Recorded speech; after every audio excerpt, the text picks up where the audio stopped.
Driven to Win presents Oliver Twist, written by Charles Dickens. Let's begin part 2 of the story. Chapter 27. Till such time as it went tree to involve in the same neglect a lady on whom that beadle had for the bosom of maid or matron of whatsoever's coat gathered up under his arms, until such time as it might suit his pleasure to relieve him, and as it would still less become his station or his gallantry to involve in the same neglect a lady looked with an eye of tenderness and affection, and in whose ear he had whispered sweet words, trusting that he knows his place, and that he entertains a becoming reverence for those upon earth to whom high and important authority ceremonians, when but result rank in a sporting their ceremony which their toilets that are thus fortunately compelled, by one of which he will be prepared to show that a beadle can do no wrong, which could not fail to have been both pleasurable and profitable to the right-minded reader, but which he is unfortunately compelled, by want of time and space, to postpone to some more convenient and fitting properly constituted. That is to say, a parochial beadle, attached to a parochial church, is, in right and virtue of his office, possessed of all the excellences, can mere company's beadles, or court-of-law beadles, a the remotest sustainable claim. Mr. Bumble had recounted the teaspoons, reweighed the sugar tongs, made a closer inspection of the milk pot, and ascertained to a nicety the exact condition of the furniture, down to the very horsehair seats of the chairs, and had repeated each process full half a dozen times, before he began to think that it was time for Mrs. Corney to return. Thinking begets thinking. As there were no sounds of Mrs. Corney's approach, it occurred to Mr. Bumble that it would be an innocent and virtuous way of spending the time, if he were further to allay his curiosity by a cursory glance at the interior of Mrs. Corney's chest of drawers. Having listened at the keyhole, to assure himself that nobody was approaching the chamber, Mr. Bumble, beginning at the bottom, proceeded to make himself acquainted with the contents of the 3 long drawers, which, being filled with various garments of good fashion and texture, carefully preserved between 2 layers of old newspapers, speckled with dried lavender, seemed to yield him exceeding satisfaction. Arriving, in course of time, at the right-hand corner drawer in which was the key, and beholding therein a small padlocked box, which, being shaken, gave forth a pleasant sound, as of the chinking of coin, Mr. Bumble returned with a stately walk to the fireplace, and, resuming his old attitude, said, with a grave and determined air, "I'll do it." He followed up this remarkable declaration by shaking his head in a waggish manner for 10 minutes,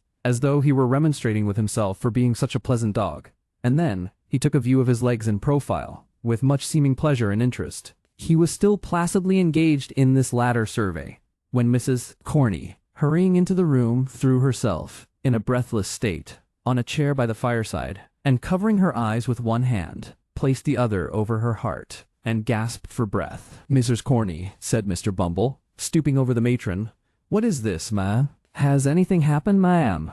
Pray answer me. I am on Mr. Bumble, in his alarm, could not immediately think of the word tenterhooks, so he said, broken bottles.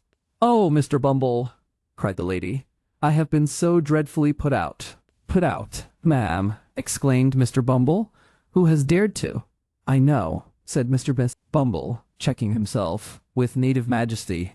"This is them wicious paupers." "It's dreadful to think of," said the lady, shuddering.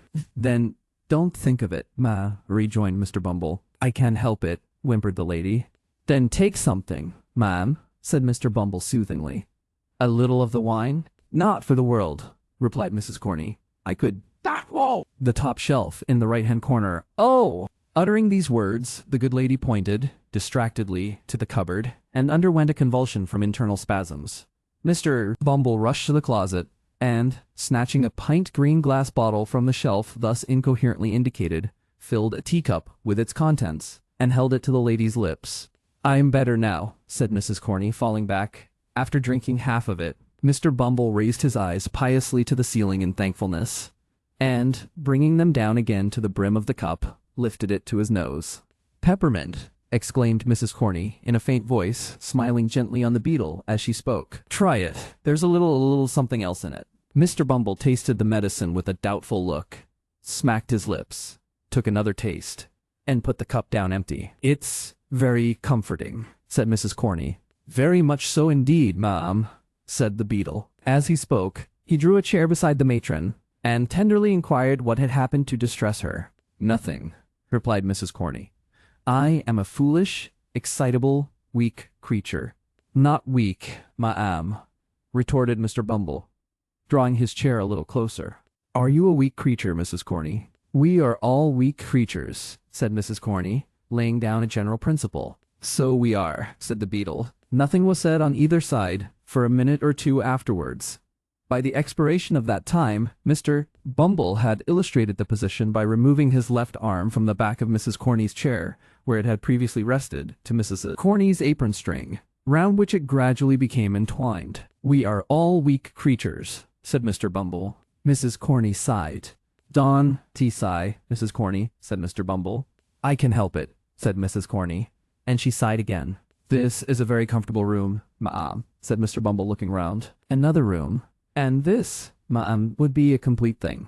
"It would be too much for one," murmured the lady. "But not for two, ma'am," rejoined Mr. Bumble in soft accents. Mrs. Corney, Mrs. Corney drooped her head when the beetle said this. The beetle drooped his, to get a view of Mrs. Corney's face. Mrs. Corney drooped her head. Corney, with great propriety, turned her head away, and released her hand to get at her pocket handkerchief, but insensibly replaced it in that of Mr. Bumble.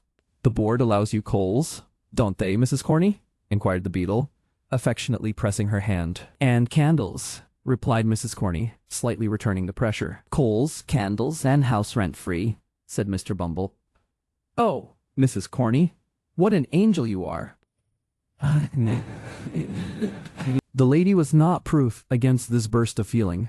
She sank into Mr. Bumble's arms, and that gentleman in his agitation imprinted a passionate kiss upon her chaste nose. "Such parochial perfection!" exclaimed Mr. Bumble rapturously. "You know that Mr. Slout is worse tonight, my fascinator." "Yes," replied Mrs. Corney bashfully. "He can't live a week, the doctor says," pursued Mr. Bumble. "He is the master of this establishment. His death will cause a vacancy. That vacancy must be filled up. Oh, Mrs. Corney, what a prospect this opens! What an opportunity for a joining of hearts and housekeepings!" Mrs. Corney sobbed. "The little word," said Mr. Bumble, bending over the bashful beauty. "The one little word, my blessed Corney?" "Yes," sighed out the matron. "One more," pursued the beetle. "Compose your darling feelings for only one more. When is it to come off?" Mrs. Corney twice essayed to speak, and twice failed. At length, summoning up courage, she threw her arms around Mr. Bumble's neck, and said, it might be as soon as ever he pleased, and that he was a irresistible duck. Matters being thus amicably and satisfactorily arranged, the contract was solemnly ratified in another teacupful of the peppermint mixture, which was rendered the more necessary by the flutter and agitation of the lady's spirits. While it was being disposed of, she acquainted Mr. Bumble with the old woman's decease. "Very good," said that gentleman, sipping his peppermint. "I'll call at Sourberry's as I go home, and tell him to send tomorrow morning." "Was it that as frightened you, love?" "It was. 'Tain't anything particular, dear," said the lady evasively. "It must have been something, love," urged Mr. Bumble. "Won't you tell your own bee?" "Not now," rejoined the lady. "One of these days. After we married, dear." "After we were married!" exclaimed Mr. Bumble. "It was any impudence from any of them male paupers as—" No, love," interposed the lady hastily. "I thought it was," continued Mr. Bumble, "if I thought as any one of 'em had dared to lift his vulgar eyes to that lovely countenance." "They wouldn't have dared to do it, love," responded the lady. "They had better not," said Mr. Bumble, clenching his fist. "Let me see any man, parochial or extra-parochial, as would presume to do it, and I can tell him that he wouldn't do it a second time." Now, unembellished by any violence of gesticulation, this might have seemed no very high compliment to the lady's charms, but as Mr. Bumble accompanied the threat with many warlike gestures, she was much touched with this proof of his devotion, and protested, with great admiration, that he was indeed a dove. The dove then turned up his coat collar and put on his cocked hat, and having exchanged a long and affectionate embrace with his future partner, once again braved the cold wind of the night, merely pausing for a few minutes in the male paupers' ward to abuse them a little, with the view of satisfying himself that he could fill the office of workhouse master with needful acerbity. Assured of his qualifications, Mr. Bumble left the building with a light heart and bright visions of his future promotion, which served to occupy his mind until he reached the shop of the undertaker. Now, Mr. and Mrs. Sourberry having gone out to tea and supper, and Noah Claypole not being at any time disposed to take upon himself a greater amount of physical exertion than is necessary to a convenient performance of the two functions of eating and drinking, the shop was not closed, although it was past the usual hour of shutting up. Mr. Bumble tapped with his cane on the counter several times, but attracting no attention, and beholding a light shining through the glass window of the little parlor at the back of the shop, he made bold to peep in and see what was going forward. And when he saw what was going forward, he was not a little surprised. The cloth was laid for supper. The table was covered with bread and butter, plates and glasses, a porter pot, and a wine bottle.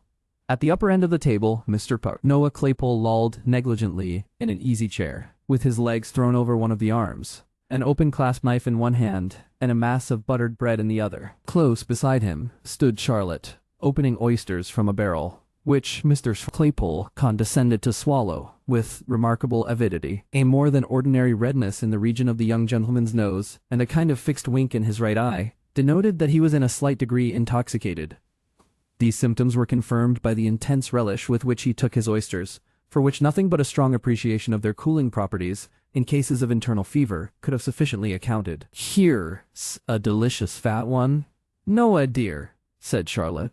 "Treat him. Do. Only this one." "What a delicious thing is an oyster," remarked Mr. Claypole, after he had swallowed it. "What a pity it is a number of M should ever make you feel uncomfortable. Is't it, Charlotte?" "It's quite a cruelty," said Charlotte. "So it is," acquiesced Mr. Claypole. "And you're fond of oysters?" "Not overmuch," replied Charlotte. "I like to see you eat. Noah dear, better than eating 'em myself." "Lor," said Noah, reflectively. "How queer." "Have another," said Charlotte. "Here's one with such a beautiful delicate beard." "I can't manage any more," said Noah. "I'm very sorry. Come here, Charlotte, and I'll kiss yer." "What?" said Mr. Bumble, bursting into the room. "Say that again, sir." Charlotte uttered a scream, and hid her face in her apron.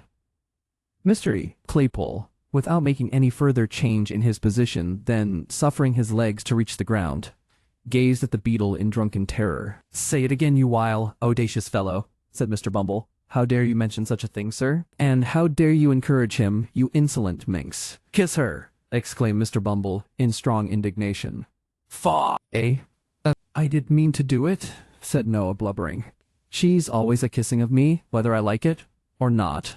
"Oh, Noah," cried Charlotte reproachfully. "Yer are, retorted Noah. "She's always a-doin' of it, Mr. Bumble, sir. She chucks me under the chin, please, sir, and makes all manner of love." "Silence!" cried Mr. Bumble sternly. "Take yourself downstairs, ma'am." "Noah, you shut up the shop. Say another word till your master comes home, at your peril, and when he does come home, tell him that Mr. Bumble said he was to send the old woman's shell after breakfast tomorrow morning. Do you hear, sir?" "Kissing!" cried Mr. Bumble, holding up his hands. "The sin and wickedness of the lower orders in this parochial district is frightful. If Parliament don't take their abominable courses under consideration, this country's ruined, and the character of the peasantry gone forever." With these words the beetle strode, with a lofty and gloomy air, from the undertaker's premises. And now that we have accompanied him so far on his road home, and have made all necessary preparations for the old woman's funeral, let us set on foot a few inquires after young Oliver Twist, and ascertain whether he be still lying in the ditch where Toby Crackit left him. Chapter 28. Looks after Oliver, and proceeds with his adventures. "Wolves tear your throats," muttered Sikes, grinding his teeth. "I wish I was among some of you. You'd howl the hoarser for it." As Sikes growled forth this imprecation, with the most desperate ferocity that his desperate nature was capable of, he rested the body of the wounded boy across his bended knee, and turned his head for an instant to look back at his pursuers. There was little to be made out, in the mist and darkness, but the loud shouting of men vibrated through the air, and the barking of the neighboring dogs, roused by the sound of the alarm bell, resounded in every direction. "Stop, you white-livered hound!" cried the robber, shouting after Toby Crackit, who, making the best use of his long legs, was already ahead. "Stop!" The repetition of the word brought Toby to a dead standstill, for he was not quite satisfied that he was beyond the range of pistol shot, and Sikes was in no mood to be played with. "Bear a hand with the boy," cried Sikes, beckoning furiously to his confederate. "Come back!" Toby made a show of returning, but ventured, in a low voice, broken for want of breath, to intimate considerable reluctance as he came slowly along. "Quicker!" cried Sikes, laying the boy in a dry ditch at his feet and drawing a pistol from his pocket. "Don't play booty with me." At this moment, the noise grew louder. Sikes, again looking round, could discern that the men who had given chase were already climbing the gate of the field in which he stood, and that a couple of dogs were some paces in advance of them. "It's all up, Bill," cried Toby. "Drop the kid and show him your heels." With this parting advice, Mr. Crackit, preferring the chance of being shot by his friend to the certainty of being taken by his enemies, fairly turned tail and darted off at full speed. Sikes clenched his teeth, took one look around, threw over the prostrate form of Oliver the cape in which he had been hurriedly muffled, ran along the front of the hedge, as if to distract the attention of those behind from the spot where the boy lay, paused for a second before another hedge which met it at right angles, and whirling his pistol high into the air, cleared it at a bound, and was gone. "Ho ho, there!" cried a tremulous voice in the rear. "Pincher! Neptune! Come here, come here!" The dogs, who, in common with their masters, seemed to have no particular relish for the sport in which they were engaged, readily answered to the command. 3 men, who had by this time advanced some distance into the field, stopped to take counsel together. "My advice, or leastways, I should say, my orders, is," said the fattest man of the party, "that we immediately go home again." "I am agreeable to anything which is agreeable to Mr. Giles," said a shorter man, who was by no means of a slim figure, and who was very pale in the face, and very polite, as frightened men frequently are. "I shouldn't wish to appear ill-mannered, gentlemen," said the third, who had called the dogs back. "Mr. Giles ought to know." "Certainly," replied the shorter man, "and whatever Mr. Giles says, it is our place to contradict him." No, I know my situation. Thank my stars, I know my situation. To tell the truth, the little man did seem to know his situation, and to know perfectly well that it was by no means a desirable one, for his teeth chattered in his head as he spoke. "You are afraid, Brittles," said Mr. Giles. "I-N-T," said Brittles. "You are," said Giles. "You were a falsehood, Mr. Giles," said Brittles. "You were a lie, Brittles," said Mr. Giles. Now, these 4 retorts arose from Mr. Giles's taunt, and Mr. Giles. These 4 retorts arose from Mr. Giles. Giles's taunt had arisen from his indignation at having the responsibility of going home again imposed upon himself under cover of a compliment. The third man brought the dispute to a close most philosophically. "I'll tell you what it is, gentlemen," said he. "We're all afraid." "Speak for yourself, sir," said Mr. Giles, who was the palest of the party. "So I do," replied the man. "It's natural and proper to be afraid, under such circumstances. I am." "So am I," said Brittles. "Only there's no call to tell a man he is, so bounceably." These frank admissions softened Mr. Giles, who at once owned that he was afraid, upon which they all 3 faced about and ran back again with the completest unanimity, until Mr. Giles, who had the shortest wind of the party, as was encumbered with a pitchfork, most handsomely insisted on stopping to make an apology for his hastiness of speech. "But it's wonderful," said Mr. Giles, when he had explained, "what a man will do when his blood is up. I should have committed murder. I know I should, if we'd caught one of them rascals." As the other 2 were impressed with a similar presentiment, and as their blood, like his, had all gone down again, some speculation ensued upon the cause of this sudden change in their temperament. "I know what it was," said Mr. Giles. "It was the gate." "I shouldn't wonder if it was," exclaimed Brittles, catching at the idea. "You may depend upon it," said Giles, that gate stopped the flow of the excitement. I felt all mine suddenly going away as I was climbing over it.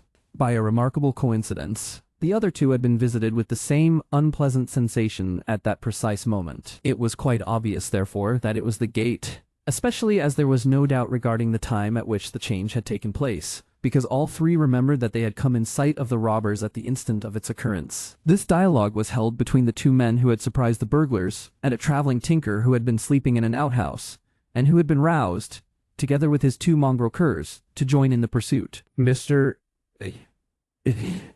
Giles acted in the double capacity of butler and steward to the old lady of the mansion, Brittles was a lad of all work, who, having entered her service a mere child, was treated as a promising young boy still, though he was something past 30, encouraging each other with such converse as this, but keeping very close together, notwithstanding, and looking apprehensively round, whenever a fresh gust rattled through the boughs.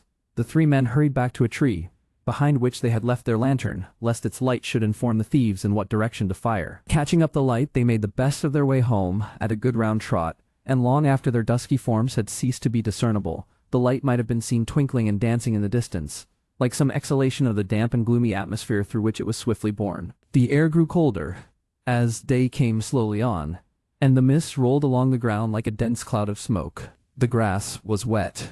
The pathways and low places were all mire and water.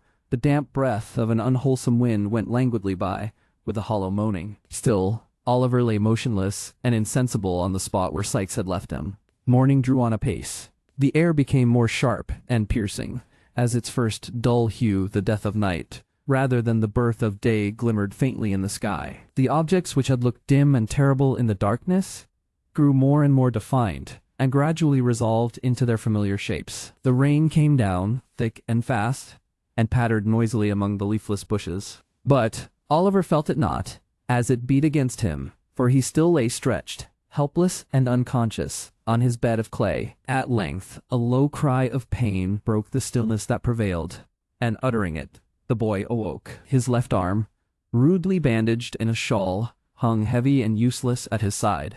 The bandage was saturated with blood. He was so weak that he could scarcely raise himself into a sitting posture. When he had done so, he looked feebly round for help, and groaned with pain. Trembling in every joint from cold and exhaustion, he made an effort to stand upright, but shuddering from head to foot, fell prostrate on the ground. After a short return of the stupor in which he had been so long plunged, Oliver, urged by a creeping sickness at his heart, which seemed to warn him that if he lay there he must surely die, got upon his feet and essayed to walk. His head was dizzy, and he staggered to and fro like a drunken man, but he kept up, nevertheless, and, with his head drooping languidly on his breast, went stumbling onward, he knew not whither. And now, hosts of bewildering and confused ideas came crowding on his mind. He seemed to be still walking between Sikes and Crackit, who were angrily disputing, for the very words they said sounded in his ears, and when he caught his own attention, as it were, by making some violent effort to save himself from falling,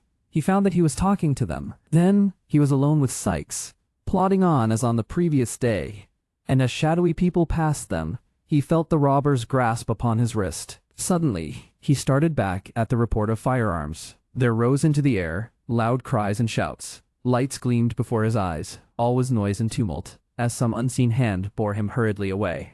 Through all these rapid visions there ran an undefined, uneasy consciousness of pain, which wearied and tormented him incessantly. Thus he staggered on, creeping, almost mechanically, between the bars of gates, or through hedge gaps as they came in his way, until he reached a road. Here the rain began to fall so heavily that it roused him. He looked about, and saw that at no great distance there was a house, which perhaps he could reach. Pitying his condition, they might have compassion on him, and if they did not, it would be better, he thought, to die near human beings than in the lonely open fields. He summoned up all his strength for one last trial, and bent his faltering steps towards it. As he drew nearer to this house, a feeling come over him that he had seen it before. He remembered nothing of its details, but the shape and aspect of the building seemed familiar to him.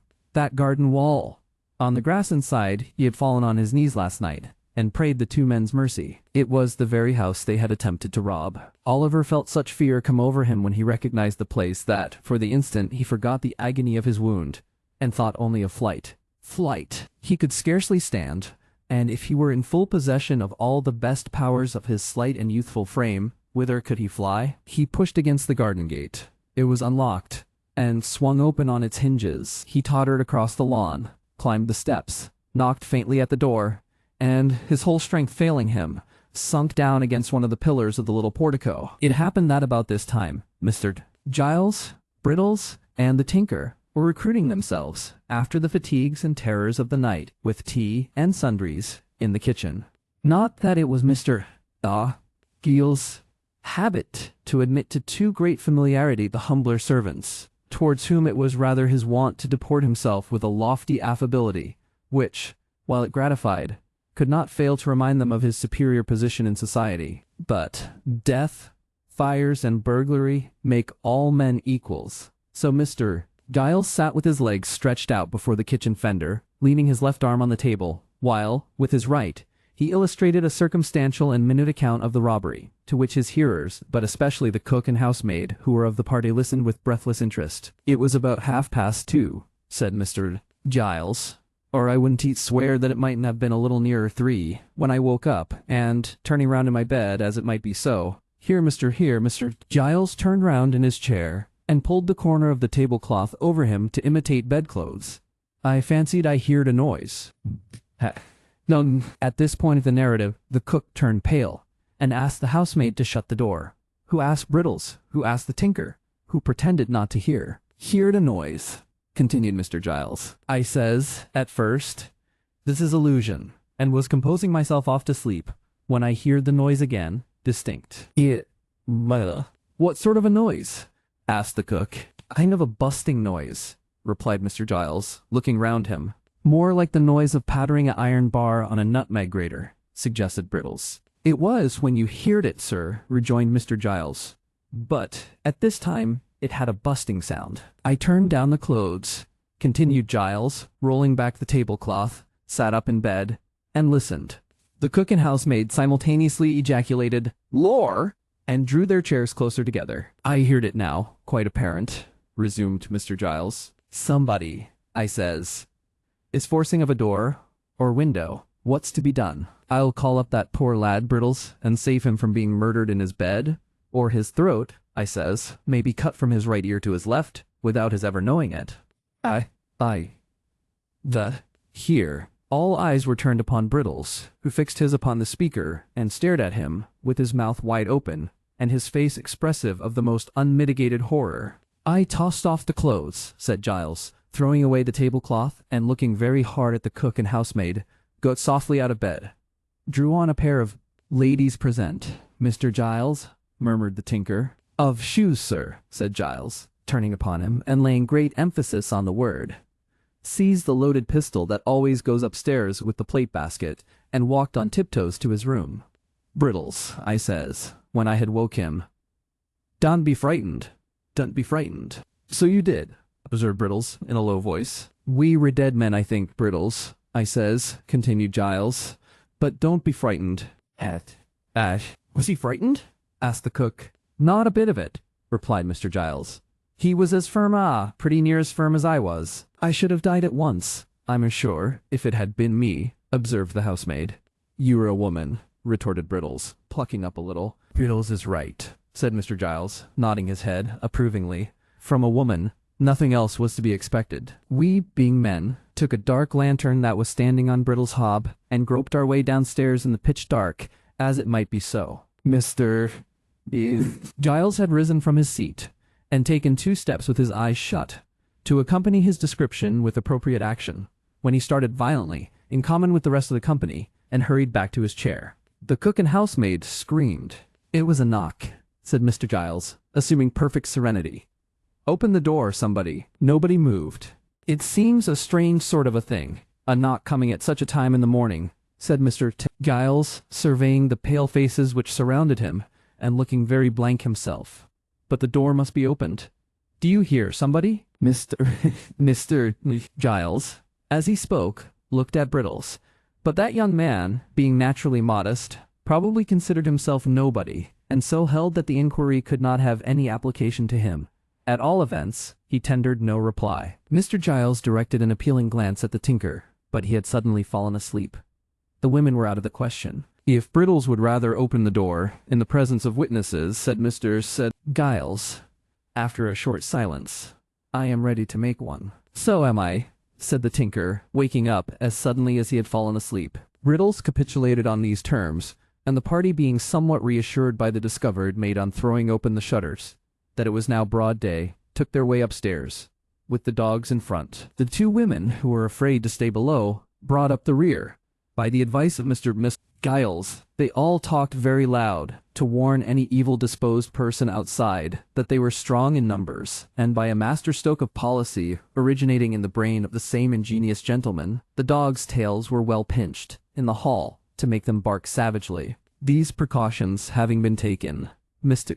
Giles held on fast by the tinker's arm to prevent his running away, as he pleasantly said, and gave the word of command to open the door. Riddles obeyed. The group, peeping timorously over each other's shoulders, beheld no more formidable object than poor little Oliver Twist, speechless and exhausted, who raised his heavy eyes, and mutely solicited their compassion. Boy!" exclaimed Mr. Giles valiantly, pushing the tinker into the background. "What's the matter with the Why, Brittles, look here, don't you know?" Brittles, who had got behind the door to open it, no sooner saw Oliver than he uttered a loud cry.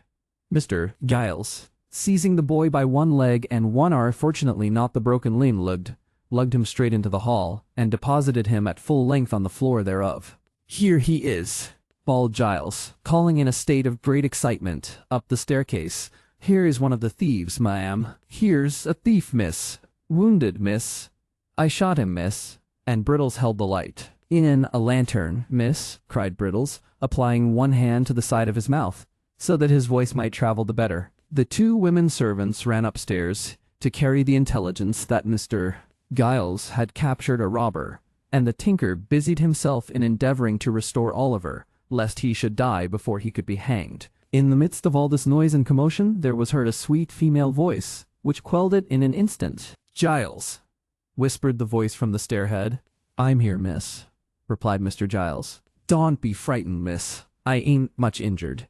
He did make a very desperate resistance, miss. I was soon too many for him." "Hush," replied the young lady. "You frightened my aunt as much as the thieves did.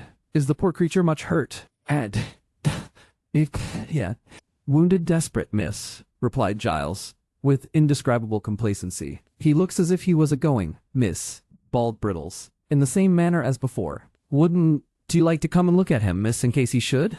"Hush, pray, there's a good man," rejoined the lady. "Wait quietly only one instant, while I speak to aunt." With a footstep as soft and gentle as the voice, the speaker tripped away. She soon returned, with the direction that the wounded person was to be carried carefully upstairs to Mr. Giles' room, and that Brittles was to saddle the pony and betake himself instantly to Chertsey, from which place he was to dispatch, with all speed, a constable and doctor. "But won't you take one look at him first, miss?" asked Mr. Giles, with as much pride as if Oliver were some bird of rare plumage that he had skillfully brought down. "Not one little peep, miss." "Not now, for the world," replied the young lady. "Poor fellow! Oh, treat him kindly, Giles, for my sake." The old servant looked up at the speaker as she turned away, with a glance as proud and admiring as if she had been his own child. Then, bending over Oliver, he helped to carry him upstairs with the care and solicitude of a woman. Chapter 29 has an introductory account of the inmates of the house to which Oliver resorted, in a handsome room, though its furniture had rather the air of old-fashioned comfort than of modern elegance. There sat two ladies at a well-spread breakfast table. Mr. Giles, dressed with scrupulous care in a full suit of black, was in attendance upon them. He had taken his station some halfway between the sideboard and the breakfast table, and with his body drawn up to its full height, his head thrown back and inclined the merest trifle on one side, his left leg advanced, and his right hand thrust into his waistcoat, while his left hung down by his side, grasping a waiter, looked like one who labored under a very agreeable sense of his own merits and importance. Of the two ladies, one was well advanced in years,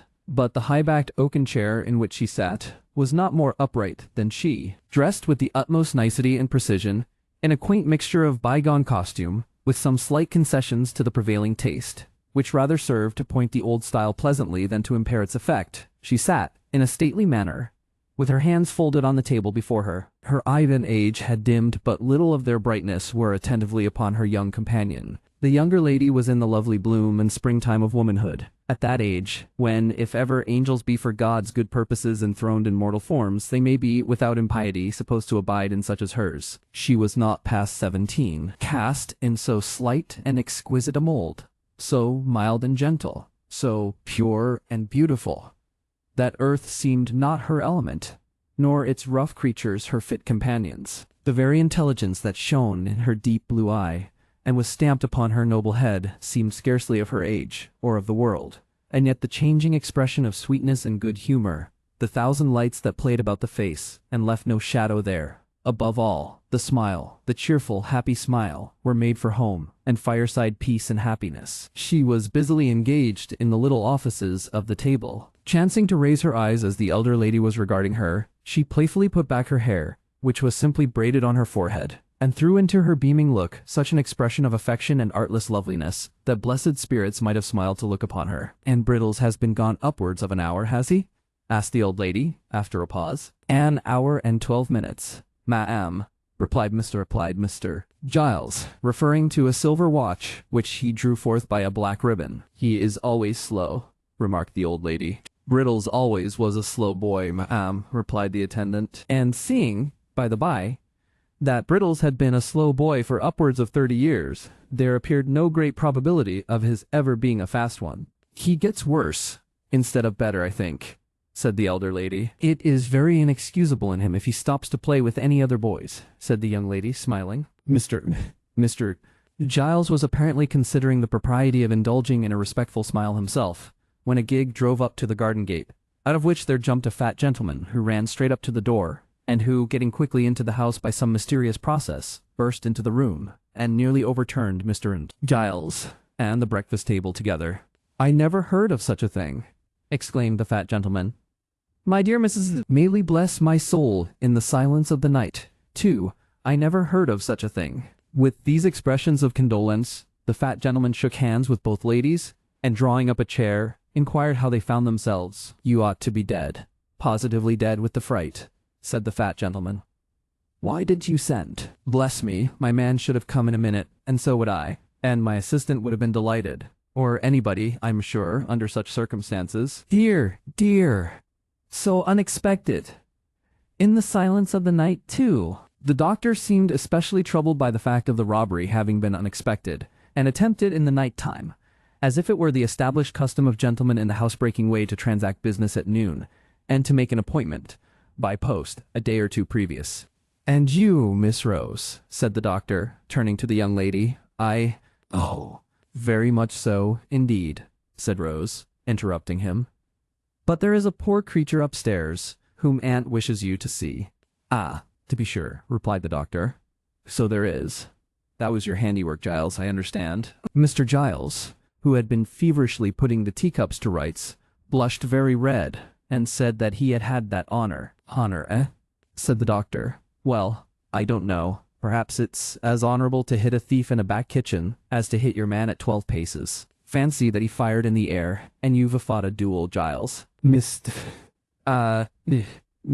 Giles, who thought this light treatment of the matter an unjust attempt at diminishing his glory, answered respectfully that it was not for the like of him to judge about that, but he rather thought it was no joke to the opposite party. "Gad, that is true," said the doctor. "Where is he? Show me the way." "I'll look in again as I come down, Mrs. Maylie. That's the little window that he got in at, eh? Well, I could have believed it." Talking all the way, he followed Mr. Giles upstairs, and while he is going upstairs, the reader may be informed that Mr. Slosburne, a surgeon in the neighborhood, known through a circuit of 10 miles round as the doctor, had grown fat, more from good humor than from good living, and was as kind and hearty, and withal as eccentric an old bachelor, as will be found in 5 times that space, by any explorer alive. The doctor was absent much longer than either he or the ladies had anticipated. A large flat box was fetched out of the gig, and a bedroom bell was rung very often, and the servants ran up and downstairs perpetually,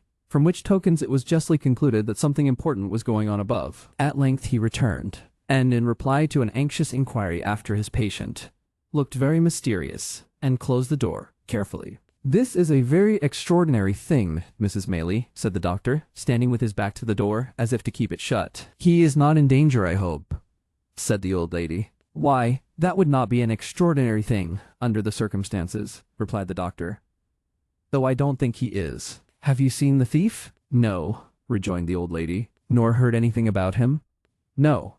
"I beg your pardon, ma'am," interposed Mr. Giles, "but I was going to tell you about him when Dr. Losburn came in." The fact was that Mr. Giles had not, at first, been able to bring his mind to the avowal that he had only shot a boy. Such commendations had been bestowed upon his bravery that he could not, for the life of him, help postponing the explanation for a few delicious minutes, during which he had flourished, in the very zenith of a brief reputation for undaunted courage. Rose wished to see the man, said Mrs. Maylie, but I wouldn't hear of it. Humph, rejoined the doctor. There is nothing very alarming in his appearance.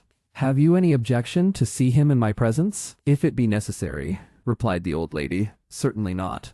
Then I think it is necessary, said the doctor. At all events, I am quite sure that you would deeply regret not having done so if you postponed it. He is perfectly quiet and comfortable now. Allow me, Miss Rose, will you permit me? Not the slightest fear, I pledge you my honor. Chapter 30. Relates what Oliver's new visitor stowed of him with many loquacious assurances that they would be agreeably surprised in the aspect of the criminal. The doctor drew the young lady's arm through one of his, and offering his disengaged hand to Mrs. Maylie, led them, with much ceremony and stateliness, upstairs. Now, said the doctor in a whisper, as he softly turned the handle of a bedroom door, let us hear what you think of him. He has not been shaved very recently, but he don't look at all ferocious notwithstanding. Stop, though. Let me first see that he is in visiting order. Again. Stepping before them, he looked into the room. Motioning them to advance, he closed the door when they had entered, and gently drew back the curtains of the bed. Upon it, in lieu of the dogged, black-visaged ruffian they had expected to behold, there lay a mere child, worn with pain and exhaustion, and sunk into a deep sleep. His wounded arm, bound and splintered up, was crossed upon his breast. His head reclined upon the other arm, which was half hidden by his long hair, as it streamed over the pillow. The honest gentleman held the curtain in his hand, and looked on, for a minute or so, in silence. Whilst he was watching the patient thus, the younger lady glided softly past, and seating herself in a chair by the bedside, gathered Oliver's hair from his face. As she stooped over him, her tears fell upon his forehead. The boy stirred, and smiled in his sleep, as though these marks of pity and compassion had awakened some pleasant dream of a love and affection he had never known. Thus, a strain of gentle music, or the rippling of water in a silent place, or the odor of a flower, or the mention of a familiar word, will sometimes call up sudden dim remembrances of scenes that never were in this life, which vanish like a breath, which some brief memory of a happier existence, long gone by, would seem to have awakened, which no voluntary exertion of the mind can ever recall. What can this mean? Exclaimed the elder lady. This poor child can never have been the pupil of robbers. Vis, said the surgeon, replacing the curtain, takes up her abode in many temples, and who can say that a fair outside shall not enshrine her? But at so early an age, urged Rose. My dear young lady, rejoined the surgeon, mournfully shaking his head, crime, like death, is not confined to the old and withered alone. The youngest and fairest are too often its chosen victims. But can you really believe that this delicate boy has been the voluntary associate of the worst outcasts of society? Said Rose. The surgeon shook his head, in a manner which intimated that he feared it was very possible, and observing that they might disturb the patient, led the way into an adjoining apartment. But even if he has been wicked, pursued Rose, think how young he is. Think that he may never have known a mother's love, or the comfort of a home, that ill usage and blows, or the want of bread, may have driven him to herd with men who have forced him to guilt. Aunt, dear aunt, for mercy's sake, think of this, before you let them drag this sick child to a prison, which in any case must be the grave of all his chances of amendment. Oh, as you love me, and know that I have never felt the want of parents in your goodness and affection, but that I might have done so, and might have been equally helpless and unprotected with this poor child. Have pity upon him before it is too late. My dear love, said the elder lady, as she folded the weeping girl to her bosom, do you think I would harm a hair of his head? Oh, no, replied Rose eagerly. No, surely, said the old lady. My days are drawing to their close, and may mercy be shown to me as I show it to others. What can I do to save him, sir? Let me think, ma'am, said the doctor. Let me think. Mr. Losberne thrust his hands into his pockets and took several turns up and down the room, often stopping and balancing himself on his toes and frowning frightfully. After various exclamations of, I've got it now, and no, have, and as many renewals of the walking and frowning, he at length made a dead halt and spoke as follows. I think if you give me a full and unlimited commission to bully Giles, and that little boy, Brittles, I can manage it. Giles is a faithful fellow and an old servant, I know, but you can make it up to him in 1,000 ways, and reward him for being such a good shot besides. You don't object to that? Unless there is some other way of preserving the child, replied Mrs. Maylie. "There is no other," said the doctor. "No other, take my word for it." "Then my aunt invests you with full power," said Rose, smiling through her tears. "But pray don't be harder upon the poor fellows than is indispensably necessary. You seem to think," retorted the doctor, "that everybody is disposed to be hard-hearted today, except yourself, Miss Rose. I only hope, for the sake of the rising male sex generally, that you may be found in as vulnerable and soft-hearted a mood by the first eligible young fellow who appeals to your compassion. And I wish I were a young fellow, that I might avail myself, on the spot, of such a favorable opportunity for doing so, as the present. You are as great a boy as poor Brittles himself," returned Rose, blushing. "Well," said the doctor, laughing heartily, "that is no very difficult matter. But to return to this boy, the great point of our agreement is yet to come. He will wake in an hour or so, I dare say, and although I have told that thick-headed constable fellow downstairs that he mustn't be moved or spoken to on peril of his life, I think we may converse with him without danger. Now I make the stipulation that I shall examine him in your presence, and that if, from what he says, we judge, and I can show to the satisfaction of your cool reason, that he is a real and thorough bad one, which is more than possible, he shall be left to his fate, without any farther interference on my part, at all events." But, "Oh no, aunt," entreated Rose. "Oh yes, aunt," said the doctor.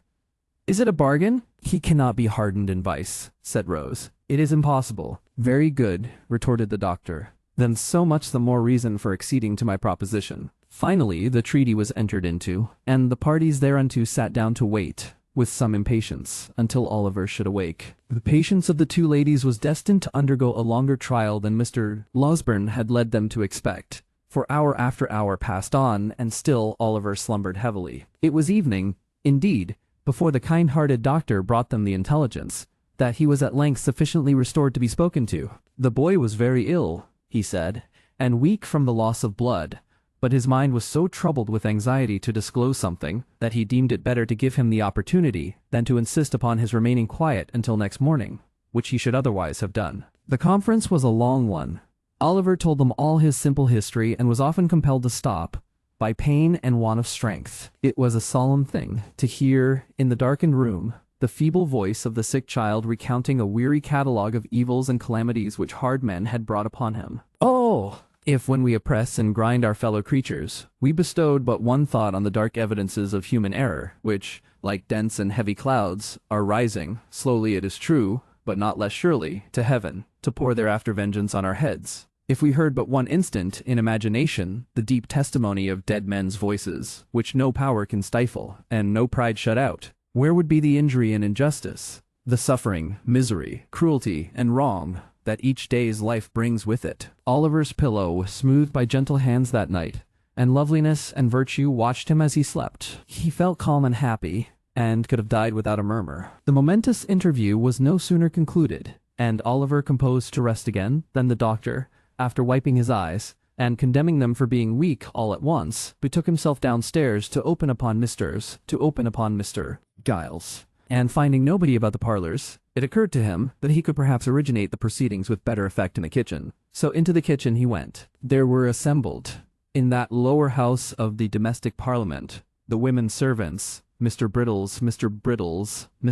Giles, the tinker, who had received a special invitation to regale himself for the remainder of the day, in consideration of his services, and the constable. The latter gentleman had a large staff, a large head, large features, and large half-boots, and he looked as if he had been taking a proportionate allowance of ale as indeed he had. The adventures of the previous night were still under discussion, for Mr. Giles was expatiating upon his presence of mind when the doctor entered. Mr. Brittles, with a mug of ale in his hand, was corroborating everything, before his superior said it. "Sit still," said the doctor, waving his hand. "Thank you, sir," said Mr. Giles. "Mrs. wished some ale to be given out, sir, and as I felt no ways inclined for my own little room, sir, and was disposed for company, I am taking mine among him here." Brittles headed a low murmur, by which the ladies and gentlemen generally were understood to express the gratification they derived from Mr. Giles' condescension. Giles looked round with a patronizing air, as much as to say that so long as they behaved properly, he would never desert them. "How is the patient tonight, sir?" asked Giles. So, returned the doctor. I am afraid you have got yourself into a scrape there, Mr. Giles. I hope you don't mean to say, sir, said Mr. Giles, trembling, that he's going to die. If I thought it, I should never be happy again. I wouldn't cut a boy off. No, not even Brittles here. Not for all the plate in the county, sir. That's not the point, said the doctor mysteriously. Mr. Giles, are you a Protestant? Yes, sir. I hope so, faltered Mr. Giles, who had turned very pale. And what are you, boy? Said the doctor, turning sharply upon Brittles. Lord bless me, sir, replied Brittles, starting violently. I'm the same as Mr. Giles, sir. Then tell me this, said the doctor. Both of you, are you going to take upon yourselves to swear that that boy upstairs is the boy that was put through the little window last night? Out with it. Come, we are prepared for you. The doctor, who was universally considered one of the best-tempered creatures on earth, made this demand in such a dreadful tone of anger that Giles and Brittles, who were considerably muddled by ale and excitement, stared at each other in a state of stupefaction. Pay attention to the reply, Constable, will you? Said the doctor, shaking his forefinger with great solemnity of manner, and tapping the bridge of his nose with it, to bespeak the exercise of that worthy's utmost acuteness. Something may come of this before long. The constable looked as wise as he could, and took up his staff of office, which had been reclining indolently in the chimney corner. It's a simple question of identity, you will observe, said the doctor. That's what it is, sir, replied the constable, coughing with great violence, for he had finished his ale in a hurry, and some of it had gone the wrong way. Here's the house broken into, said the doctor, and a couple of men catch one moment's glimpse of a boy in the midst of gunpowder smoke, and in all the distraction of alarm and darkness. Here's a boy comes to that very same house next morning, and because he happens to have his arm tied up, these men lay violent hands upon him, by doing which they place his life in great danger and swear he is the thief. Now, the question is whether these men are justified by the fact. If not, in what situation do they place themselves? The constable nodded profoundly. He said if that was law, he would be glad to know what was. I ask you again, thundered the doctor, are you, on your solemn oaths, able to identify that boy? Brittles looked doubtfully at Mr. Giles. Mr. Giles looked doubtfully at Brittles. The constable put his hand behind his ear to catch the reply. The two women and the tinker leaned forward to listen. The doctor glanced keenly round, when a ring was heard at the gate, and at the same moment, the sound of wheels. It's the runners, cried Brittles, to all appearance much relieved. The what? Exclaimed the doctor, aghast in his turn. The Bow Street officers, sir, replied Brittles, taking up a candle. Me and Mr. Giles sent for him this morning. What? Cried the doctor. Yes, replied Brittles. I sent a message up by the coachman, and I only wonder they weren't here before, sir. You did you? Then confound your slow coaches down here. That's all, said the doctor, walking away. Chapter 31. Involve a critical position.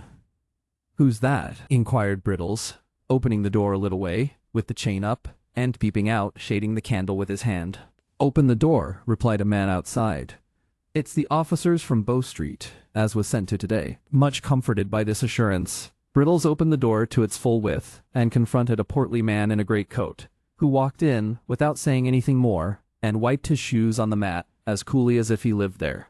Just send somebody out to relieve my mate, will you, young man? Said the officer. He's in the gig, a-minding the prad. Have you got a coach? Who's here, that you could put it up in for 5 or 10 minutes? Brittles replying in the affirmative, and pointing out the building, the portly man stepped back to the garden gate, and helped his companion to put up the gig, while Brittles lighted them in a state of great admiration. This done, they returned to the house, and, being shown into a parlor, took off their great coats and hats, and showed like what they were. The man who had knocked at the door was a stout personage of middle height, aged about 50, with shiny black hair, cropped pretty close, half whiskers, a round face, and sharp eyes. The other was a red-headed bony man, in top boots, with a rather ill-favored countenance, and a turned-up sinister-looking nose. Tell your governor that Blathers and Duff is here, will you? Said the stouter man, smoothing down his hair, and laying a pair of handcuffs on the table. Oh, good evening, master. Can I have a word or two with you in private, if you please? This was addressed to Mr. Losberne, who now made his appearance. That gentleman, motioning Brittles to retire, brought in the two ladies, and shut the door. This is the lady of the house, said Mr. Losberne, motioning towards Mrs. Maylie. Mr. Blathers made a bow. Being desired to sit down, he put his hat on the floor, and taking a chair, motioned to Duff to do the same. The latter gentleman, who did not appear quite so much accustomed to good society, or quite so much at his ease in it, one of the two seated himself, after undergoing several muscular affections of the limbs, and the head of his stick into his mouth, with some embarrassment. "Now, with regard to this here robbery, master," said Blathers, "what are the circumstances?" Mr. Losberne, who appeared desirous of gaining time, recounted them at great length, and with much circumlocution. Messrs. Blathers and Duff looked very knowing meanwhile, and occasionally exchanged a nod. "I can say for certain till I see the work, of course," said Blathers. "But my opinion at once is, I don't mind committing myself to that extent, that this was done by a yokel. Eh, Duff?" "It."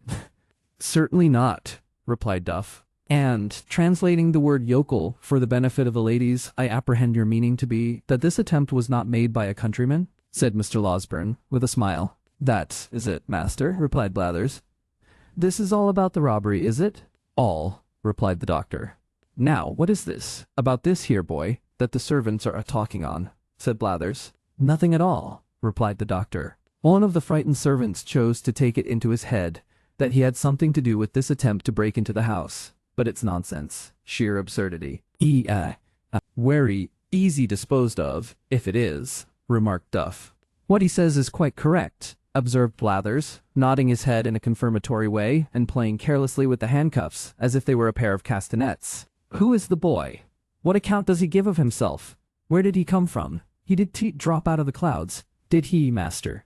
"Of course not," replied the doctor, with a nervous glance at the two ladies. "I know his whole history, but we can talk about that presently. You would like first to see the place where the thieves made their attempt, I suppose?" "Certainly," rejoined Mr. Blathers. "We had better inspect the premises first, and examine the servants afterwards. That's the usual way of doing business." Lights were then procured, and Messrs. Blathers and Duff, attended by the native constable, Brittles, Giles, and everybody else in short, went into the little room at the end of the passage, and looked out at the window, and afterwards went round by way of the lawn, and looked in at the window, and after that had a candle handed out to inspect the shutter with, and after that a pitchfork to poke the bushes with.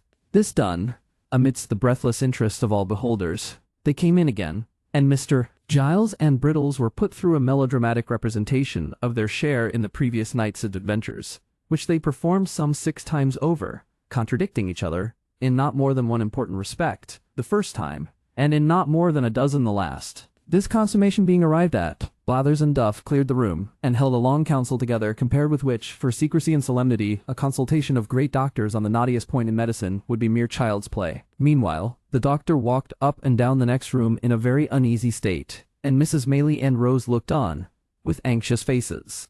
"Upon my word," he said, making a halt, after a great number of very rapid turns, "I hardly know what to do." "Surely," said Rose, "the poor child's story, faithfully repeated to these men, will be sufficient to exonerate him." Yes, I doubt it, my dear young lady," said the doctor, shaking his head. "I don't think it would exonerate him, either with them, or with legal functionaries of a higher grade. What is he, after all, they would say? A runaway. Judged by mere worldly considerations and probabilities, his story is a very doubtful one." "You believe it, surely?" interrupted Rose. "I believe it, strange as it is, and perhaps I may be an old fool for doing so," rejoined the doctor. "But I don't think it is exactly the tale for a practical police officer, nevertheless." "Why not?" demanded Rose. "Because, my pretty cross-examiner," replied the doctor, "because, viewed with their eyes, there are many ugly points about it. He can only prove the parts that look ill, and none of those that look well. Confound the fellows, they will have the why and the wherefore, and will take nothing for granted. On his own showing, you see, he has been the companion of thieves for some time past. He has been carried to a police officer on a charge of picking a gentleman's pocket. He has been taken away forcibly from that gentleman's house to a place which he cannot describe or point out, and of the situation of which he has not the remotest idea. He is brought down to Chertsey by men who seem to have taken a violent fancy to him, whether he will or no, and is put through a window to rob a house, and then, just at the very moment when he is going to alarm the inmates, and so do the very thing that would set him all to rights, there rushes into the way a blundering dog of a half-bred butler, and shoots him, as if on purpose to prevent his doing any good for himself. Don't you see all this?" "I see it, of course," replied Rose, smiling at the doctor's impetuosity. "But still I do not see anything in it to criminate the poor child." "No," replied the doctor. "Of course not. Bless the bright eyes of your sex. They never see, whether for good or bad, more than one side of any question, and that is, always, the one which first presents itself to them." Having given vent to this result of experience, the doctor put his hands into his pockets and walked up and down the room with even greater rapidity than before. "The more I think of it," said the doctor, "the more I see that it will occasion endless trouble and difficulty if we put these men in possession of the boy's real story. I am certain it will not be believed, and even if they can do nothing to him in the end, still the dragging it forward and giving publicity to all the doubts that will be cast upon it must interfere, materially, with your benevolent plan of rescuing him from misery." "Oh, what is to be done?" cried Rose. Dear, why did they send for these people?" "Why, indeed," exclaimed Mrs. Maylie, "I would not have had them here for the world." "All I know is," said Mr. Losberne at last, sitting down with a kind of desperate calmness, "that we must try and carry it off with a bold face. The object is a good one, and that must be our excuse. The boy has strong symptoms of fever upon him, and is in no condition to be talked to any more. That's one comfort. We must make the best of it, and if bad be the best, it is no fault of ours. Come in." "Well, master," said Blathers, entering the room followed by his colleague, and making the door fast before he said any more. "This warrant a put-up thing." "And what the devil's a put-up thing?" demanded the doctor impatiently. "We call it a put-up robbery, ladies," said Blathers, turning to them, as if he pitied their ignorance, but had a contempt for the doctor's. "When the servants is in it." "Nobody suspected them in this case," said Mrs. Maylie. "Very likely not, ma'am," replied Blathers, "but they might have been in it for all that." "More likely on that wery account," said Duff. "We find it was a town hand," said Blathers, continuing his report, "for the style of work is first-rate." "Wery pretty indeed it is," remarked Duff in an undertone. "There was 2 of them in it," continued Blathers, "and they had a boy with, and that's plain from the size of the window. That's all to be said at present. We'll see this lad that you've got upstairs at once, if you please." "Perhaps they will take something to drink first, Mrs. Maylie," said the doctor, his face brightening, as if some new thought had occurred to him. "Oh, to be sure," exclaimed Rose eagerly. "You shall have it immediately, if you will." "Why, thank you, miss," said Blathers, drawing his coat sleeve across his mouth. "It's dry work, this sort of duty. Anything that's handy, miss. Don't put yourself out of the way on our accounts." "What shall it be?" asked the doctor, following the young lady to the sideboard. "A little drop of spirits, master, if it's all the same," replied Blathers. "It's a cold ride from London, ma'am, and I always find that spirits comes home warmer to the feelings." This interesting communication was addressed to Mrs. Maylie, who received it very graciously. While it was being conveyed to her, the doctor slipped out of the room. "Ah," said Mr. Blathers, not holding his wine-glass by the stem, but grasping the bottom between the thumb and forefinger of his left hand, and placing it in front of his chest. "I have seen a good many pieces of business like this in my time, ladies. That crack-down in the back lane at Edmonton, Blathers," said Mr. Duff, assisting his colleague's memory. "That was something in this way, warn't it?" rejoined Mr. Blathers. "That was done by Conky Chickweed, that was." "You always gave that to him," replied Duff. "It was the family pet, I tell you. Conky hadn't any more to do with it than I had." "Get out," retorted Mr. Blathers. "I know better. Do you mind that time when Conky was robbed of his money, though? What a start that was! Better than any novel book I ever see." "What was that?" inquired Rose, anxious to encourage any symptoms of good humor in the unwelcome visitors. "It was a robbery, miss, that hardly anybody would have been down upon," said Blathers. "This here Conky Chickweed." "Conky means nosy, ma'am," interposed Duff.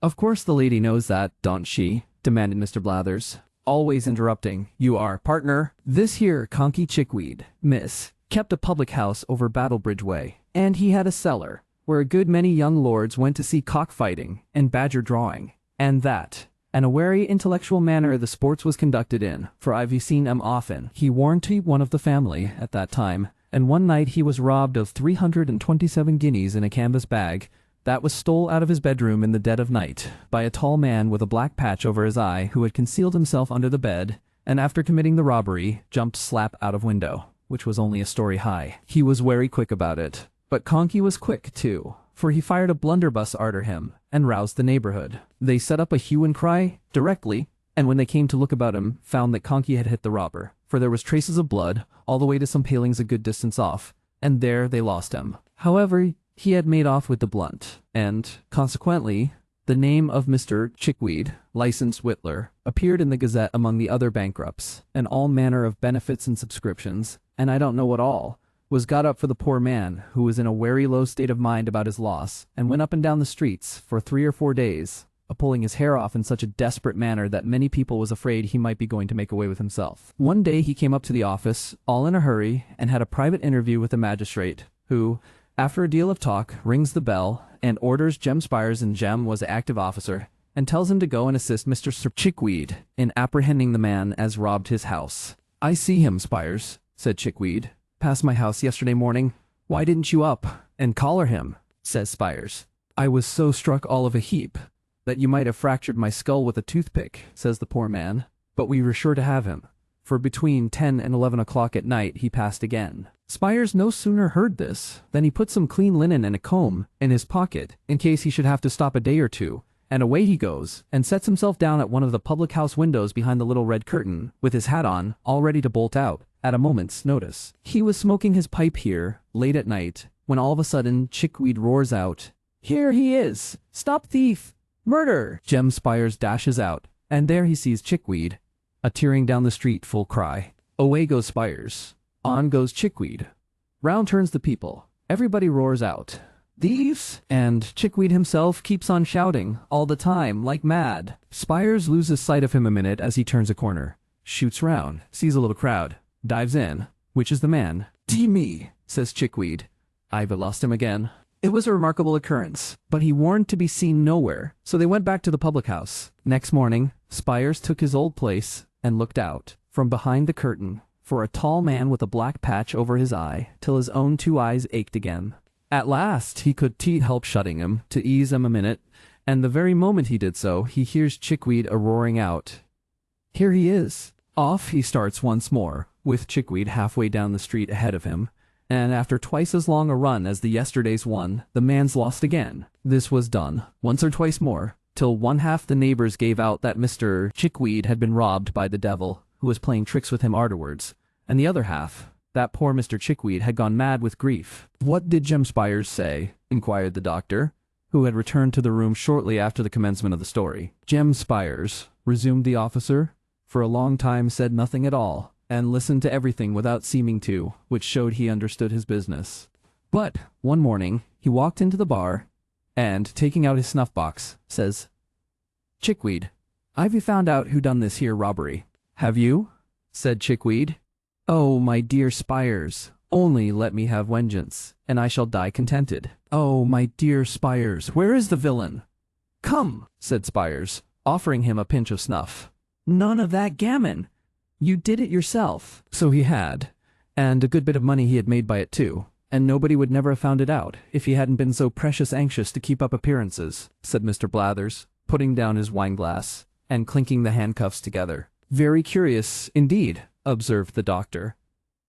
"Now, if you please, you can walk upstairs." "If you please, sir," returned Mr. Blathers, closely following Mr. Blathers. Losberne. The 2 officers ascended to Oliver's bedroom, Mr. Giles preceding the party, with a lighted candle. Oliver had been dozing, but looked worse, and was more feverish than he had appeared yet. Being assisted by the doctor, he managed to sit up in bed for a minute or so, and looked at the strangers without at all understanding what was going forward, in fact, without seeming to recollect where he was, or what had been passing. "This," said Mr. Losberne, speaking softly, but with great vehemence notwithstanding, "this is the lad, who, being accidentally wounded by a spring gun in some boyish trespass on Mr. what d'ye call him's grounds, at the back here, comes to the house for assistance this morning, and is immediately laid hold of and maltreated by that ingenious gentleman with the candle in his hand, who has placed his life in considerable danger, as I can professionally certify." Got it. Messrs. Blathers and Duff looked at Mr. Giles, as he was thus recommended to their notice. The bewildered butler gazed from them towards Oliver, and from Oliver towards Mr. Losberne, with the most ludicrous mixture of fear and perplexity. "You don't mean to deny that, I suppose?" said the doctor, laying Oliver gently down again. "It was all done for the best, sir," answered Giles. "I am sure I thought it was the boy, or I wouldn't have meddled with him. I am not of an inhuman disposition, sir." "Thought it was what boy?" inquired the senior officer. "The housebreaker's boy, sir," replied Giles. They certainly had a boy." "Well, do you think so now?" inquired Blathers. "Think what now?" replied Giles, looking vacantly at his questioner. "Think it's the same boy, stupid head," rejoined Blathers impatiently. "I don't know. I really don't know," said Giles, with a rueful countenance. "I could swear to him." "What do you think?" asked Mr. Blathers. "I don't know what to think," replied poor Giles. "I don't think it is the boy. Indeed, I'm almost certain that it is Tit. You know it can't be." "Has this man been a-drinking, sir?" inquired Blathers, turning to the doctor. "What a precious muddle-headed chap you are," said Duff, addressing Mr. Giles with supreme contempt. Mr.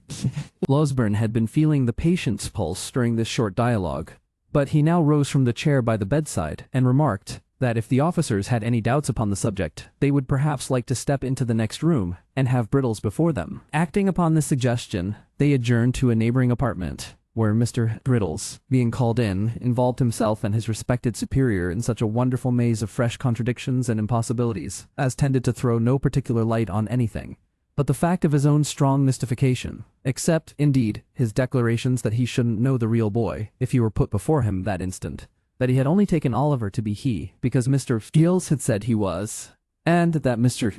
Giles had, 5 minutes previously, admitted in the kitchen that he began to be very much afraid he had been a little too hasty. Among other ingenious surmises, the question was then raised whether Mr. Giles had really hit anybody, and upon examination of the fellow pistol to that which he had fired, it turned out to have no more destructive loading than gunpowder and brown paper, a discovery which made a considerable impression on everybody but the doctor, who had drawn the ball about 10 minutes before. Upon no one, however, did it make a greater impression than on Mr. Giles himself, who, after laboring for some hours, under the fear of having mortally wounded a fellow creature, eagerly caught at this new idea and favored it to the utmost. Finally, the officers, without troubling themselves very much about Oliver, left the Chertsey constable in the house, and took up their rest for that night in the town, promising to return the next morning. With the next morning there came a rumor that 2 men and a boy were in the cage at Kingston, who had been apprehended overnight under suspicious circumstances,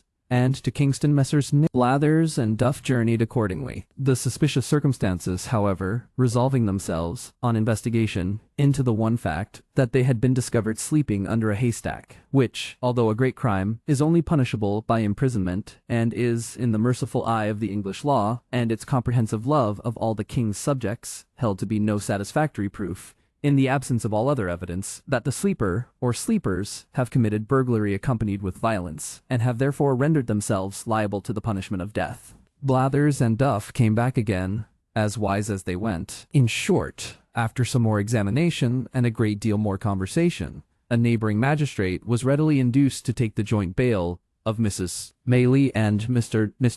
Losberne for Oliver's appearance if he should ever be called upon, and Blathers and Duff, being rewarded with a couple of guineas, returned to town with divided opinions on the subject of their expedition, the latter gentleman on a mature consideration of all the circumstances, inclining to the belief that the burglarious attempt had originated with the family pet, and the former being equally disposed to concede the full merit of it to the great Mr. Conkey Chickweed. Meanwhile, Oliver gradually throve and prospered under the united care of Mrs. Maylie, Rose, and the kind-hearted Mr. Losberne. If fervent prayers, gushing from hearts overcharged with gratitude, be heard in heaven, and if they be not, what prayers are? The blessings which the orphan child called down upon them, sunk into their souls, diffusing peace and happiness. Chapter 32.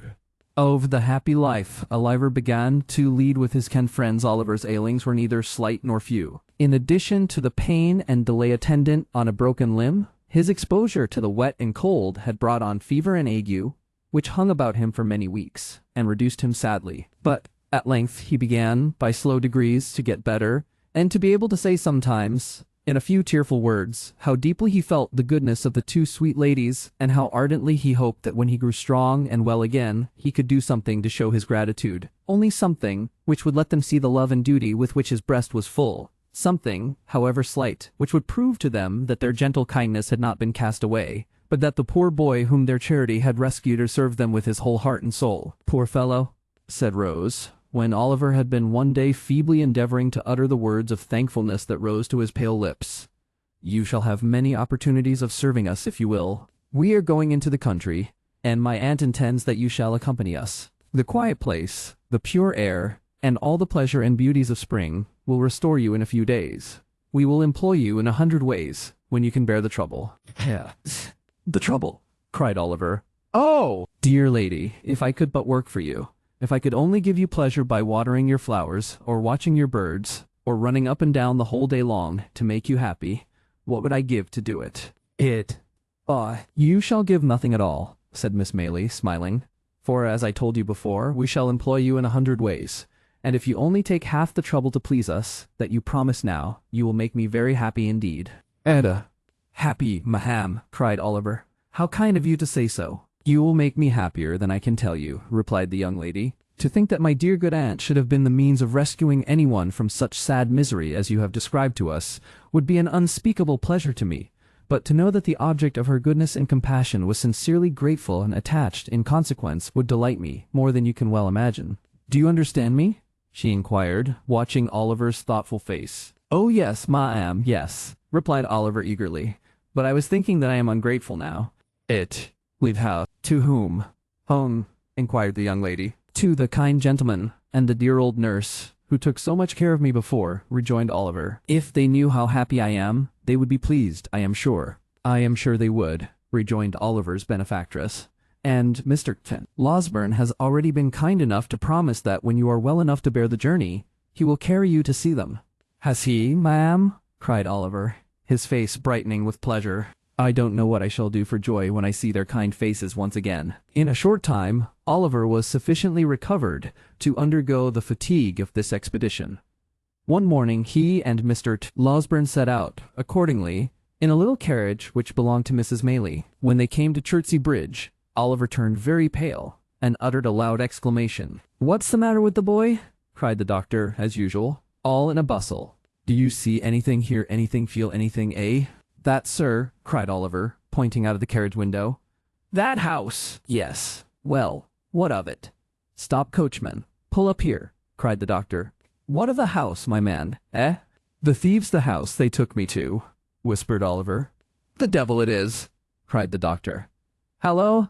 There, let me out." But before the coachman could dismount from his box, he had tumbled out of the coach by some means or other, and, running down to the deserted tenement, began kicking at the door like a madman.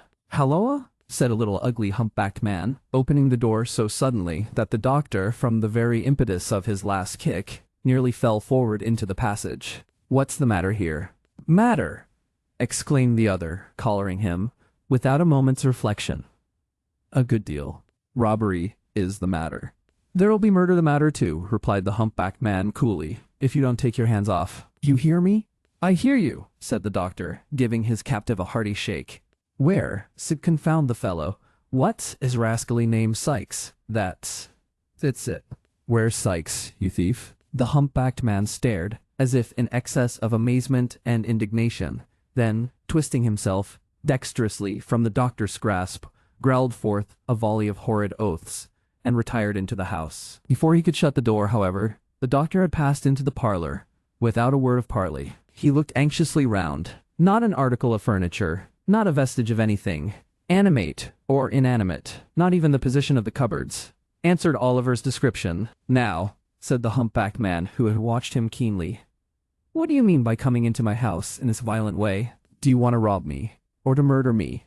Which is it? Did you ever know a man come out to do either, in a chariot and pair, you ridiculous old vampire?" said the irritable doctor. "What do you want, then?" demanded the hunchback. "Will you take yourself off before I do you a mischief?" "Curse you!" "As soon as I think proper," said Mr. Losberne, looking into the other parlor, which, like the first, bore no resemblance whatever to Oliver's account of it. "I shall find you out some day, my friend." "Will you?" sneered the ill-favored cripple.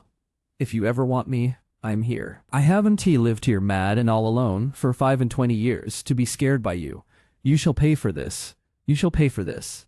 You shall pay for this." And so saying the misshapen little demon set up a yell and danced upon the ground, as if wild with rage. "Stupid enough.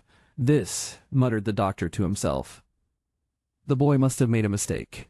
Here, put that in your pocket, and shut yourself up again." With these words he flung the hunchback a piece of money, and returned to the carriage. The man followed to the chariot door, uttering the wildest imprecations and curses all the way. But as Mr. Losberne turned to speak to the driver, he looked into the carriage, and eyed Oliver for an instant with a glance so sharp and fierce, and at the same time so furious and vindictive, that, waking or sleeping, he could not forget it for months afterwards. He continued to utter the most fearful imprecations, until the driver had resumed his seat, and when they were once more on their way, they could see him some distance behind, beating his feet upon the ground, and tearing his hair, in transports of real or pretended rage. "I am an ass," said the doctor after a long silence. "Did you know that before, Oliver?" "No, sir." "Then don't forget it another time." "An ass," said the doctor again, after a further silence of some minutes. "Even if it had been the right place, and the right fellows had been there, what could I have done, single-handed? And if I had had assistance, I see no good that I should have done, except leading to my own exposure, and an unavoidable statement of the manner in which I have hushed up this business. That would have served me right, though. I am always involving myself in some scrape or other, by acting on impulse. It might have done me good." Now, the fact was that the excellent doctor had never acted upon anything but impulse all through his life, and it was no bad compliment to the nature of the impulses which governed him, that so far from being involved in any peculiar troubles or misfortunes, he had the warmest respect and esteem of all who knew him. If the truth must be told, he was a little out of temper, for a minute or two, at being disappointed in procuring corroborative evidence of Oliver's story on the very first occasion on which he had a chance of obtaining any. He soon came round again, however, and finding that Oliver's replies to his questions were still as straightforward and consistent, and still delivered with as much apparent sincerity and truth as they had ever been, he made up his mind to attach full credence to them from that time forth. As Oliver knew the name of the street in which Mr. Brownlow resided, they were enabled to drive straight thither. When the coach turned into it, his heart beat so violently that he could scarcely draw his breath. "Now, my boy, which house is it?" inquired Mr. Losberne. That, replied Oliver, pointing eagerly out of the window. "The White House." "Oh, make haste. Pray make haste. I feel as if I should die. It makes me tremble so." Come," said the good doctor, patting him on the shoulder. "You will see them directly, and they will be overjoyed to find you safe and well." "Oh, I hope so," cried Oliver. "They were so good to me, so very, very good to me, so very, very good to me." The coach rolled on. It stopped. No, that was the wrong house, the next door. It went on a few paces, and stopped again. Oliver looked up at the windows, with tears of happy expectation coursing down his face. Alas! The White House was empty, and there was a bill in the window. "To let." "Knock at the next door," cried Mr. Losberne, taking Oliver's arm in his. "What has become of Mr. Brownlow, who used to live in the adjoining house? Do you know?" The servant did not know, but would go and inquire. She presently returned, and said that Mr. Brownlow had sold off his goods, and gone to the West Indies 6 weeks before. Oliver clasped his hands, and sank feebly backward. "Has his housekeeper gone too?" inquired Mr. Losberne, after a moment's pause. "Yes, sir," replied the servant. "The old gentleman, the housekeeper, and a gentleman who was a friend of Mr. Brownlow's, all went together." "Then turn towards home again," said Mr. Losberne to the driver, "and don't stop to bait the horses till you get out of this confounded London." "The bookstall keeper, sir?" said Oliver. "I know the way there." "See him, pray, sir? Do see him."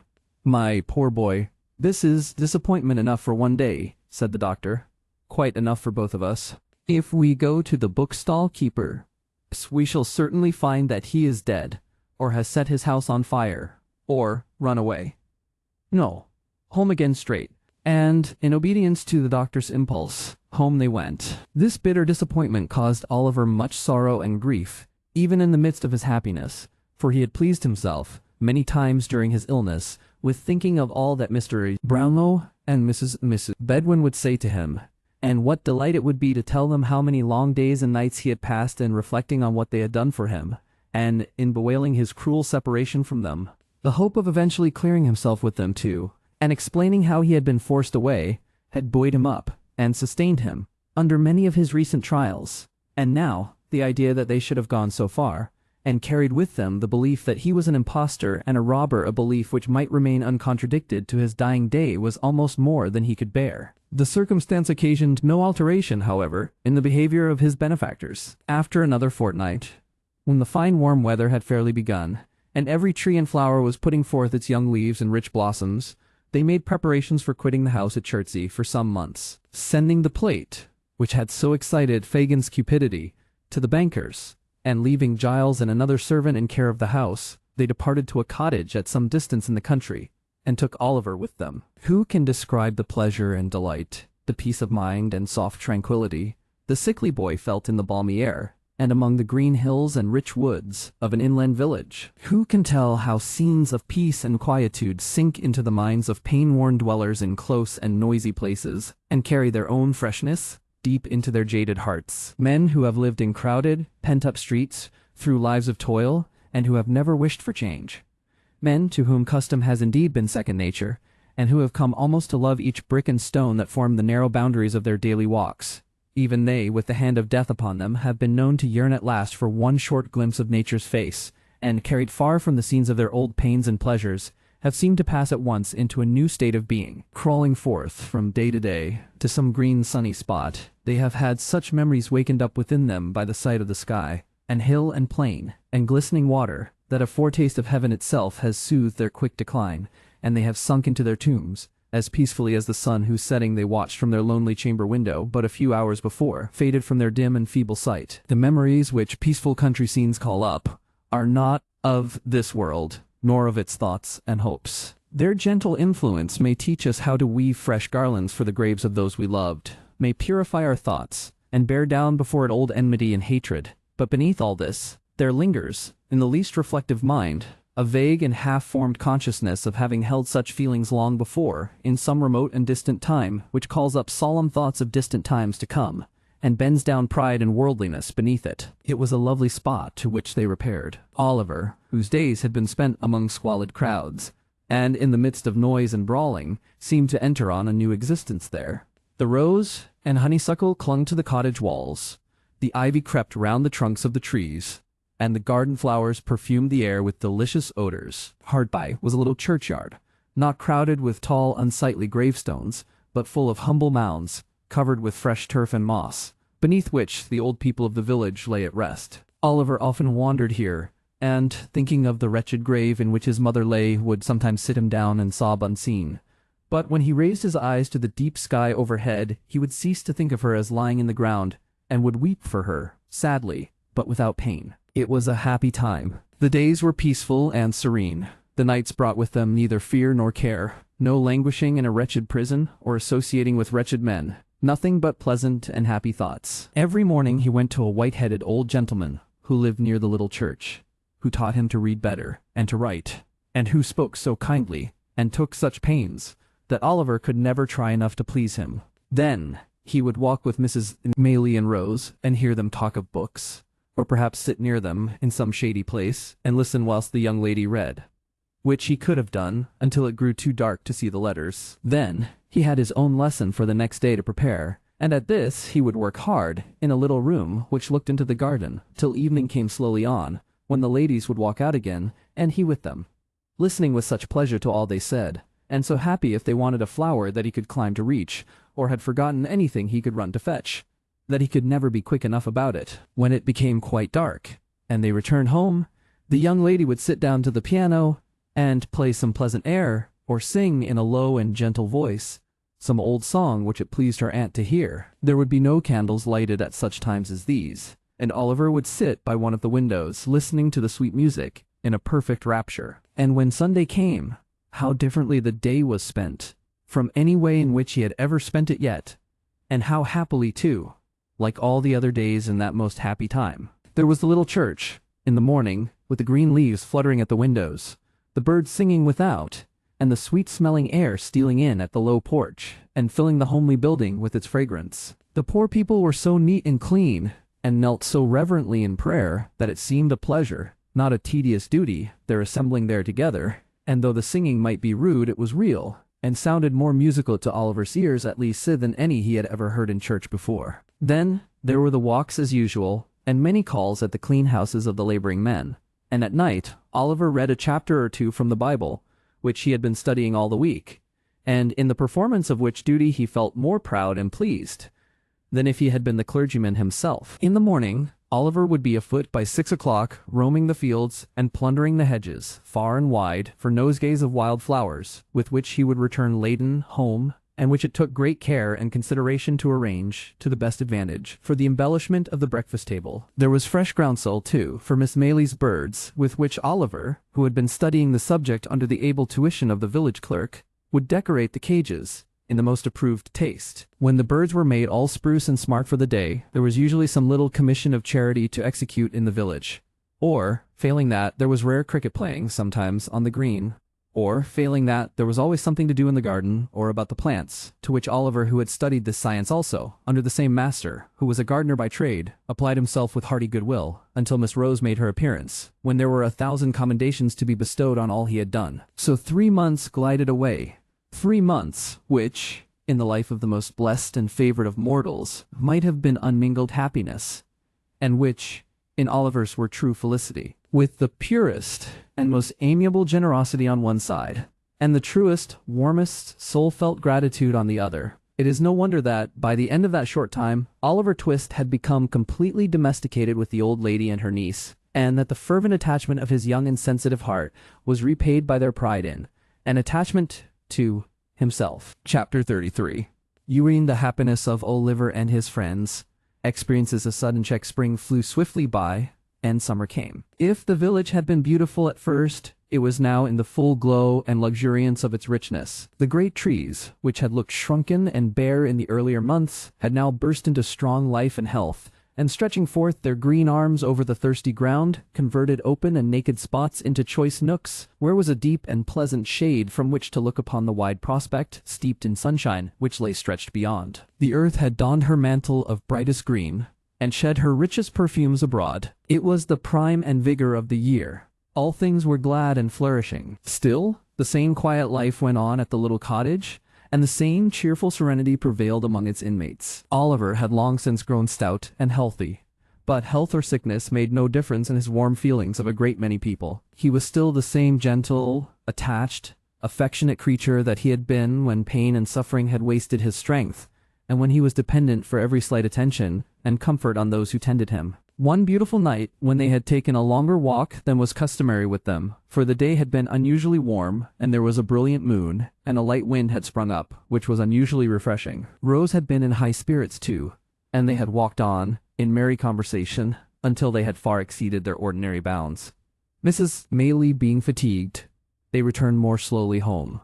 The young lady, merely throwing off her simple bonnet, sat down to the piano as usual. After running abstractedly over the keys for a few minutes, she fell into a low and very solemn air, and as she played it, they heard a sound as if she were weeping.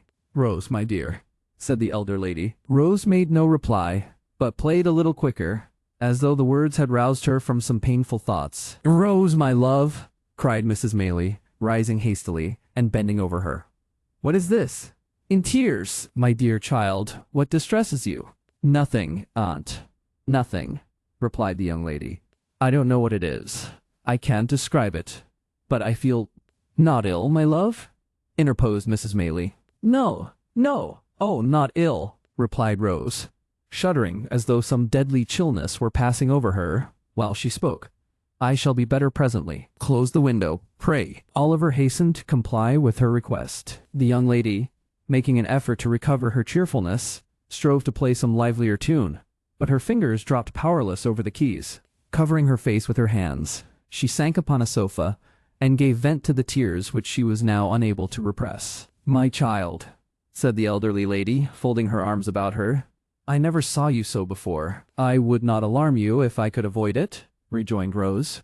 "But, indeed, I have tried very hard, and cannot help this. I fear I am ill, aunt." She was, indeed, for when candles were brought, they saw that in the very short time which had elapsed since their return home, the hue of her countenance had changed to a marble whiteness. Its expression had lost nothing of its beauty, but it was changed, and there was an anxious, haggard look about the gentle face, which it had never worn before. Another minute, and it was suffused with a crimson flush, and a heavy wildness came over the soft blue eye. Again this disappeared, like the shadow thrown by a passing cloud, and she was once more deadly pale. Oliver, who watched the old lady anxiously, observed that she was alarmed by these appearances, and so in truth was he. But seeing that she affected to make light of them, he endeavored to do the same, and they so far succeeded, that when Rose was persuaded by her aunt to retire for the night, she was in better spirits, and appeared even in better health, assuring them that she felt certain she should rise in the morning quite well. "I hope," said Oliver,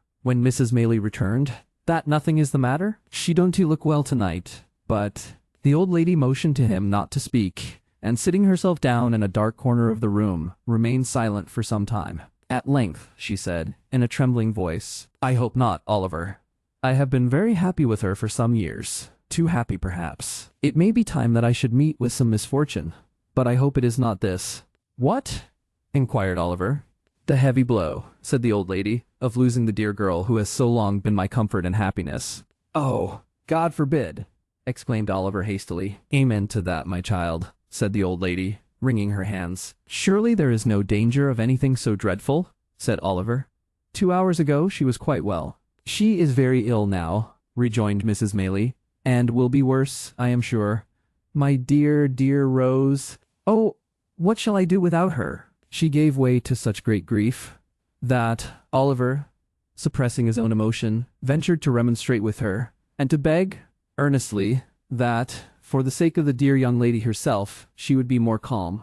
"And consider, ma'am," said Oliver, as the tears forced themselves into his eyes, despite of his efforts to the contrary. "Oh, consider how young and good she is, and what pleasure and comfort she gives to all about her. I am sure, quite certain that, for your sake, who are so good yourself, and for her own, and for the sake of all she makes so happy, she will not die. Heaven will never let her die so young." "Hush!"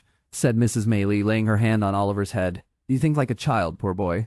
But you teach me my duty, notwithstanding. I had forgotten it for a moment, Oliver, but I hope I may be pardoned, for I am old, and have seen enough of illness and death to know the agony of separation from the objects of our love. I have seen enough, too, to know that it is not always the youngest and best who are spared to those that love them. But this should give us comfort in our sorrow, for heaven is just, and such things teach us impressively that there is a brighter world than this, and that the passage to it is speedy. God's will be done.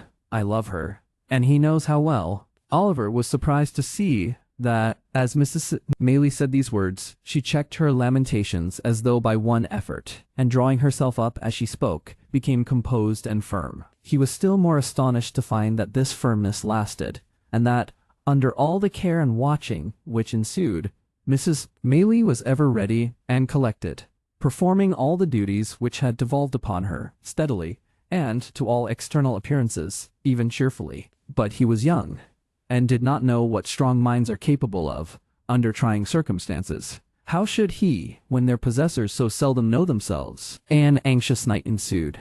When morning came, Mrs. Maylie's predictions were but too well verified. Rose was in the first stage of a high and dangerous fever.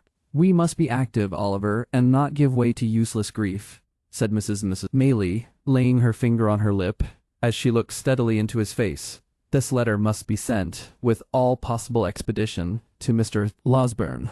It must be carried to the market town, which is not more than 4 miles off, by the footpath across the field, and thence dispatched, by an express on horseback, straight to Chertsey. The people at the inn will undertake to do this, and I can trust to you to see it done, I know."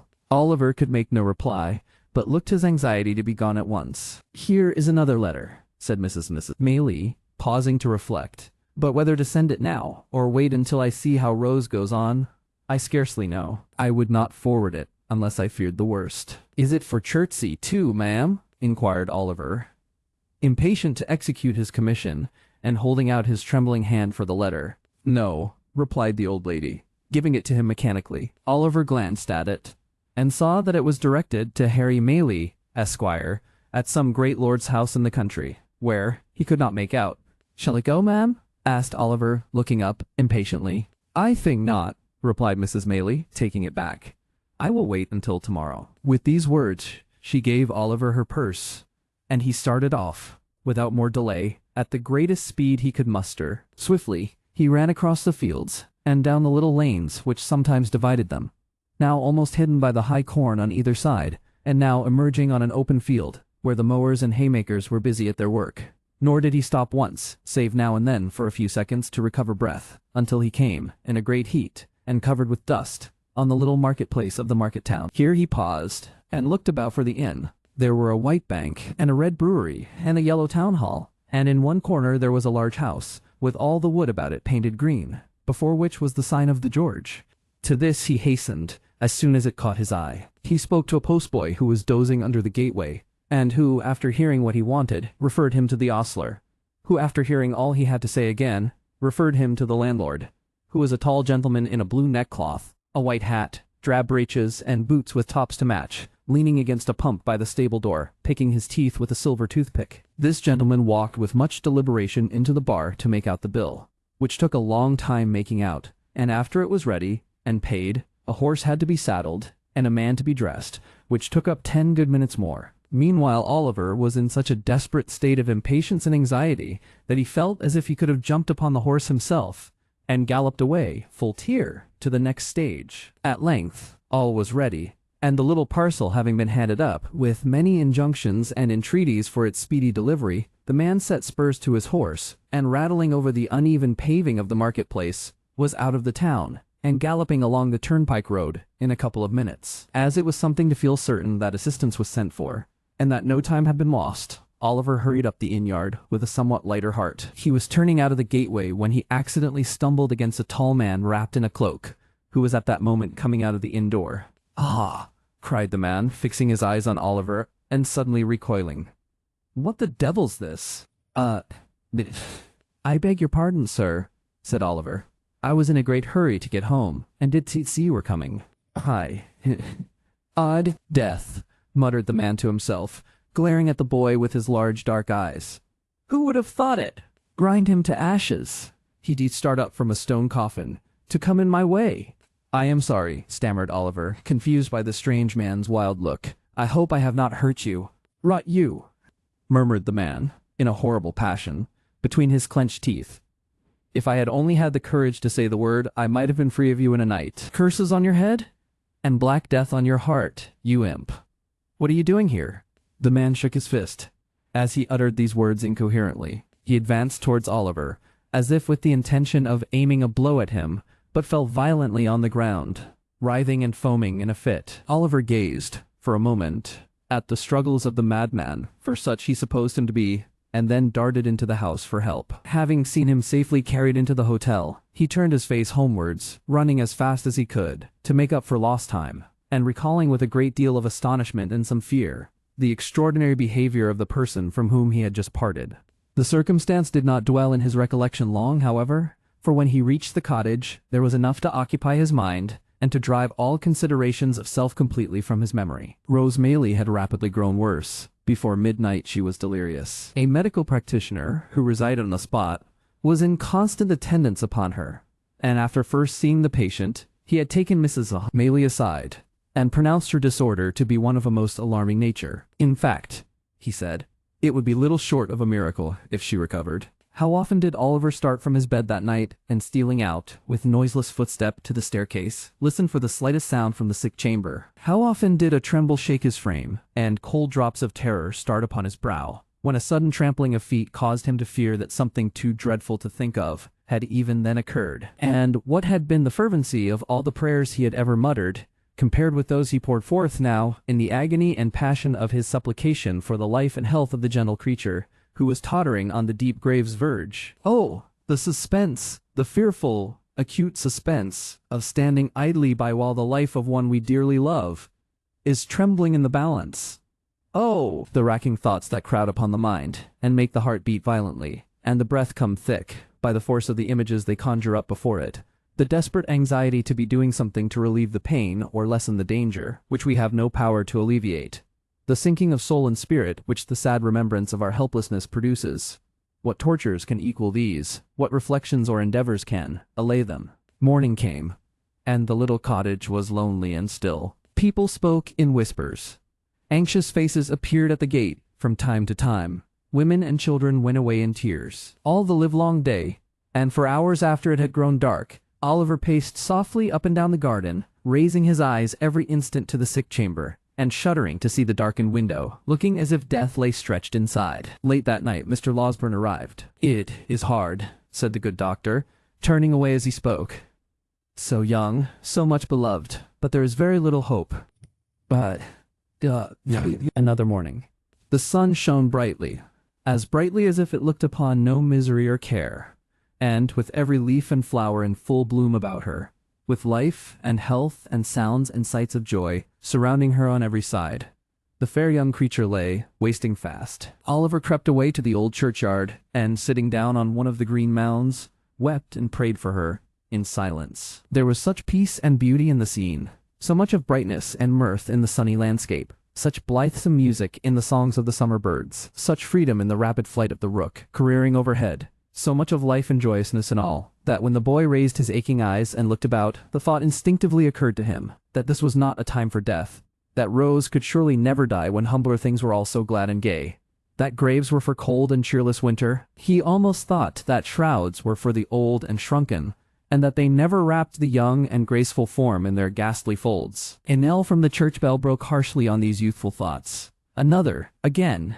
it was tolling for the funeral service. A group of humble mourners entered the gate, wearing white favors, for the corpse was young. They stood uncovered by a grave, and there was a mother once among the weeping train. But the sun shone brightly, and the birds sang on. Oliver turned homeward, thinking on the many kindnesses he had received from the young lady, and wishing that the time could come again, that he might never cease showing her how grateful and attached he was. He had no cause for self-reproach on the score of neglect or want of thought, for he had been devoted to her service, and yet 100 little occasions rose up before him, on which he fancied he might have been more zealous and more earnest, and wished he had been. We need be careful how we deal with those about us, when every death carries to some small circle of survivors thoughts of so much omitted, and so little done of so many things forgotten, and so many more which might have been repaired. There is no remorse so deep as that which is unavailing. If we would be spared its tortures, let us remember this, in time. When he reached home, Mrs. Maylie was sitting in the little parlor. Oliver's heart sank at sight of her, for she had never left the bedside of her niece, and he trembled to think what change could have driven her away. He learnt that she had fallen into a deep sleep, from which she would waken, either to recovery and life, or to bid them farewell and die. They sat, listening and afraid to speak, for hours. The untasted meal was removed. With looks which showed that their thoughts were elsewhere, they watched the sun as he sank lower and lower, and, at length, cast over sky and earth those brilliant hues which herald his departure. Their quick ears caught the sound of an approaching footstep. They both involuntarily darted to the door, as Mr. Losberne entered. "What of Rose?" cried the old lady. "Tell me at once. I can bear it, anything but suspense." "Oh, tell me, in the name of heaven." "You must compose yourself," said the doctor, supporting her. "Be calm, my dear ma'am, pray. Let me go, in God's name. My dear child, she is dead. She is dying." "No," cried the doctor passionately. "As he is good and merciful, she will live to bless us all, for years to come." The lady fell upon her knees, and tried to fold her hands together, but the energy which had supported her so long fled up to heaven with her first thanksgiving, and she sank into the friendly arms which were extended to receive her. Chapter 34 contains some introductory particulars relative to a young gentleman who now arrives upon the scene, and in a new adventure which happened to Oliver. It was almost too much happiness to bear. Oliver felt stunned and stupefied by the unexpected intelligence. He could not weep or speak or rest. He had scarcely the power of understanding anything that had passed, until, after a long ramble in the quiet evening air, a burst of tears came to his relief, and he seemed to awaken, all at once, to a full sense of the joyful change that had occurred, and the almost insupportable load of anguish which had been taken from his breast. The night was fast closing in, when he returned homeward, laden with flowers which he had culled, with peculiar care, for the adornment of the sick chamber. As he walked briskly along the road, he heard behind him the noise of some vehicle approaching at a furious pace. Looking round, he saw that it was a post-chaise, driven at great speed, and as the horses were galloping, and the road was narrow, he stood leaning against a gate until it should have passed him. As it dashed on, Oliver caught a glimpse of a man in a white nightcap, whose face seemed familiar to him, although his view was so brief that he could not identify the person. In another second or two, the nightcap was thrust out of the chaise window, and a stentorian voice bellowed to the driver to stop, which he did as soon as he could pull up his horses. Then the nightcap once again appeared, and the same voice called Oliver by his name. "Here!" cried the voice. "Oliver, what's the news? Miss Rose, Master Oliver!" "Is it you, Giles?" cried Oliver, running up to the chaise door. Giles popped out his nightcap again, preparatory to making some reply, when he was suddenly pulled back by a young gentleman who occupied the other corner of the chaise, and who eagerly demanded what was the news. "In a word," cried the gentleman. "Better or worse?" "Better, much better," replied Oliver hastily. "Thank heaven!" exclaimed the gentleman. "You are sure?" "Quite, sir," replied Oliver. "The change took place only a few hours ago, and Mr. Losberne says that all danger is at an end." The gentleman said not another word, but, opening the chaise door, leaped out, and taking Oliver hurriedly by the arm, led him aside. "You are quite certain? There's no possibility of any mistake on your part, my boy, is there?" demanded the gentleman in a tremulous voice. "Do not deceive me by awakening hopes that are not to be fulfilled." "I would not for the world, sir," replied Oliver. "Indeed, you may believe me. Mr. Losberne's words were that she would live to bless us all for many years to come. I heard him say so." The tears stood in Oliver's eyes as he recalled the scene which was the beginning of so much happiness, and the gentleman turned his face away and remained silent for some minutes. Oliver thought he heard him sob more than once, but he feared to interrupt him by any fresh remark, for he could well guess what his feelings were, and so stood apart, feigning to be occupied with his nosegay. All this time, Mr. Giles, with the white nightcap on, had been sitting on the steps of the chaise, supporting an elbow on each knee, and wiping his eyes with a blue cotton pocket handkerchief dotted with white spots. That the honest fellow had not been feigning emotion was abundantly demonstrated by the very red eyes with which he regarded the young gentleman when he turned round and addressed him. "I think you had better go on to my mother's in the chaise, Giles," said he. "I would rather walk slowly on, so as to gain a little time before I see her. You can say I am coming." "I beg your pardon, Mr. Harry," said Giles, giving a final polish to his ruffled countenance with the handkerchief. "But if you would leave the postboy to say that, I should be very much obliged to you. It wouldn't be proper for the maids to see me in this state, sir. I should never have any more authority with them if they did."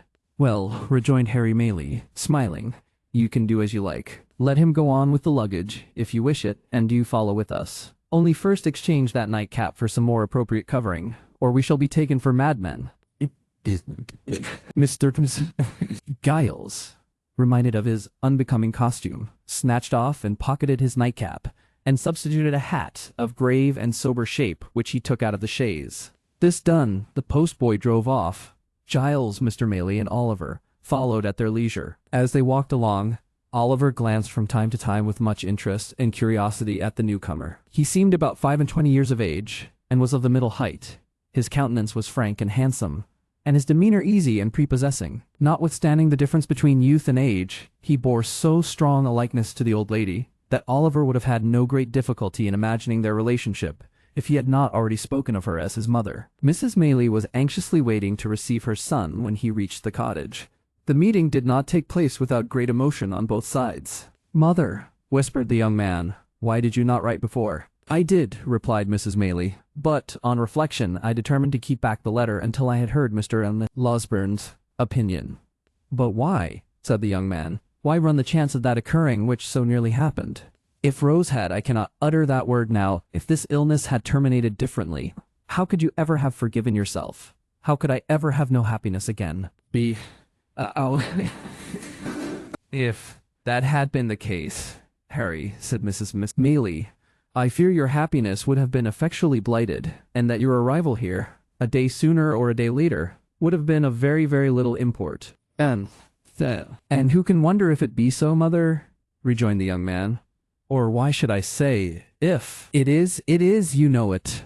Mother, you must know it. I know that she deserves the best and purest love the heart of man can offer," said Mrs. Maylie. "I know that the devotion and affection of her nature require no ordinary return, but one that shall be deep and lasting. If I did not feel this, and know, besides, that a changed behavior in one she loved would break her heart, I should not feel my task so difficult of performance, or have to encounter so many struggles in my own bosom, when I take what seems to me to be the strict line of duty. This is unkind, mother, said Harry. Do you still suppose that I am a boy ignorant of my own mind and mistaking the impulses of my own soul? I think, my dear son, returned Mrs. Maylie, laying her hand upon his shoulder, that youth has many generous impulses which do not last, and that among them are some which, being gratified, become only the more fleeting. Above all, I think, said the lady, fixing her eyes on her son's face, that if an enthusiastic, ardent, and ambitious man marry a wife on whose name there is a stain, which, though it originate in no fault of hers, may be visited by cold and sordid people upon her, and upon his children also, and, in exact proportion to his success in the world, be cast in his teeth, and made the subject of sneers against him, he may, no matter how generous and good his nature, one day repent of the connection he formed in early life, and she may have the pain of knowing that he does so. Mother, said the young man, impatiently, he would be a selfish brute, unworthy alike of the name of man and of the woman you describe, who acted thus. You think so now, Harry, replied his mother, and ever will, said the young man. The mental agony I have suffered during the last 2 days wrings from me the avowal to you of a passion which, as you well know, is not one of yesterday, nor one I have lightly formed. On Rose, sweet, gentle girl, my heart is set, as firmly as ever heart of man was set on woman. I have no thought, no view, no hope in life, beyond her, and if you oppose me in this great stake, you take my peace and happiness in your hands, and cast them to the wind. Mother, think better of this, and of me, and do not disregard the happiness, of which you seem to think so little. Harry, said Mrs. Maylie, it is because I think so much of warm and sensitive hearts that I would spare them from being wounded. But we have said enough, and more than enough, on this matter just now. Let it rest with Rose, then, interposed Harry. You will not press these overstrained opinions of yours so far as to throw any obstacle in my way? I will not, rejoined Mrs. Maylie, but I would have you consider. I have considered, was the impatient reply. Mother, I have considered, years and years. I have considered, ever since I have been capable of serious reflection. My feelings remain unchanged, as they ever will. And why should I suffer the pain of a delay in giving them vent, which can be productive of no earthly good? No! Before I leave this place, Rose shall hear me. She shall, said Mrs. Maylie. There is something in your manner which would almost imply that she will hear me coldly, mother, said the young man. Not coldly, rejoined the old lady. Far from it. How then? Urged the young man. She has formed no other attachment? No, indeed, replied his mother. You have, or I mistake, too strong a hold on her affections already. What I would say, resumed the old lady, stopping her son as he was about to speak, is this. Before you stake your all on this chance, before you suffer yourself to be carried to the highest point of hope, reflect for a few moments, my dear child, on Rose's history, and consider what effect the knowledge of her doubtful birth may have on her decision. Devoted as she is to us, with all the intensity of her noble mind, and with that perfect sacrifice of self, which, in all matters, great or trifling, has always been her characteristic. What do you mean? That I leave you to discover, replied Mrs. Maylie. I must go back to her. God bless you. I shall see you again tonight, said the young man eagerly. By and by, replied the lady. When I leave Rose. You will tell her I am here? Said Harry. Of course, replied Mrs. Maylie, and say how anxious I have been, and how much I have suffered, and how I long to see her. You will not refuse to do this, mother? No, said the old lady. I will tell her all. And pressing her son's hand affectionately, she hastened from the room. Mr. Losberne and Oliver had remained at another end of the apartment while this hurried conversation was proceeding.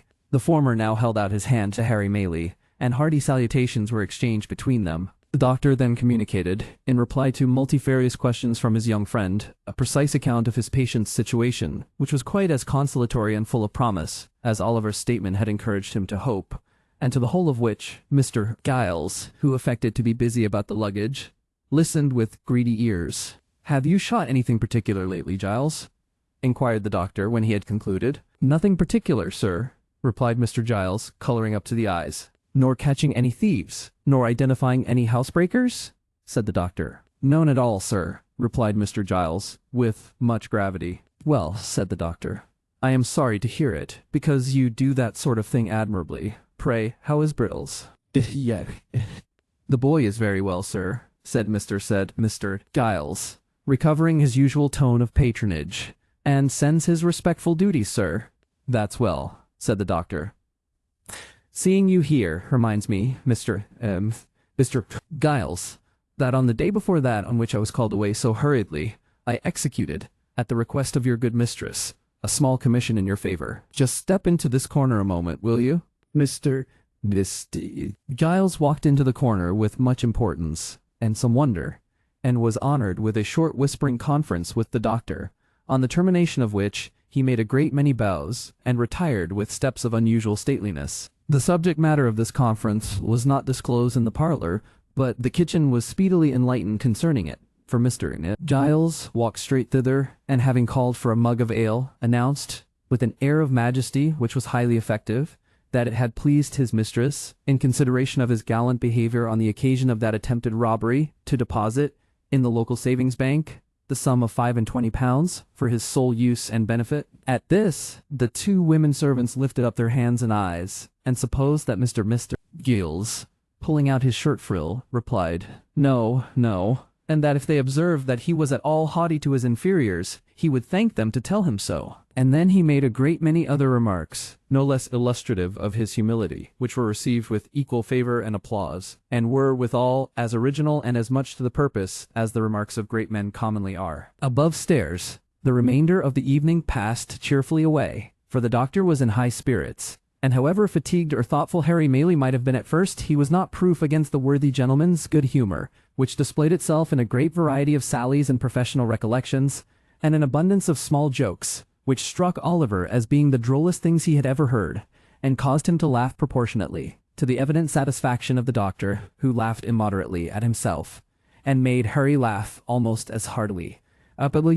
So, they were as pleasant a party as, under the circumstances, they could well have been, and it was late before they retired, with light and thankful hearts, to take that rest of which, after the doubt and suspense they had recently undergone, they stood much in need. Oliver rose next morning, in better heart, and went about his usual occupations, with more hope and pleasure than he had known for many days. The birds were once more hung out to sing in their old places, and the sweetest wild flowers that could be found were once more gathered to gladden Rose with their beauty. The melancholy which had seemed to the sad eyes of the anxious boy to hang, for days past, over every object, beautiful as all were, was dispelled by magic. The dew seemed to sparkle more brightly on the green leaves, the air to rustle among them with a sweeter music, and the sky itself to look more blue and bright. Such is the influence which the condition of our own thoughts exercise, even over the appearance of external objects. Men who look on nature and their fellow men,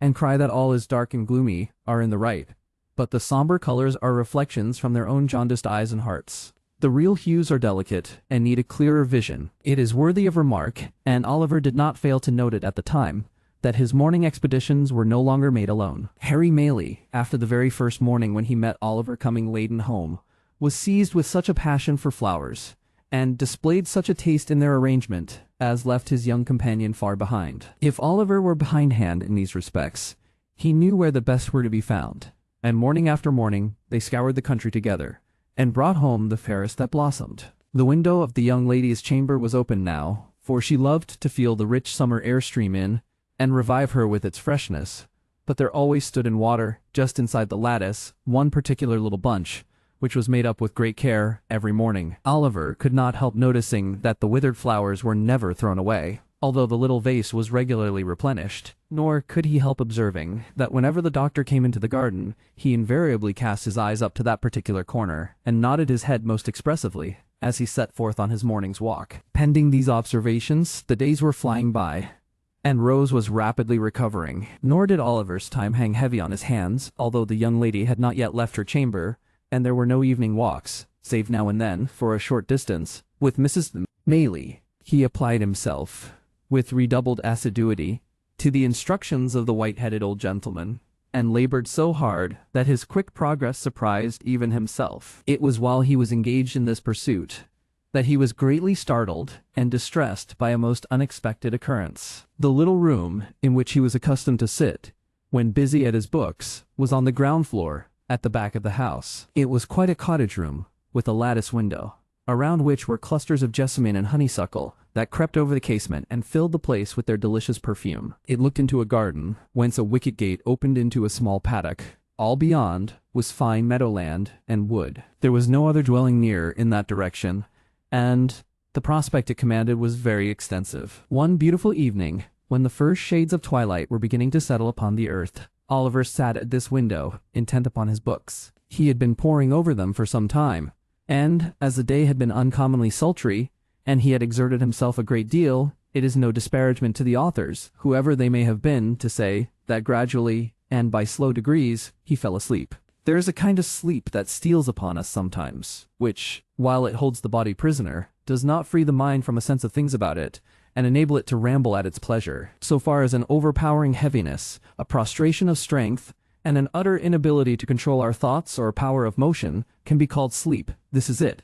And yet we have a consciousness of all that is going on about us. And if we dream at such a time, words which are really spoken, or sounds which really exist at the moment, accommodate themselves with surprising readiness until reality and imagination become so strangely blended that it is afterwards almost matter of impossibility to separate the two. Nor is this the most striking phenomenon incidental to such a state. It is an undoubted fact that although our senses of touch and sight be for the time dead, yet our sleeping thoughts, and the visionary scenes that pass before us, will be influenced and materially influenced by the mere silent presence of some external object, which may not have been near us when we closed our eyes, and of whose vicinity we have had no waking consciousness. Oliver knew, perfectly well, that he was in his own little room, that his books were lying on the table before him, that the sweet air was stirring among the creeping plants outside, and yet he was asleep. Suddenly, the scene changed. The air became close and confined, and he thought, with a glow of terror, that he was in the Jew's house again. There sat the hideous old man, in his accustomed corner, pointing at him, and whispering to another man, with his face averted, who sat beside him. "Hush, my dear," he thought he heard the Jew say. "It is he, sure enough. Come away." "He." The other man seemed to answer. "Could I mistake him, think you? If a crowd of ghosts were to put themselves into his exact shape, and he stood amongst them, there is something that would tell me how to point him out. If you buried him 50 feet deep, and took me across his grave, I fancy I should know, if there was a mark above it, that he lay buried there." The man seemed to say this with such dreadful hatred that Oliver awoke with the fear, and started up. Good heaven! What was that which sent the blood tingling to his heart, and deprived him of his voice, and of power to move? There at the window close before him, so close that he could have almost touched him before he started back, with his eyes peering into the room and meeting his. There stood the Jew, and beside him, white with rage or fear, or both, were the scowling features of the man who had accosted him in the inn-yard. It was but an instant, a glance, a flash, before his eyes, and they were gone. But they had recognized him, and he them, and their look was as firmly impressed upon his memory as if it had been deeply carved in stone and set before him from his birth. He stood transfixed for a moment, then, leaping from the window into the garden, called loudly for help. Chapter 35. Containing the unsatisfactory result of Oliver. Adventure, and a conversation of some importance between Harry Maylie and Rose, when the inmates of the house, attracted by Oliver's cries, hurried to the spot from which they proceeded. They found him, pale and agitated, pointing in the direction of the meadows behind the house, and scarcely able to articulate the words. "The Jew! The Jew! Mr. Giles was at a loss to comprehend what this outcry meant, but Harry Maylie, whose perceptions were something quicker, and who had heard Oliver's history from his mother, understood it at once. "What direction did he take?" he asked, catching up a heavy stick which was standing in a corner. "That," replied Oliver, pointing out the course the man had taken. "I missed them in an instant." "Then they are in the ditch," said Harry. "Follow, and keep as near me as you can." So saying, he sprang over the hedge, and darted off with a speed which rendered it matter of exceeding difficulty for the others to keep near him. Giles followed as well as he could, and Oliver followed too, and in the course of a minute or two, Mr. Losberne, who had been out walking, and just then returned, tumbled over the hedge after them, and picking himself up with more agility than he could have been supposed to possess, struck into the same course at no contemptible speed, shouting all the while, most prodigiously, to know what was the matter. On they all went, nor stopped they once to breathe, until the leader, striking off into an angle of the field indicated by Oliver, began to search, narrowly, the ditch and hedge adjoining, which afforded time for the remainder of the party to come up, and for Oliver to communicate to Mr. Losberne the circumstances that had led to so vigorous a pursuit. The search was all in vain. There were not even the traces of recent footsteps to be seen. They stood now on the summit of a little hill, commanding the open fields in every direction for 3 or 4 miles. There was the village in the hollow on the left. But, in order to gain that, after pursuing the track Oliver had pointed out, the men must have made a circuit of open ground, which it was impossible they could have accomplished in so short a time. A thick wood skirted the meadowland in another direction, but they could not have gained that covert for the same reason. "It must have been a dream, Oliver," said Harry Maylie. "Oh no, indeed, sir," replied Oliver, shuddering at the very recollection of the old wretch's countenance. "I saw him too plainly for that. I saw them both, as plainly as I see you now." "Who was the other?" inquired Harry and Mr. Losberne together. "The very same man I told you of, who came so suddenly upon me at the inn," said Oliver. "We had our eyes fixed full upon each other, and I could swear to him." "They took this way," demanded Harry. "Are you sure?" "As I am that the men were at the window," replied Oliver, pointing down, as he spoke, to the hedge which divided the cottage garden from the meadow. "The tall man leaped over just there, and the Jew, running a few paces to the right, crept through that gap." The 2 gentlemen watched Oliver's earnest face as he spoke, and looking from him to each other, seemed to feel satisfied of the accuracy of what he said. Still, in no direction were there any appearances of the trampling of men in hurried flight. The grass was long, but it was trodden down nowhere, save where their own feet had crushed it. The sides and brinks of the ditches were of damp clay, but in no one place could they discern the print of men's shoes, or the slightest mark which would indicate that any feet had pressed the ground for hours before. "This is strange," said Harry. "Strange," echoed the doctor. Blathers and Duff themselves could make nothing of it. Notwithstanding the evidently useless nature of their search, they did not desist until the coming on of night rendered its further prosecution hopeless, and even then they gave it up with reluctance. Giles was dispatched to the different alehouses in the village, furnished with the best description Oliver could give of the appearance and dress of the strangers. Of these, the Jew was, at all events, sufficiently remarkable to be remembered, supposing he had been seen drinking, or loitering about, but Giles returned without any intelligence, calculated to dispel or lessen the mystery. On the next day, fresh search was made, and the inquiries renewed, but with no better success.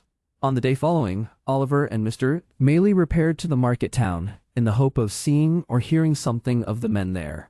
But this effort was equally fruitless. After a few days, the affair began to be forgotten, as most affairs are, when wonder, having no fresh food to support it, dies away of itself. Meanwhile, Rose was rapidly recovering. She had left her room, was able to go out, and mixing once more with the family, carried joy into the hearts of all. But, although this happy change had a visible effect on the little circle, and although cheerful voices and merry laughter were once more heard in the cottage, there was at times an unwonted restraint upon some there, even upon Rose herself, which Oliver could not fail to remark. Mrs. Maylie and her son were often closeted together for a long time, and more than once Rose appeared with traces of tears upon her face. After Mr. Losberne had fixed a day for his departure to Chertsey, these symptoms increased, and it became evident that something was in progress which affected the peace of the young lady, and of somebody else besides. At length, one morning, when Rose was alone in the breakfast parlor, Harry Maylie entered, and, with some hesitation, begged permission to speak with her for a few moments. "A very few will suffice, Rose," said the young man, drawing his chair towards her. "What I shall have to say has already presented itself to your mind. The most cherished hopes of my heart are not unknown to you, though from my lips you have not heard them stated." Rose had been very pale from the moment of his entrance, but that might have been the effect of her recent illness. She merely bowed, and bending over some plants that stood near, waited in silence for him to proceed. I ought to have left here before," said Harry. "You should, indeed," replied Rose. "Forgive me for saying so, but I wish you had." "I was brought here by the most dreadful and agonizing of all apprehensions," said the young man, "the fear of losing the one dear being on whom my every wish and hope are fixed. You had been dying, trembling between earth and heaven. We know that when the young, the beautiful, and good are visited with sickness, their pure spirits insensibly turn towards their bright home of lasting rest. We know, heaven help us, that the best and fairest of our kind too often fade in blooming. There were tears in the eyes of the gentle girl as these words were spoken, and when one fell upon the flower over which she bent and glistened brightly in its cup, making it more beautiful, it seemed as though the outpouring of her fresh young heart claimed kindred naturally with the loveliest things in nature. A creature, continued the young man passionately, a creature as fair and innocent of guile as one of God's own angels, fluttered between life and death. Oh, who could hope, when the distant world to which she was akin half opened to her view, that she would return to the sorrow and calamity of this? Rose, Rose, to know that you were passing away like some soft shadow, which a light from above casts upon the earth, to have no hope that you would be spared to those who linger here, hardly to know a reason why you should be, to feel that you belong to that bright sphere whither so many of the fairest and the best have winged their early flight,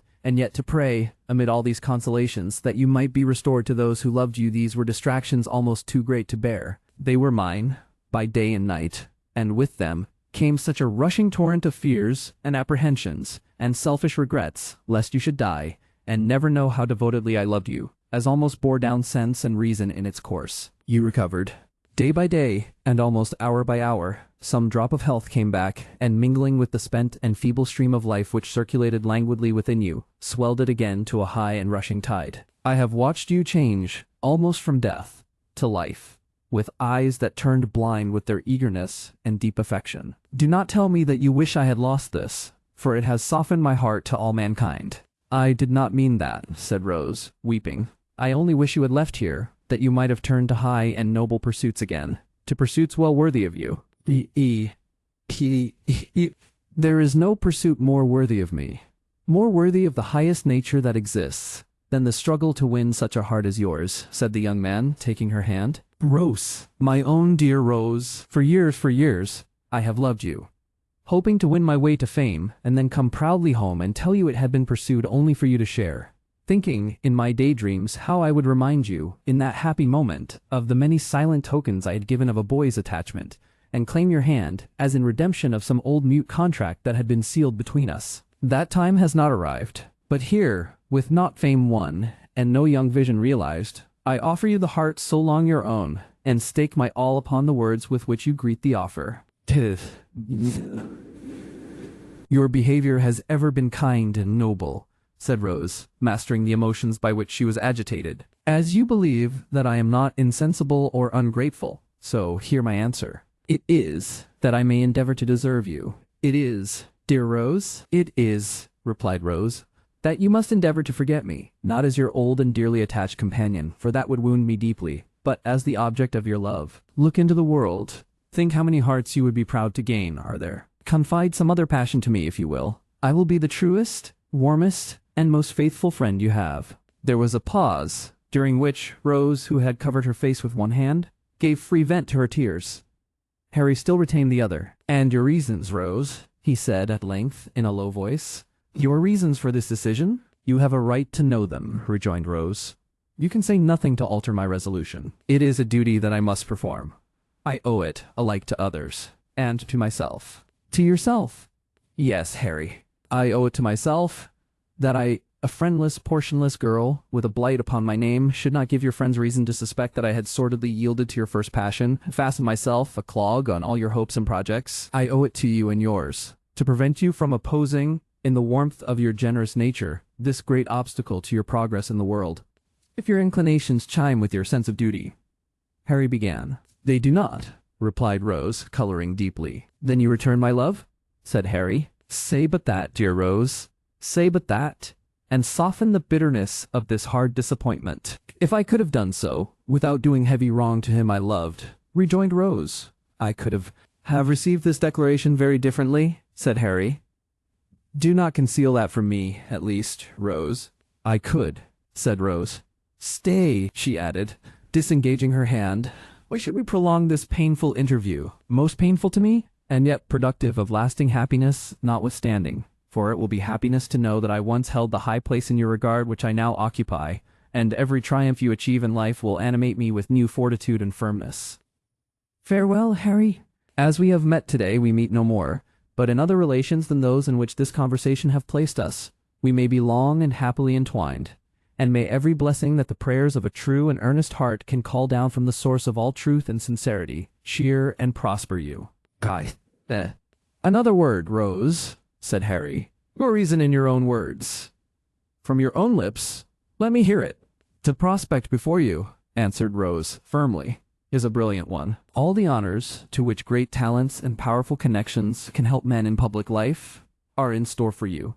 But those connections are proud, and I will neither mingle with such as may hold in scorn the mother who gave me life, nor bring disgrace or failure on the son of her who has so well supplied that mother's place. In a word, said the young lady, turning away, as her temporary firmness forsook her, there is a stain upon my name, which the world visits on innocent heads. I will carry it into no blood but my own, and the reproach shall rest alone on me.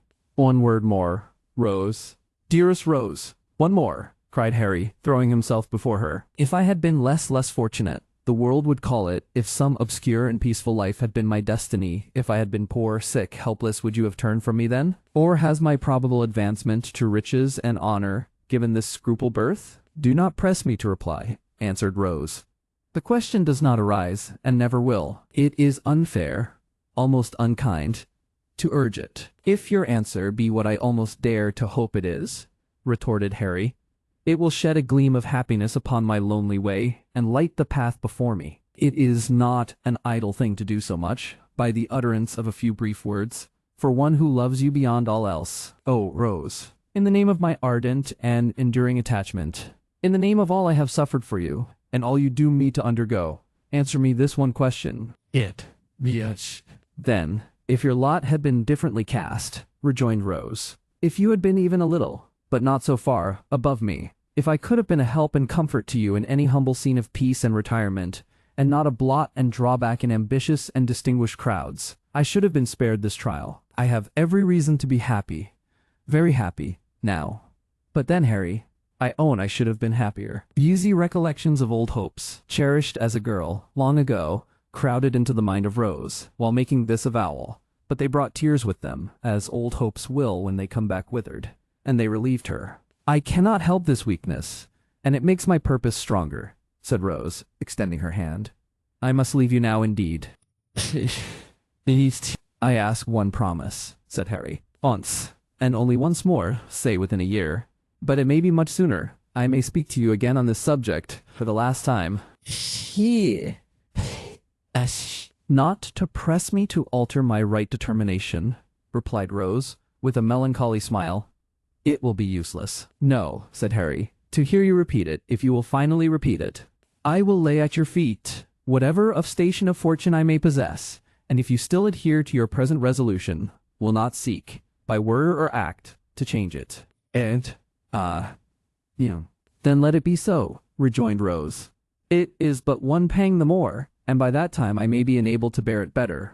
And she extended her hand again, but the young man caught her to his bosom, and imprinting one kiss on her beautiful forehead, hurried from the room. Chapter 36 is a very short one, and may appear of no great importance in its place, but it shall be read notwithstanding, as a sequel to the last, and a key to one that will follow, when its time arrives. And so you are resolved to be my traveling companion this morning, eh? Said the doctor, as Harry Maylie joined him and Oliver at the breakfast table.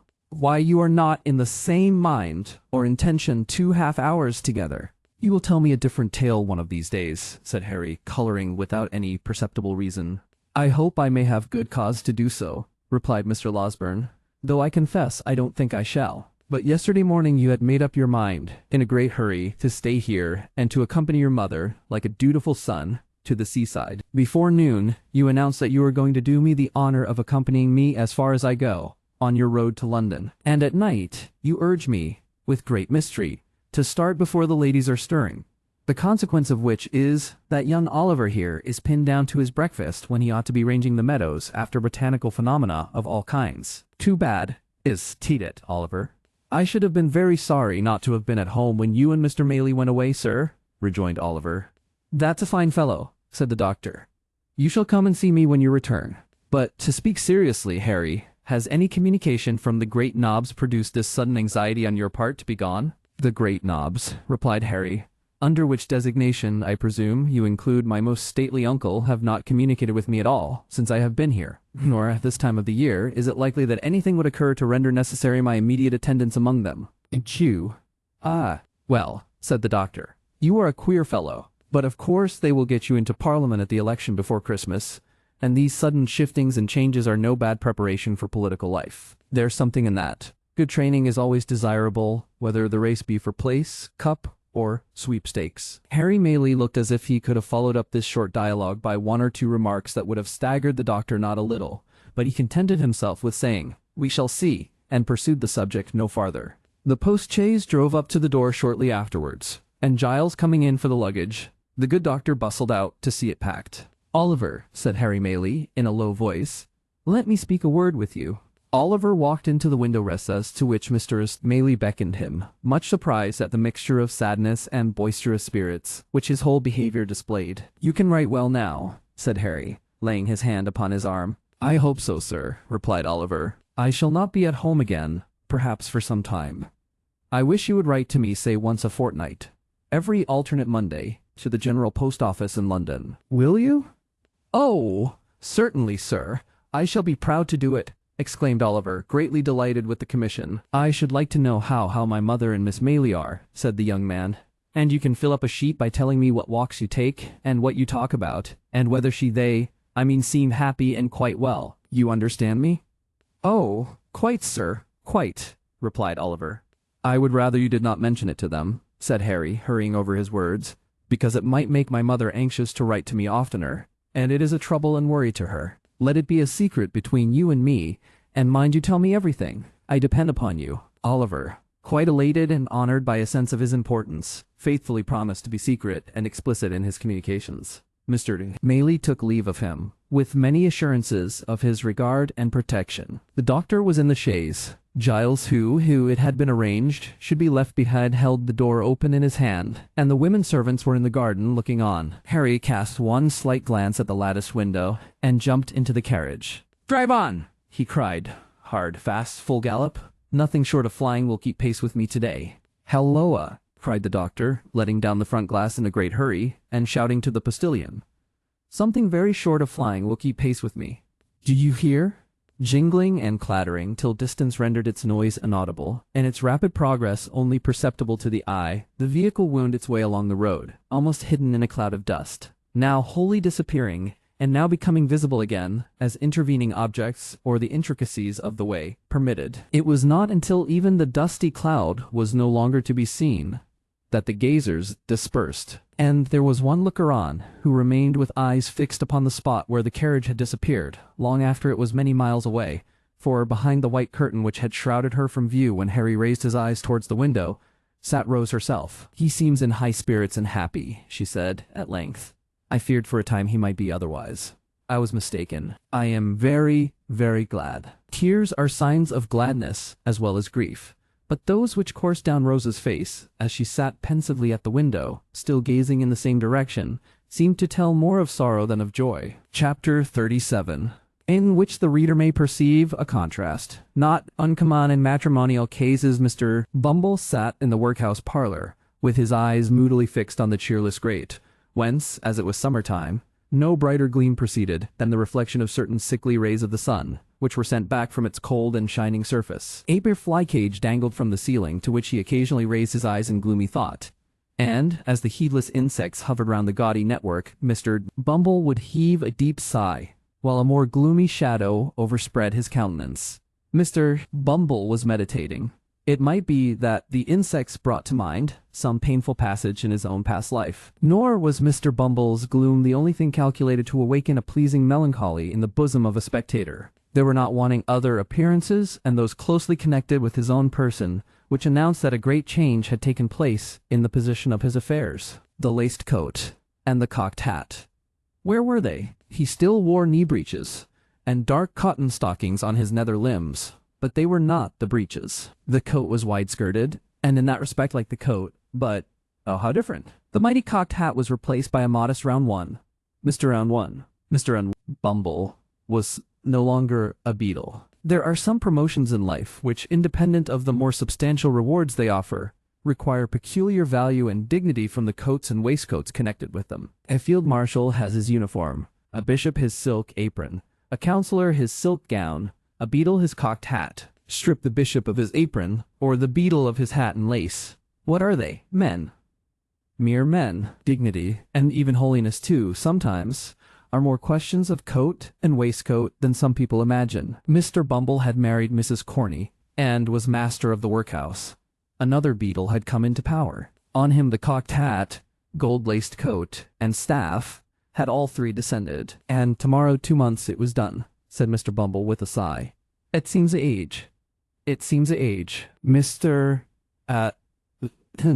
Bumble might have meant that he had concentrated a whole existence of happiness into the short space of 8 weeks. But the sigh there was a vast deal of meaning in the sigh. I sold myself, said Mr. Bumble, pursuing the same train of reflection, for 6 teaspoons, a pair of sugar tongs, and a milk pot, with a small quantity of second-hand furniture, and £20 in money. I went very reasonable. Cheap? Dirt cheap. Cheap, cried a shrill voice in Mr. Bumble's ear. You would have been dear at any price, and dear enough I paid for you. Lord above knows that. Mr. Bumble turned, and encountered the face of his interesting consort, who, imperfectly comprehending the few words she had overheard of his complaint, had hazarded the foregoing remark at a venture. Miss Bumble. Ma'am, said Mr. Bumble, with a sentimental sternness. Well, cried the lady, have the goodness to look at me, said Mr. Bumble, fixing his eyes upon her. If she stands such a eye as that, said Mr. Bumble to himself, she can stand anything. It is I never knew to fail with paupers. If it fails with her, my power is gone. Whether an exceedingly small expansion of eye be sufficient to quell paupers, who, being lightly fed, are in no very high condition, or whether the late Mrs. Corney was particularly proof against eagle glances, are matters of opinion.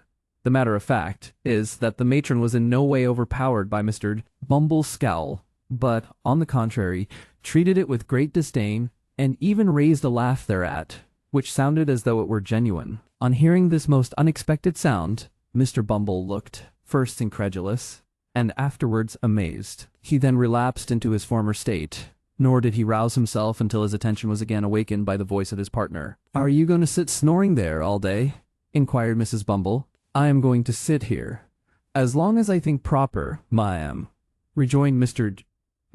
Bumble, and although I was not snoring, I shall snore, gape, sneeze, laugh, or cry, as the humor strikes me, such being my prerogative. Your prerogative, sneered Mrs. Bumble, with ineffable contempt. I said the word, ma'am, said Mr. Bumble. The prerogative of a man is to command. And what's the prerogative of a woman, in the name of goodness? Cried the relict of Mr. Corney deceased. To obey, ma'am, thundered Mr. Bumble. Your late unfortunate husband should have taught it you, and then, perhaps, he might have been alive now. I wish he was, poor man. Mrs.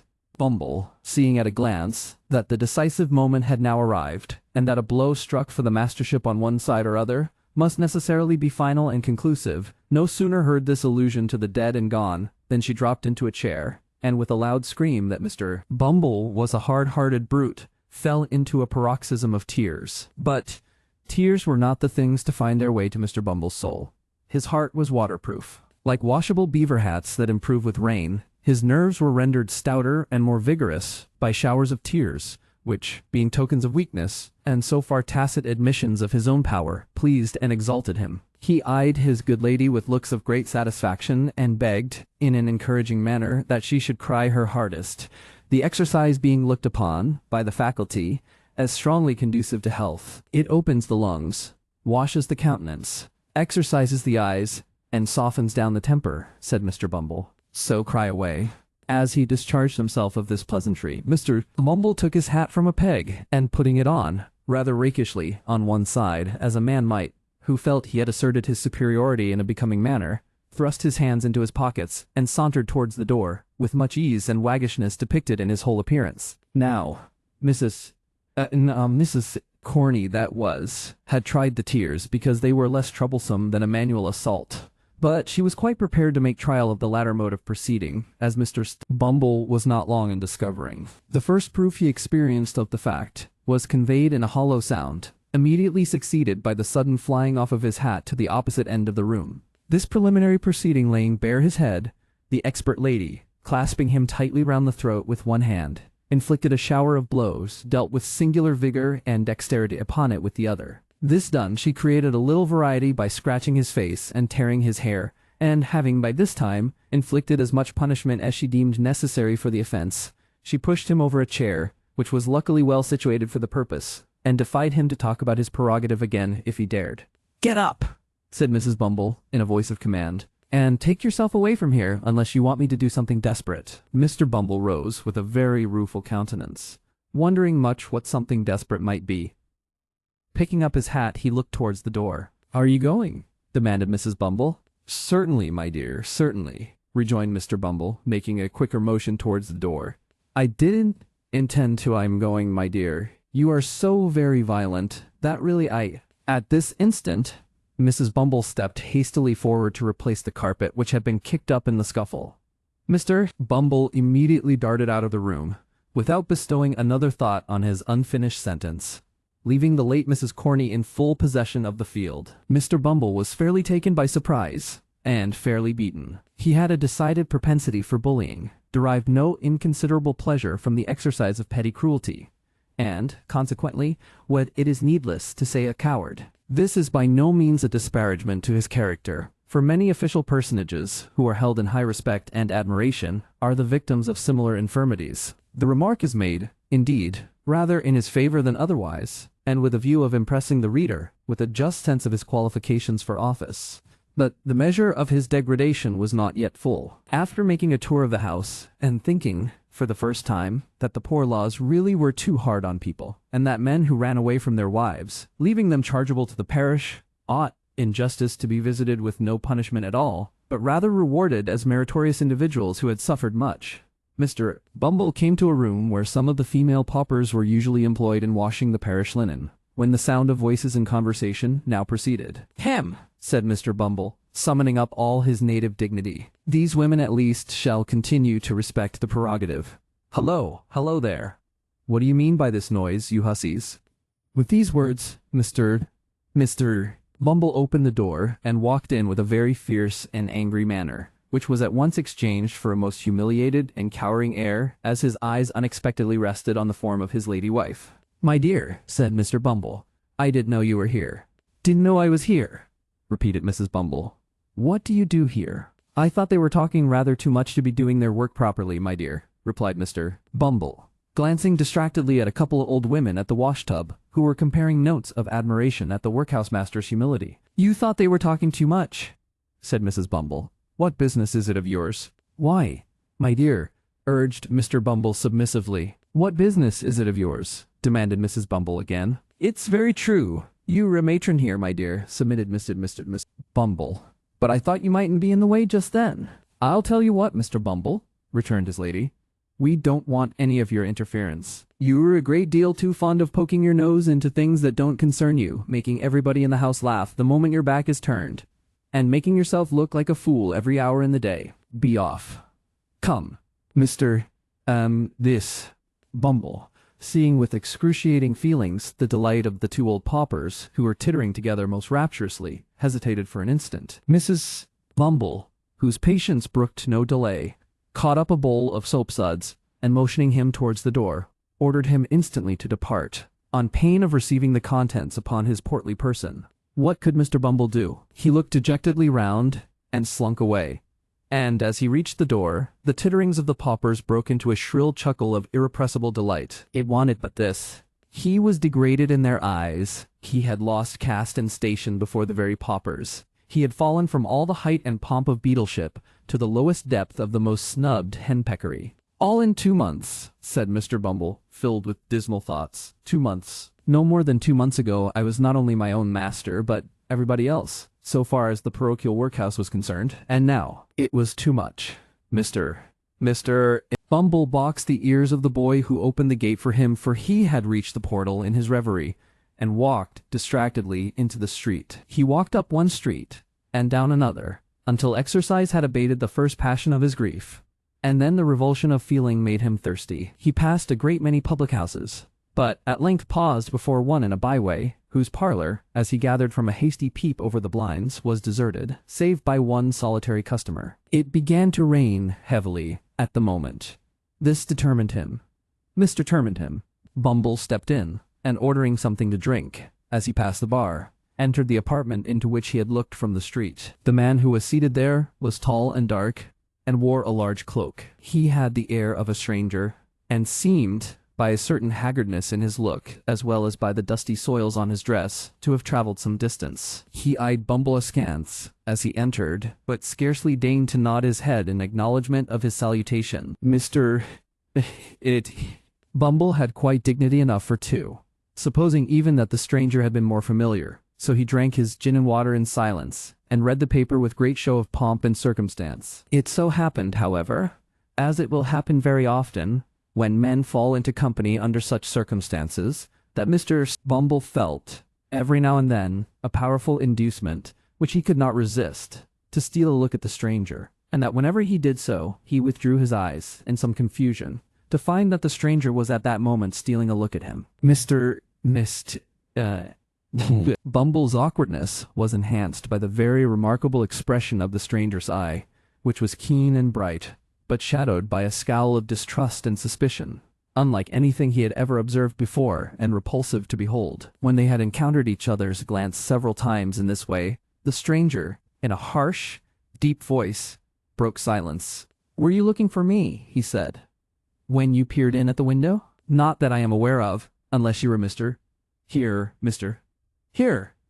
Bumble stopped short, for he was curious to know the stranger's name, and thought in his impatience he might supply the blank. "I see you were not," said the stranger, an expression of quiet sarcasm playing about his mouth. "Or you have known my name. You don't know it. I would recommend you not to ask for it." "I meant no harm, young man," observed Mr. Bumble majestically. "And have done none," said the stranger. Another silence succeeded this short dialogue, which was again broken by the stranger. "I have seen you before, I think," said he. "You were differently dressed at that time, and I only passed you in the street, but I should know you again. You were beadle here once, were you not?" "I was," said Mr. Bumble, in some surprise. "Parochial beadle." "Just so," rejoined the other, nodding his head. "It was in that character I saw you. What are you now?" "Master of the workhouse," rejoined Mr. Bumble, slowly and impressively, to check any undue familiarity the stranger might otherwise assume. "Master of the workhouse, young man. You have the same eye to your own interest that you always had, I doubt not," resumed the stranger, looking keenly into Mr. Bumble's eyes, as he raised them in astonishment at the question. "Don't scruple to answer freely, man. I know you pretty well, you see." "I suppose a married man," replied Mr. Bumble, shading his eyes with his hand, and surveying the stranger, from head to foot, in evident perplexity, "is not more averse to turning an honest penny when he can, than a single one. Parochial officers are not so well paid that they can afford to refuse any little extra fee when it comes to them in a civil and proper manner." The stranger smiled, and nodded his head again, as much to say he had not mistaken his man, then rang the bell. "Fill this glass again," he said, handing Mr. Bumble's empty tumbler to the landlord. "Let it be strong and hot. You like it so, I suppose?" "Not too strong," replied Mr. Bumble, with a delicate cough. "You understand what that means, landlord," said the stranger dryly. The host smiled, disappeared, and shortly afterwards returned with a steaming jorum, of which the first gulp brought the water into Mr. Bumble's eyes. "Now listen to me," said the stranger, after closing the door and window. "I came down to this place today to find you out, and, by one of those chances which the devil throws in the way of his friends sometimes, you walked into the very room I was sitting in, while you were uppermost in my mind. I want some information from you. I don't ask you to give it for nothing, slight as it is. Put up that, to begin with." As he spoke, he pushed a couple of sovereigns across the table to his companion, carefully, as though unwilling that the chinking of money should be heard without. When Mr. Bumble had scrupulously examined the coins, to see that they were genuine, and had put them up, with much satisfaction, in his waistcoat pocket, he went on. "Carry your memory back, let me see, 12 years, last winter." "It's a long time," said Mr. Bumble. "Very good, I've done it." "The scene, the workhouse." "Good. And the time, night." "Yes." And the place, the crazy hole, wherever it was, in which miserable drabs brought forth the life and health so often denied to themselves, gave birth to puling children for the parish to rear, and hid their shame, rot, in the grave. Yeah. The lying-in room, I suppose, said Mr. Bumble, not quite following the stranger's excited description. Yes, said the stranger. A boy was born there. A many boys, observed Mr. Bumble, shaking his head despondingly. A murrain on the young devils, cried the stranger. I speak of one, a meek-looking pale-faced boy who was apprenticed down here to a coffin-maker. I wish he had made his coffin, and screwed his body in it, and who afterwards ran away to London, as it was supposed. Why, you mean Oliver. Young Twist, said Mr. Bumble. I remember him, of course. There was Tita obstinator young rascal. It's not of him I want to hear. I've heard enough of him, said the stranger, stopping Mr. Bumble in the outset of a tirade on the subject of poor Oliver's vices. It's of a woman, the hag that nursed his mother. Where is she? Where is she? Said Mr. Bumble, whom the gin and water had rendered facetious. It would be hard to tell. There's no midwifery there, whichever place she's gone to, so I suppose she's out of employment anyway. What do you mean? Demanded the stranger sternly. That she died last winter, rejoined Mr. Bumble. The man looked fixedly at him when he had given this information, and although he did not withdraw his eyes for some time afterwards, his gaze gradually became vacant and abstracted, and he seemed lost in thought. For some time he appeared doubtful whether he ought to be relieved or disappointed by the intelligence, but at length he breathed more freely, and withdrawing his eyes, observed that it was no great matter. With that he rose, as if to depart. But Mr. Bumble was cunning enough, and he at once saw that an opportunity was opened for the lucrative disposal of some secret in the possession of his better half. He well remembered the night of old Sally's death, which the occurrences of that day had given him good reason to recollect, as the occasion on which he had proposed to Mrs. Corney, and although that lady had never confided to him the disclosure of which she had been the solitary witness, he had heard enough to know that it related to something that had occurred in the old woman's attendance as workhouse nurse upon the young mother of Oliver Twist. Hastily calling this circumstance to mind, he informed the stranger, with an air of mystery, that one woman had been closeted with the old harridan shortly before she died, and that she could, as he had reason to believe, throw some light on the subject of his inquiry. How can I find her? Said the stranger, thrown off his guard, and plainly showing that all his fears, whatever they were aroused afresh by the intelligence. Only through me, rejoined Mr. Bumble. When? Cried the stranger hastily. Tomorrow, rejoined Bumble. At 9 in the evening, said the stranger, producing a scrap of paper and writing down upon it an obscure address by the waterside in characters that betrayed his agitation. At 9 in the evening, bring her to me there. I needn't tell you to be secret. It's your interest. With these words, he led the way to the door, after stopping to pay for the liquor that had been drunk. Shortly remarking that their roads were different, he departed, without more ceremony than an emphatic repetition of the hour of appointment for the following night. On glancing at the address, the parochial functionary observed that it contained no name. The stranger had not gone far, so he made after him to ask it. What do you want? Cried the man, turning quickly round, as Bumble touched him on the arm. Following me? Only to ask a question, said the other, pointing to the scrap of paper. What name am I to ask for? Monks, rejoined the man, and strode hastily away. Chapter 38. Containing an account of what passed between Mirs and Mercer and Merced, Bumble and Mia, and Monks at the nocturnal interview.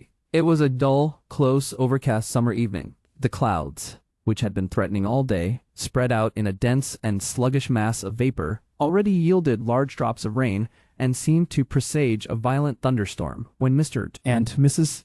Bumble, turning out of the main street of the town, directed their course towards a scattered little colony of ruinous houses, distant from it some mile and a half, or thereabouts, and erected on a low, unwholesome swamp bordering upon the river. They were both wrapped in old and shabby outer garments, which might perhaps serve the double purpose of protecting their persons from the rain, and sheltering them from observation. The husband carried a lantern, from which, however, no light yet shone, and trudged on, a few paces in front, as though the way being dirty to give his wife the benefit of treading in his heavy footprints. They went on, in profound silence. Every now and then, Mr. Bumble relaxed his pace, and turned his head as if to make sure that his helpmate was following, Then, discovering that she was close at his heels, he mended his rate of walking and proceeded at a considerable increase of speed towards their place of destination. This was far from being a place of doubtful character, for it had long been known as the residence of none but low ruffians, who, under various pretenses of living by their labor, subsisted chiefly on plunder and crime. It was a collection of mere hovels, some hastily built with loose bricks, others of old worm-eaten ship timber, jumbled together without any attempt at order or arrangement, and planted, for the most part, within a few feet of the river's bank. A few leaky boats drawn up on the mud, and made fast to the dwarf wall which skirted it, and here and there an oar or coil of rope, appeared, at first, to indicate that the inhabitants of these miserable cottages pursued some avocation on the river. But a glance at the shattered and useless condition of the articles thus displayed would have led a passer-by, without much difficulty, to the conjecture that they were disposed there, rather for the preservation of appearances, than with any view to their being actually employed. In the heart of this cluster of huts, and skirting the river, which its upper stories overhung, stood a large building, formerly used as a manufactory of some kind. It had, in its day, probably furnished employment to the inhabitants of the surrounding tenements, but it had long since gone to ruin. The rat, the worm, and the action of the damp had weakened and rotted the piles on which it stood, and a considerable portion of the building had already sunk down into the water, while the remainder, tottering and bending over the dark stream, seemed to wait a favorable opportunity of following its old companion, and involving itself in the same fate. It was before this ruinous building that the worthy couple paused, as the first peal of distant thunder reverberated in the air, and the rain commenced pouring violently down. "The place should be somewhere here," said Bumble, consulting a scrap of paper he held in his hand. "Halloa there!" cried a voice from above. Following the sound, Mr. Bumble raised his head and descried a man looking out of a door, breast high, on the second story. "Stand still a minute," cried the voice. "I'll be with you directly," with which the head disappeared, and the door closed. "Is that the man?" asked Mr. Bumble's good lady. Mr. Bumble nodded in the affirmative. "Then mind what I told you," said the matron, "and be careful to say as little as you can, or you will betray us at once." Mr. Bumble, who had eyed the building with very rueful looks, was apparently about to express some doubts relative to the advisability of proceeding any further with the enterprise just then, when he was prevented by the appearance of Monks, who opened a small door, near which they stood, and beckoned them inwards. "Come in!" he cried impatiently, stamping his foot upon the ground. "Don't keep me here!" The woman, who had hesitated at first, walked boldly in, without any other invitation. Mr. Bumble, who was ashamed or afraid to lag behind, followed, obviously very ill at ease, and with scarcely any of that remarkable dignity which was usually his chief characteristic. "What the devil made you stand lingering there in the wet?" said Monks, turning round, and addressing Bumble, after he had bolted the door behind them. We were only cooling ourselves," stammered Bumble, looking apprehensively about him. "Cooling yourselves?" retorted Monks. "Not all the rain that ever fell or ever will put as much of hell's fire out as a man can carry about with him. You want to cool yourself so easily? Don't think it." With this agreeable speech, Monks turned short upon the matron, and bent his gaze upon her, till even she, who was not easily cowed, was fain to withdraw her eyes, and turn them towards the ground. "This is the woman, is it?" demanded Monks. "Hem! That is the woman," replied Mr. Bumble, mindful of his wife's caution. "You think women never can keep secrets, I suppose," said the matron, interposing and returning, as she spoke, the searching look of Monks. "I know they will always keep one till it's found out," said Monks. "And what may that be?" asked the matron. "The loss of their own good name," replied Monks. "So, by the same rule, if a woman's a party to a secret that might hang or transport her, I'm not afraid of her telling it to anybody. Not I. Do you understand, mistress?" "No," rejoined the matron, slightly coloring as she spoke. "Of course you don't," said Monks. "How should you?" Bestowing something halfway between a smile and a frown upon his two companions, and again beckoning them to follow him, the man hastened across the apartment, which was of considerable extent, but low in the roof. He was preparing to ascend a steep staircase, or rather ladder, leading to another floor of warehouses above, when a bright flash of lightning streamed down the aperture, and a peal of thunder followed, which shook the crazy building to its center. "Hear it!" he cried, shrinking back. "Hear it!" rolling and crashing on as if it echoed through 1,000 caverns, where the devils were hiding from it. "I hate the sound." He remained silent for a few moments, And then, removing his hands suddenly from his face, showed, to the unspeakable discomposure of Mr. Bumble, that it was much distorted and discolored. "These fits come over me now and then," said Monks, observing his alarm, "and thunder sometimes brings them on. Don't mind me now. It's all over for this once." Thus speaking, he led the way up the ladder, and hastily closing the window shutter of the room into which it led, lowered a lantern which hung at the end of a rope and pulley passed through one of the heavy beams in the ceiling, and which cast a dim light upon an old table and 3 chairs that were placed beneath it. "Now," said Monks, when they had all 3 seated themselves, "the sooner we come to our business, the better for all. The woman know what it is, does she?" The question was addressed to Bumble, but his wife anticipated the reply by intimating that she was perfectly acquainted with it. "He is right in saying that you were with this hag the night she died, and that she told you something about the mother of the boy you named," replied the matron, interrupting him. "Yes. The first question is, of what nature was her communication?" said Monks. "That's the second," observed the woman with much deliberation. "The first is, what may the communication be worth?" "Who the devil can tell that, without knowing of what kind it is?" asked Monks. "Nobody better than you, I am persuaded," answered Mrs. Bumble, who did not want for spirit, as her yoke-fellow could abundantly testify. "Humph," said Monks significantly, and with a look of eager inquiry. "There may be money's worth to get, eh?" "Perhaps there may," was the composed reply. "Something that was taken from her," said Monks. "Something that she wore. Something that she wore. Something that—" "You had better bid," interrupted Mrs. Bumble. "I have heard enough, already, to assure me that you are the man I ought to talk to." Mr. Bumble, who had not yet been admitted by his better half into any greater share of the secret than he had originally possessed, listened to this dialogue with outstretched neck and distended eyes, which he directed towards his wife and Monks, by turns, in undisguised astonishment, increased, if possible, when the latter sternly demanded what sum was required for the disclosure. "What's it worth to you?" asked the woman, as collectedly as before. "It may be nothing. It may be £20, replied Monks. "Speak out, and let me know which." "Add £5 to the sum you have named. Give me £25 in gold," said the woman, "and I'll tell you all I know." "Not before."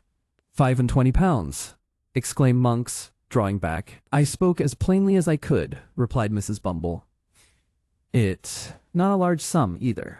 "Not a large sum for a paltry secret that may be nothing when it's told," cried Monks impatiently, "and which has been lying dead for 12 years past or more. Such matters keep well, and, like good wine, often double their value in course of time," answered the matron, still preserving the resolute indifference she had assumed. "As to lying dead, there are those who will lie dead for 12,000 years to come, or 12,000,000 for anything you or I know, who will tell strange tales at last." And, what if I pay it for nothing?" asked Monks, hesitating. "You can easily take it away again," replied the matron. "I am but a woman, alone here, and unprotected." "Not alone, my dear, nor unprotected, neither," submitted Mr. Bumble, in a voice tremulous with fear. "I am here, my dear, and besides," said Mr. Bumble, his teeth chattering as he spoke, "Mr. Monks is too much of a gentleman to attempt any violence on parochial persons. Mr. Monks is aware that I am not a young man, my dear, and also that I am a little run to seed, as I may say, but he has heard. I say I have no doubt Mr. Monks has heard, my dear, that I am a very determined officer, with very uncommon strength, if I am once roused. I only want a little rousing. That's all." As Mr. Bumble spoke, he made a melancholy feint of grasping his lantern with fierce determination, and plainly showed, by the alarmed expression of every feature, that he did want a little rousing, and not a little, prior to making any very warlike demonstration, unless, indeed, against paupers, or other person or persons trained down for the purpose. "You are a fool," said Mrs. Bumble, in reply, "and had better hold your tongue." "He had better have cut it out, before he came, if he can speak in a lower tone," said Monks, grimly. "So, he's your husband, eh?" "He my husband," tittered the matron, parrying the question. "I thought as much when you came in," rejoined Monks, marking the angry glance which the lady darted at her spouse as she spoke. "So much the better. I have less hesitation in dealing with two people, when I find that there's only one will between them. Am in earnest. See here." He thrust his hand into a side pocket, and producing a canvas bag, told out 25 sovereigns on the table, and pushed them over to the woman. "Now," he said, "gather them up, And when this cursed peal of thunder, which I feel is coming up to break over the housetop, is gone, let's hear your story. Gee. Wee. The thunder, which seemed in fact much nearer, and to shiver and break almost over their heads, having subsided, Monks, raising his face from the table, bent forward to listen to what the woman should say. The faces of the three nearly touched, as the two men leant over the small table in their eagerness to hear, and the woman also leant forward to render her whisper audible. The sickly rays of the suspended lantern falling directly upon them aggravated the paleness and anxiety of their countenances, which, encircled by the deepest gloom and darkness, looked ghastly in the extreme. When this woman that we called Old Sally died, the matron began. She and I were alone. Was there no one by? Asked Monks, in the same hollow whisper. No sick wretch or idiot in some other bed? No one who could hear, and might, by possibility, understand? Not a soul, replied the woman. We were alone. I stood alone beside the body when death came over it. Good, said Monks, regarding her attentively. Go on. She spoke of a young creature, resumed the matron, who had brought a child into the world some years before, not merely in the same room, but in the same bed, in which she then lay dying. Had, ex, et the, I, said Monks, with quivering lip, and glancing over his shoulder. Blood! How things come about! What the? The child was the one you named to him last night, said the matron, nodding carelessly towards her husband. The mother this nurse had robbed. In life?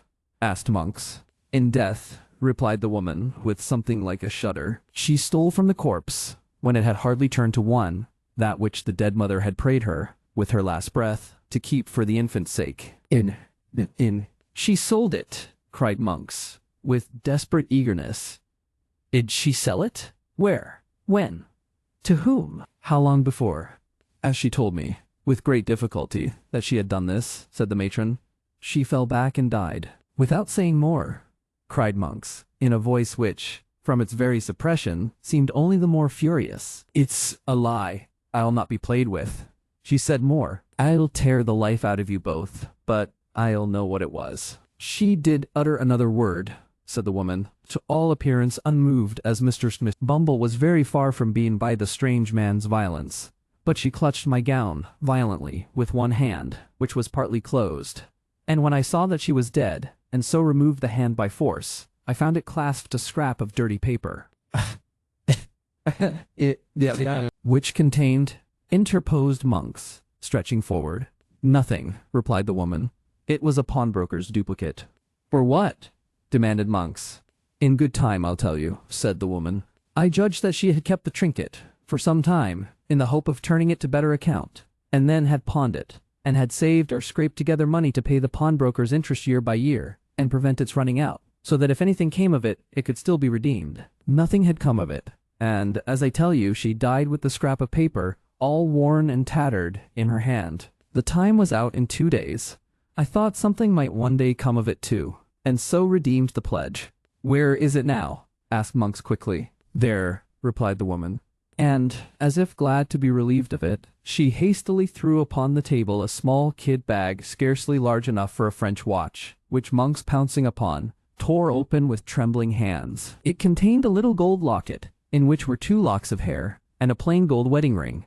It has the word Agnes engraved on the inside, said the woman. There is a blank left for the surname, and then follows the date, which is within a year before the child was born.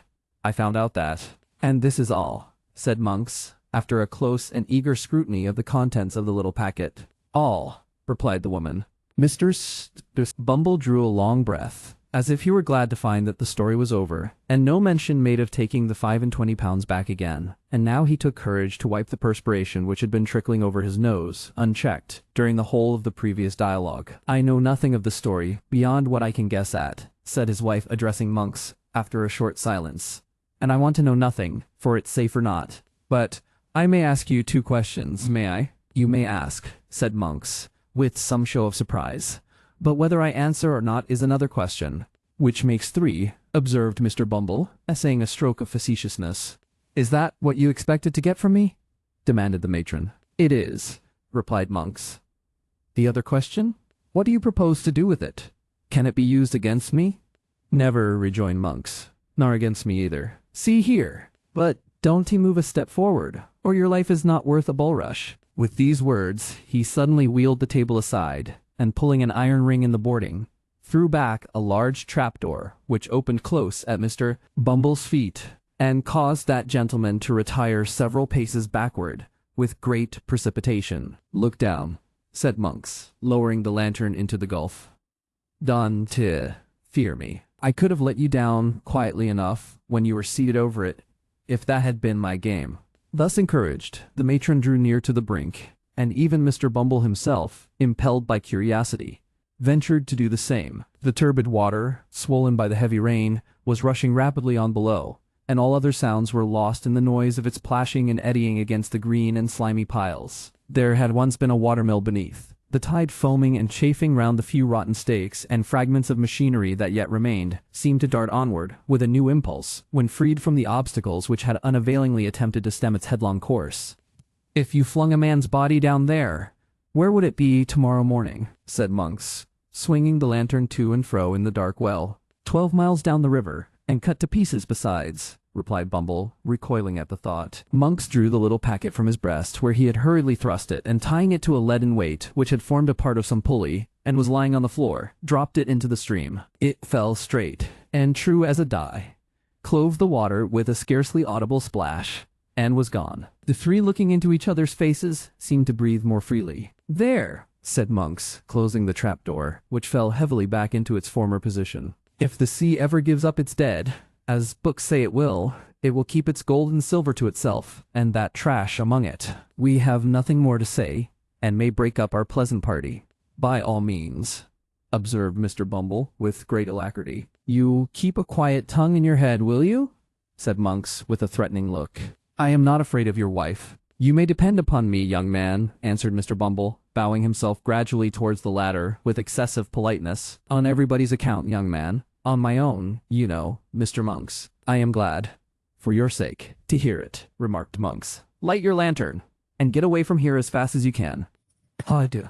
"Yes." It was fortunate that the conversation terminated at this point, or Mr. Bumble, who had bowed himself to within 6 inches of the ladder, would infallibly have pitched headlong into the room below. He lighted his lantern from that which Monks had detached from the rope, and now carried in his hand, and making no effort to prolong the discourse, descended in silence, followed by his wife. Monks brought up the rear, after pausing on the steps to satisfy himself that there were no other sounds to be heard than the beating of the rain without, and the rushing of the water. They traversed the lower room, slowly and with caution, for Monks started at every shadow, and Mr. Bumble, holding his lantern a foot above the ground, walked not only with remarkable care, but with a marvelously light step for a gentleman of his figure, looking nervously about him for hidden trapdoors. The gate at which they had entered was softly unfastened and opened by Monks. Merely exchanging a nod with their mysterious acquaintance, the married couple emerged into the wet and darkness outside. They were no sooner gone than Monks, who appeared to entertain an invincible repugnance to being left alone, called to a boy who had been hidden somewhere below, bidding him go first and bear the light. He returned to the chamber he had just quitted. Chapter 39 introduces some respectable characters with whom the reader is already acquainted, and shows how Monks and the Jew laid their worthy heads together on the evening following that upon which the three worthies mentioned in the last chapter disposed of their little matter of business as therein narrated. Mr. D. William Sikes, awakening from a nap, drowsily growled forth an inquiry what time of night it was. The room in which Mr. Sikes propounded this question was not one of those he had tenanted previous to the Chertsey expedition, although it was in the same quarter of the town, and was situated at no great distance from his former lodgings. It was not, in appearance, so desirable a habitation as his old quarters, being a mean and badly furnished apartment of very limited size, lighted only by one small window in the shelving roof, and abutting on a close and dirty lane. Nor were there wanting other indications of the good gentleman's having gone down in the world of late, for a great scarcity of furniture and total absence of comfort, together with the disappearance of all such small movables as spare clothes and linen, bespoke a state of extreme poverty, while the meager and attenuated condition of Mr. Sikes himself would have fully confirmed these symptoms if they had stood in any need of corroboration. The housebreaker was lying on the bed, wrapped in his white greatcoat, by way of dressing gown, and displaying a set of features in no degree improved by the cadaverous hue of illness, and the addition of a soiled nightcap and a stiff, black beard of a week's growth. The dog sat at the bedside, now eyeing his master with a wistful look, and now pricking his ears, and uttering a low growl as some noise in the street, or in the lower part of the house, attracted his attention. Seated by the window, busily engaged in patching an old waistcoat which formed a portion of the robber's ordinary dress, was a female, so pale and reduced with watching and privation, that there would have been considerable difficulty in recognizing her as the same Nancy who has already figured in this tale, but for the voice in which she replied to Mr. Sykes' question. "Not long gone 7, said the girl. "How do you feel tonight, Bill? How do you feel tonight, Bill?" "As weak as water," replied Mr. Sykes, with an imprecation on his eyes and limbs. "Here, lend us a hand, and let me get off this thundering bed anyhow." Illness had not improved Mr. Sykes's temper, for, as the girl raised him up and led him to a chair, he muttered various curses on her awkwardness, and struck her. "Whining, are you?" said Sykes. "Come, don't stand sniveling there. If you can do anything better than that, cut off altogether. Do I hear me?" "I hear you," replied the girl, turning her face aside and forcing a laugh. "What fancy have you got in your head now?" "Oh, you've thought better of it, have you?" growled Sykes, marking the tear which trembled in her eye. "All the better for you, you have." "Why, you don't mean to say you be hard upon me tonight, Bill," said the girl, laying her hand upon his shoulder. "No," cried Mr. Sykes. "Why not? Such a number of nights," said the girl, with a touch of woman's tenderness which communicated something like sweetness of tone even to her voice. "Such a number of nights as I've been patient with you, nursing and caring for you as if you had been a child. And this the first that I've seen you like yourself. You wouldn't have served me as you did just now if you thought of that, would you? Come, say you wouldn't eat." "Well then," rejoined Mr. Sykes, "I wouldn't." "Why, damn now, the girl's is whining again." "It's nothing," said the girl, throwing herself into a chair. "Don't you seem to mind me? It'll soon be over." "What'll be over?" demanded Mr. Sykes in a savage voice. "What foolery are you up to now again? Get up and bustle about, and don't come over me with your woman's nonsense." At any other time, this remonstrance, and the tone in which it was delivered, would have had the desired effect, but the girl, being really weak and exhausted, dropped her head over the back of the chair and fainted before Mr.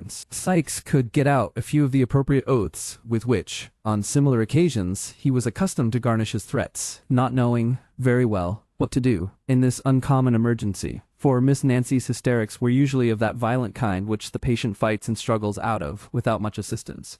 Mr. Sykes tried a little blasphemy, and finding that mode of treatment wholly ineffectual, called for assistance. "What's the matter here, my dear?" said Fagin, looking in. "Lend a hand to the girl, can't you?" replied Sykes impatiently. "Don't stand chattering and grinning at me."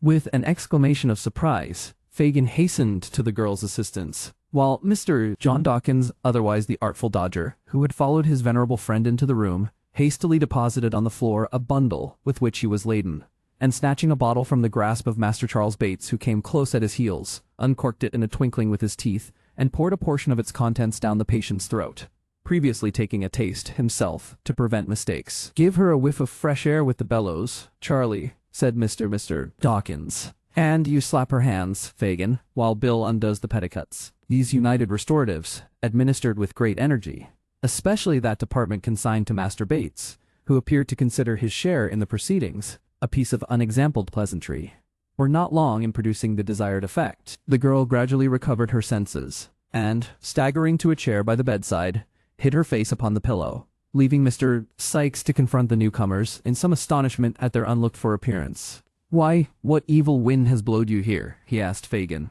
"No evil wind at all, my dear, for evil winds blow nobody any good, and I've brought something good with me that you'll be glad to see. Dodger, my dear, open the bundle, and give Bill the little trifles that we spent all our money on this morning." In compliance with Mr. Fagin's request, the Artful untied this bundle, which was of large size, and formed of an old tablecloth, and handed the articles it contained, one by one, to Charlie Bates, who placed them on the table, with various encomiums on their rarity and excellence. "Sich a rabbit pie, Bill?" exclaimed that young gentleman, disclosing to view a huge pasty. "Sich delicate creatures, with sich tender limbs, Bill, that the wary bones melt in your mouth, And there's no occasion to pick 'em. Half a pound of 7 and 6 penny green, so precious strong that if you mix it with biling water, it'll go nigh to blow the lid of the teapot off. 1.5 pound of moist sugar that the niggers did work it all at, afore they got it up to such a pitch of goodness. Oh no. 2 half-quartern brands, pound of best fresh, piece of double Gloucester, and, to wind up all, some of the richest sort you ever lushed. Uttering this last panegyric, Master Bates produced, from one of his extensive pockets, a full-sized wine bottle, carefully corked, while Mr. Dawkins, at the same instant, poured out a wine-glassful of raw spirits from the bottle he carried, which the invalid tossed down his throat without a moment's hesitation. "Ah," said Fagin, rubbing his hands with great satisfaction. "You'll do, Bill. You'll do now." "Do!" exclaimed Mr. Sykes. "I might have been done for 20 times over, afore you'd have done anything to help me." "What do you mean by leaving a man in this state 3 weeks and more, you false-hearted vagabond?" "Only hear him, boys," said Fagin, shrugging his shoulders. "And us come to bring him all these beautiful things." "The things is well enough in their way," observed Mr. Sykes, a little soothed as he glanced over the table. "But what have you got to say for yourself? Why you should leave me here, down in the mouth, health, blunt, and everything else, and take no more notice of me, all this mortal time, than if I was that 'ere dog. Drive him down, Charlie." "I never see such a jolly dog as that," cried Master Bates, doing as he was desired. "Smelling the grub like a old lady a-going to market. He'd make his 4 ton on the stage, that dog would, and rewive the drama besides." "Hold your din," cried Sykes, as the dog retreated under the bed, still growling angrily. "What have you got to say for yourself, you withered old fence, eh?" "I was away from London a week and more, my dear, on a plant," replied the Jew. "And what about the other fortnight?" demanded Sykes. "What about the other fortnight that you left me lying here like a sick rat in his hole?" "I couldn't help it, Bill. I can go into a long explanation before company, but I couldn't help it, upon my honor." "Upon your what?" growled Sykes with excessive disgust. "Here, cut me off a piece of that pie, one of you boys, to take the taste of that out of my mouth, or it'll choke me dead." "Don't be out of temper, my dear," urged Fagin submissively. "I have never forgot you, Bill, never once." "No, I'll pound it that you han tea," replied Sykes with a bitter grin. "You've been scheming and plotting away, every hour that I have laid shivering and burning here. And Bill was to do this, and Bill was to do that, and Bill was to do it all, dirt cheap, as soon as he got well, and was quite poor enough for your work. If it hadn't been for the girl, I might have died." "There now, Bill," remonstrated Fagin, eagerly catching at the word. "If it hadn't been for the girl, who but poor old Fagin was the means of your having such a handy girl about you?" "He says true enough there," said Nancy, coming hastily forward. "Let him be. Let him be. Let him be." Nancy's appearance gave a new turn to the conversation, for the boys, receiving a sly wink from the wary old Jew, began to ply her with liquor, of which, however, she took very sparingly, while Fagin, assuming an unusual flow of spirits, gradually brought Mr. Sykes into a better temper, by affecting to regard his threats as a little pleasant banter, and, moreover, by laughing very heartily at 1 or 2 rough jokes, which, after repeated applications to the spirit bottle, he condescended to make. "It's all very well," said Mr. Sykes, "but I must have some blunt from you tonight." "I haven't a piece of coin about me," replied the Jew. "Then you've got lots at home," retorted Sykes, "and I must have some from there." "Lots!" cried Fagin, holding up his hands.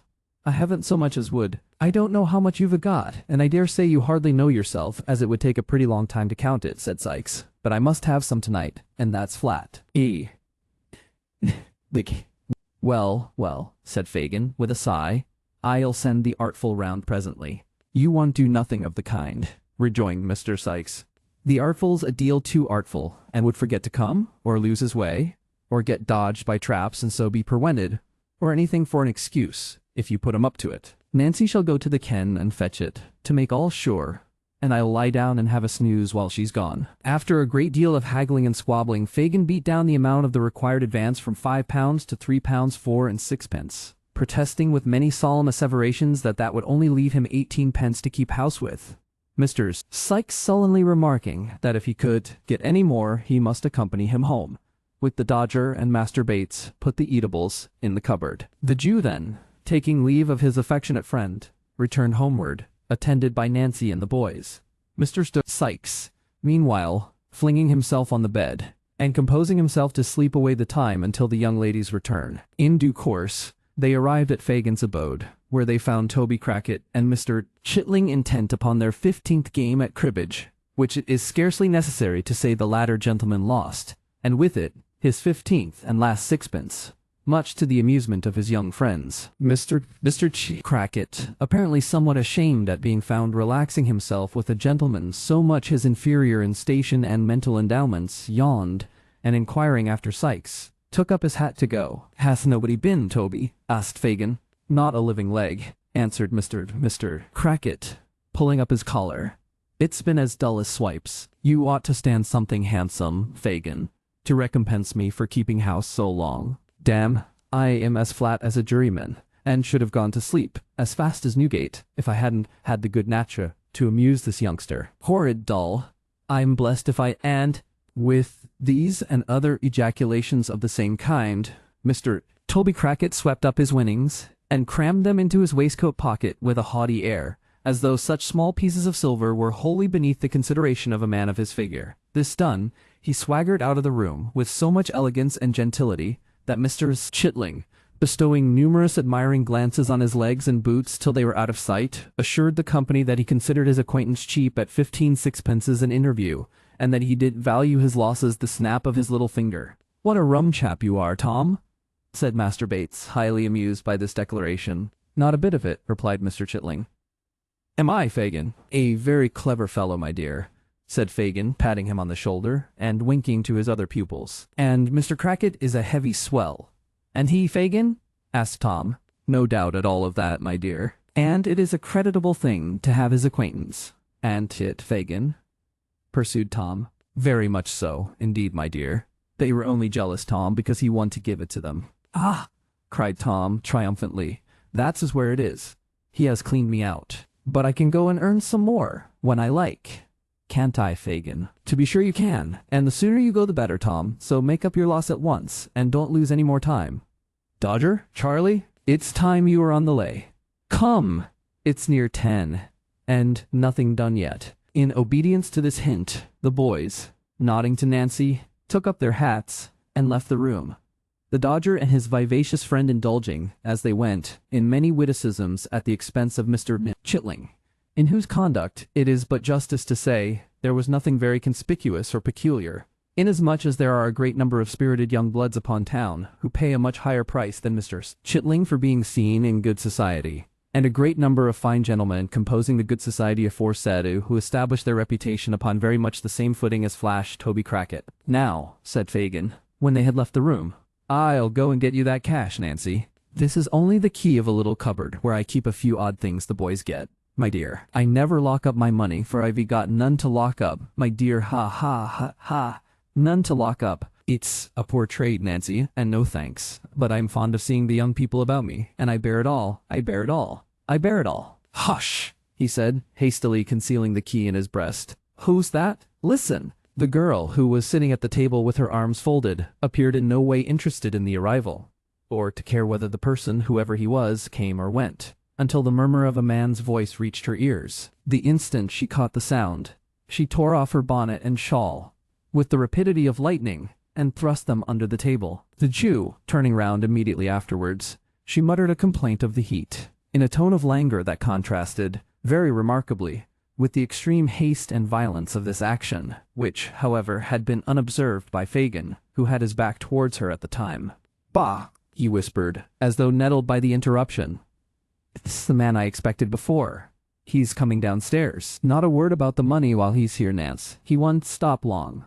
Not 10 minutes, my dear." Laying his skinny forefinger upon his lip, the Jew carried a candle to the door, as a man's step was heard upon the stairs without. He reached it at the same moment as the visitor, who, coming hastily into the room, was close upon the girl before he observed her. It was Monks.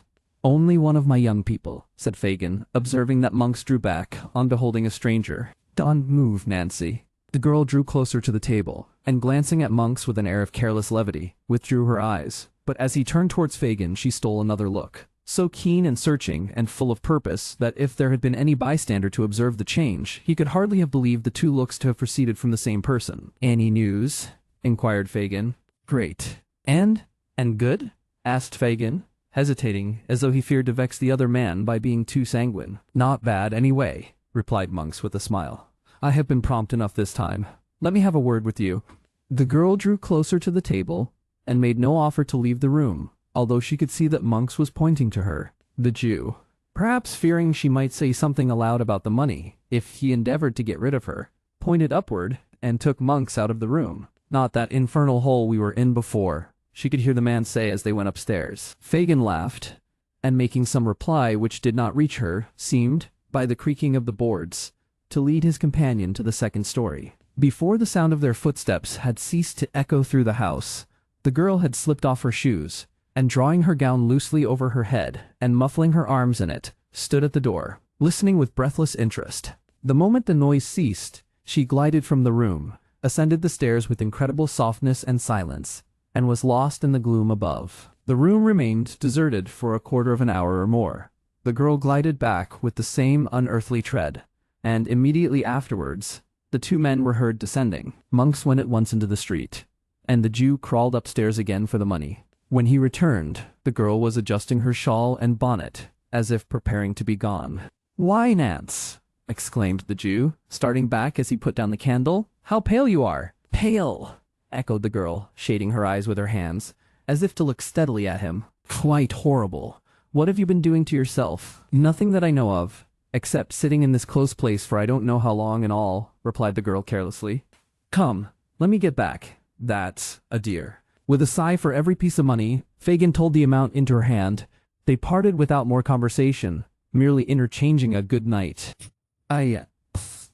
When the girl got into the open street, she sat down upon a doorstep, and seemed, for a few moments, wholly bewildered and unable to pursue her way. Suddenly she arose, and hurrying on, in a direction quite opposite to that in which Sikes was awaiting her return, quickened her pace until it gradually resolved into a violent run. After completely exhausting herself, she stopped to take breath, and, as if suddenly recollecting herself, and deploring her inability to do something she was bent upon, wrung her hands, and burst into tears. It might be that her tears relieved her, or that she felt the full hopelessness of her condition, but she turned back, and hurrying with nearly as great rapidity in the contrary direction, partly to recover lost time, and partly to keep pace with the violent current of her own thoughts, soon reached the dwelling where she had left the housebreaker. If she betrayed any agitation when she presented herself to Mr. Sikes, he did not observe it, for merely inquiring if she had brought the money, and receiving a reply in the affirmative, he uttered a growl of satisfaction, and replacing his head upon the pillow, resumed the slumbers which her arrival had interrupted. It was fortunate for her that the possession of money occasioned him so much employment next day in the way of eating and drinking, and withal had so beneficial an effect in smoothing down the asperities of his temper, that he had neither time nor inclination to be very critical upon her behavior and deportment, that she had all the abstracted and nervous manner of one who is on the eve of some bold and hazardous step, which it has required no common struggle to resolve upon, would have been obvious to the lynx-eyed Fagin, who would most probably have taken the alarm at once. But Mr. Sikes, lacking the niceties of discrimination, and being troubled with no more subtle misgivings than those which resolve themselves into a dogged roughness of behavior towards everybody, and being, furthermore, in an unusually amiable condition, as has been already observed, saw nothing unusual in her demeanor, and indeed troubled himself so little about her, that had her agitation been far more perceptible than it was, it would have been very unlikely to have awakened his suspicions. As that day closed in, the girl's excitement increased, and, when night came on and she sat by, watching until the housebreaker should drink himself asleep, there was an unusual paleness in her cheek, and a fire in her eye, that even Sikes observed with astonishment. Mr. Sikes, being weak from the fever, was lying in bed, taking hot water with his gin to render it less inflammatory, and had pushed his glass towards Nancy to be replenished for the third or fourth time, when these symptoms first struck him. "Why, burn my body!" said the man, raising himself on his hands as he stared the girl in the face. "You look like a corpse come to life again. What's the matter?" "Matter," replied the girl. "Nothing." "What do you look at me so hard for?" "What foolery is this?" demanded Sikes, grasping her by the arm and shaking her roughly. "What is it? What do you mean? What are you thinking of?" "Of many things, Bill," replied the girl, shivering, and as she did so, pressing her hands upon her eyes. "But Lord!" "What odds in that? The tone of forced gaiety in which the last words were spoken seemed to produce a deeper impression on Sykes than the wild and rigid look which had preceded them. "I tell you what it is," said Sykes. "If you haven't caught the fever, and got it coming on now, there's something more than usual in the wind, and something dangerous too. You are not a-going to—" "No, damn it, you wouldn't do that." "Do what?" asked the girl. "There ain't he," said Sykes, fixing his eyes upon her, and muttering the words to himself.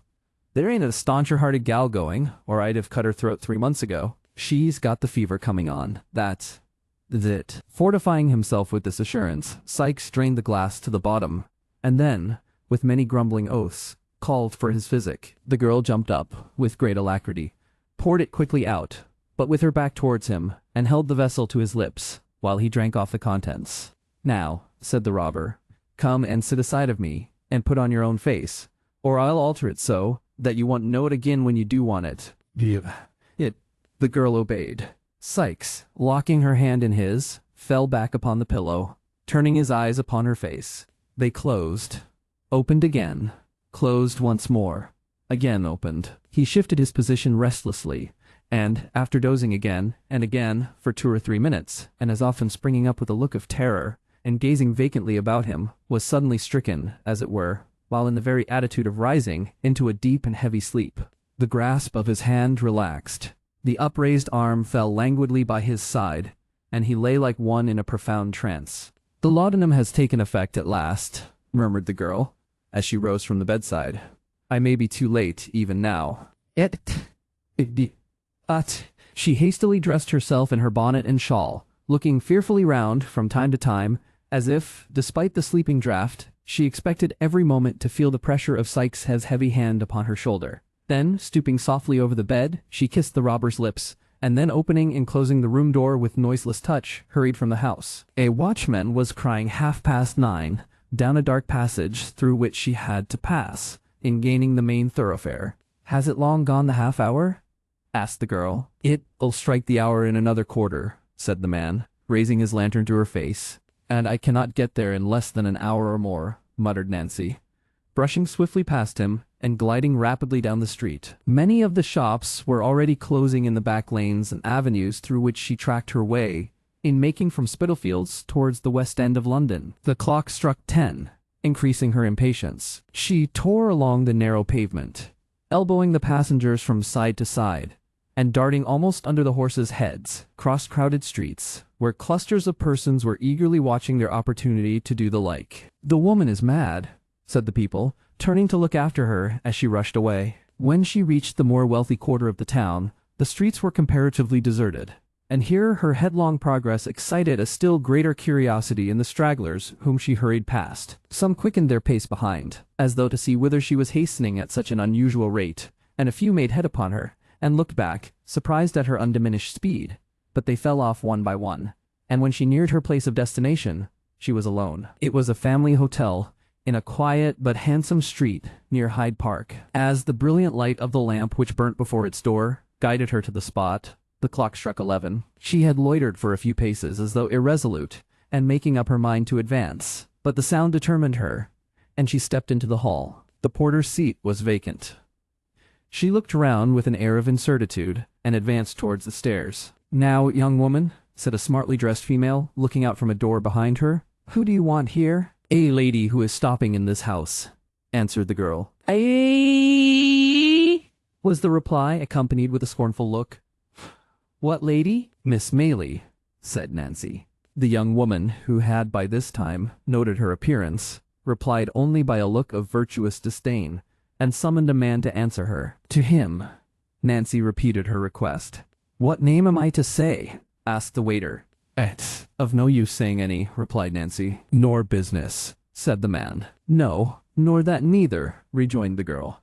"I must see the lady." "Come," said the man, pushing her towards the door. "None of this. Take yourself off." "I shall be carried out if I go," said the girl violently, "and I can make that a job that 2 of you won't like to do." "Isn't there anybody here," she said, looking round, "that will see a simple message carried for a poor wretch like me?" This appeal produced an effect on a good-tempered-faced man-cook, who with some of the other servants was looking on, and who stepped forward to interfere. "Take it up for her, Joe, can't you?" said this person. "What's the good?" replied the man. "You don't suppose the young lady will see such as her, do you?" And this allusion to Nancy's doubtful character raised a vast quantity of chaste wrath in the bosoms of 4 housemaids, who remarked, with great fervor, that the creature was a disgrace to her sex, and strongly advocated her being thrown, ruthlessly, into the kennel. "Do what you like with me," said the girl, turning to the men again, "but do what I ask you first, and I ask you to give this message for God Almighty's sake." The soft-hearted cook added his intercession, and the result was that the man who had first appeared undertook its delivery. "What's it to be?" said the man, with one foot on the stairs. "That a young woman earnestly asks to speak to Miss Maylie alone," said Nancy, "and that if the lady will only hear the first word she has to say, she will know whether to hear her business, or to have her turned out of doors as an impostor." "I say," said the man. "You were coming it strong. You give the message," said the girl firmly, "and let me hear the answer." The man ran upstairs. Nancy remained, pale and almost breathless, listening with quivering lip to the very audible expressions of scorn, of which the chaste housemaids were very prolific, and of which they became still more so when the man returned, and said the young woman was to walk upstairs. "It's no good being proper in this world," said the first housemaid.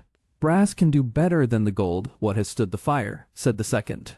The third contented herself with wondering what ladies was made of, and the fourth took the first in a quartet of shameful, with which the Dianas concluded. Regardless of all this, for she had weightier matters at heart, Nancy followed the man, with trembling limbs, to a small antechamber, lighted by a lamp from the ceiling. Here he left her, and retired. Chapter 40. Strange interview, which is as equal to the last chamber. The girl's life had been squandered in the streets, and among the most noisome of the stews and dens of London, but there was something of the woman's original nature left in her still, and when she heard a light step approaching the door opposite to that by which she had entered, and thought of the wide contrast which the small room would in another moment contain, she felt burdened with the sense of her own deep shame, and shrunk as though she could scarcely bear the presence of her with whom she had sought this interview. But struggling with these better feelings was pride, the vice of the lowest and most debased creatures no less than of the high and self-assured. Miserable companion of thieves and ruffians, the fallen outcast of low haunts, the associate of the scourings of the jails and hulks, living within the shadow of the gallows itself, even this degraded being felt too proud to betray a feeble gleam of the womanly feeling which she thought a weakness, but which alone connected her with that humanity, of which her wasting life had obliterated so many traces when a very child. She raised her eyes sufficiently to observe that the figure which presented itself was that of a slight and beautiful girl. Then, bending them on the ground, she tossed her head with affected carelessness as she said, "It's a hard matter to get to see you, lady. If I had taken offense and gone away, as many would have done, you'd have been sorry for it one day, and not without reason either." "I'm very sorry if anyone has behaved harshly to you," replied Rose. "Do not think of that. Tell me why you wish to see me. I am the person you inquired for." The kind tone of this answer, the sweet voice, the gentle manner, the absence of any accent of haughtiness or displeasure, took the girl completely by surprise, and she burst into tears. "Oh, lady," she said, clasping her hands passionately before her face, "if there was more like you, there would be fewer like me. There would be fewer like me. There would. Yes. Sit down," said Rose, earnestly. "If you are in poverty or affliction, I shall be truly glad to relieve you if I can. I shall indeed. Sit down." "Let me stand, lady," said the girl, still weeping, "and do not speak to me so kindly till you know me better. It is growing late. Is that door shut?" "Yes," said Rose, recoiling a few steps, as if to be nearer assistance in case she should require it. "Why?" "Because," said the girl, "I am about to put my life and the lives of others in your hands. I am the girl that dragged little Oliver back to old Fagin's on the night he went out from the house in Pentonville." "You?" said Rose Maylie. "Aye, lady," replied the girl. "I am the infamous creature you have heard of, that lives among the thieves, and that never from the first moment I can recollect my eyes and senses opening on London streets have known any better life, or kinder words than they have given me, so help me God. Do not mind shrinking openly from me, lady.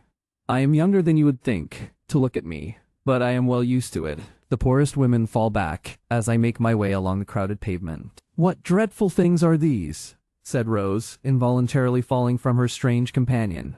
"Thank heaven upon your knees, dear lady," cried the girl, "that you had friends to care for and keep you in your childhood, and that you were never in the midst of cold and hunger, and riot and drunkenness, and something worse than all as I have been from my cradle. I may use the word, for the alley and the gutter were mine, as they will be my deathbed. I pity you, said Rose, in a broken voice.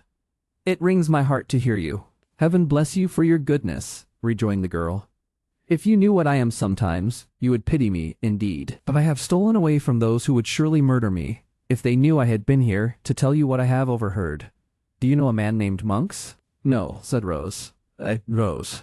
He knows you, replied the girl, and knew you were here, for it was by hearing him tell the place that I found you out. I never heard the name, said Rose. Then he goes by some other amongst us, rejoined the girl, which I more than thought before. Some time ago, and soon after Oliver was put into your house on the night of the robbery, I, suspecting this man, listened to a conversation held between him and Fagin in the dark. I found out, from what I heard, that Monk's the man I asked you about. You know, yes, said Rose. I understand. That Monk's, pursued the girl, had seen him accidentally with two of our boys on the day we first lost him, and had known him directly to be the same child that he was watching for, though I couldn't make out why. A bargain was struck with Fagin, that if Oliver was got back, he should have a certain sum, and he was to have more for making him a thief, which this Monks wanted for some purpose of his own. For what purpose? Asked Rose. He caught sight of my shadow on the wall as I listened, in the hope of finding out, said the girl, and there are not many people besides me that could have got out of their way in time to escape discovery. But I did, and I saw him no more till last night. And what occurred then? I'll tell you, lady. Last night he came again. Again they went upstairs, and I, wrapping myself up so that my shadow would not betray me, again listened at the door. The first words I heard Monk say were these: "So the only proofs of the boy's identity lie at the bottom of the river, and the old hag that received them from the mother is rotting in her coffin." They laughed and talked of his success in doing this, and Monks, talking on about the boy and getting very wild, said that though he had got the young devil's money safely now, he'd rather have had it the other way, for what a game it would have been to have brought down the boast of the father's will by driving him through every jail in town, and then hauling him up for some capital felony which Fagin could easily manage, after having made a good profit of him besides. What is all this? Said Rose. The truth, lady, though it comes from my lips, replied the girl. Then, he said, with oaths common enough in my ears, but strange to yours, that if he could gratify his hatred by taking the boy's life without bringing his own neck in danger, he would. But, as he could, he'd be upon the watch to meet him at every turn in life, and if he took advantage of his birth and history, he might harm him yet. In short, Fagin, he says, Jew as you are, you never laid such snares as I'll contrive for my young brother Oliver. His brother, exclaimed Rose. Those were his words, said Nancy, glancing uneasily round, as she had scarcely ceased to do, since she began to speak, for a vision of Sikes haunted her perpetually, and more. When he spoke of you and the other lady, and said it seemed contrived by heaven, or the devil, against him, that Oliver should come into your hands, he laughed, and said there was some comfort in that too, for how many thousands and hundreds of thousands of pounds would you not give, if you had them, to know who your two-legged spaniel was? You do not mean, said Rose, turning very pale, to tell me that this was said in earnest? He spoke in hard and angry earnest, if a man ever did, replied the girl, shaking her head. He is an earnest man when his hatred is up. I know many who do worse things, but I'd rather listen to them all a dozen times, than to that Monk's once. It is growing late, and I have to reach home without suspicion of having been on such an errand as this. I must get back quickly. But what can I do? Said Rose. To what use can I turn this communication without you? Back! Why do you wish to return to companions you paint in such terrible colors? If you repeat this information to a gentleman whom I can summon in an instant from the next room, you can be consigned to some place of safety without half an hour's delay. If I wish to go back, said the girl. I must go back, because how can I tell such things to an innocent lady like you? Because among the men I have told you of, there is one, the most desperate among them all, that I can leave. No, not even to be saved from the life I am leading now. Your having interfered in this dear boy's behalf before, said Rose. Your coming here, at so great a risk, to tell me what you have heard. Your manner, which convinces me of the truth of what you say, your evident contrition and sense of shame, all lead me to believe that you might yet be reclaimed. Oh, said the earnest girl, folding her hands as the tears coursed down her face. Do not turn a deaf ear to the entreaties of one of your own sex. The first, I do believe, who ever appealed to you in the voice of pity and compassion. Do hear my words, and let me save you yet, for better things. Lady, cried the girl, sinking on her knees, dear, sweet, angel lady, you are the first that ever blessed me with such words as these, and if I had heard them years ago, they might have turned me from a life of sin and sorrow. But it is too late. It is too late. It is never too late, said Rose, for penitence and atonement. It is, cried the girl, writhing in agony of her mind. I cannot leave him now. I could not be his death. Why should you be? Asked Rose. Nothing could save him, cried the girl. If I told others what I have told you, and led to their being taken, he would be sure to die. He is the boldest, and has been so cruel. Is it possible, cried Rose, that for such a man as this, you can resign every future hope, and the certainty of immediate rescue? It is madness. I don't know what it is, answered the girl.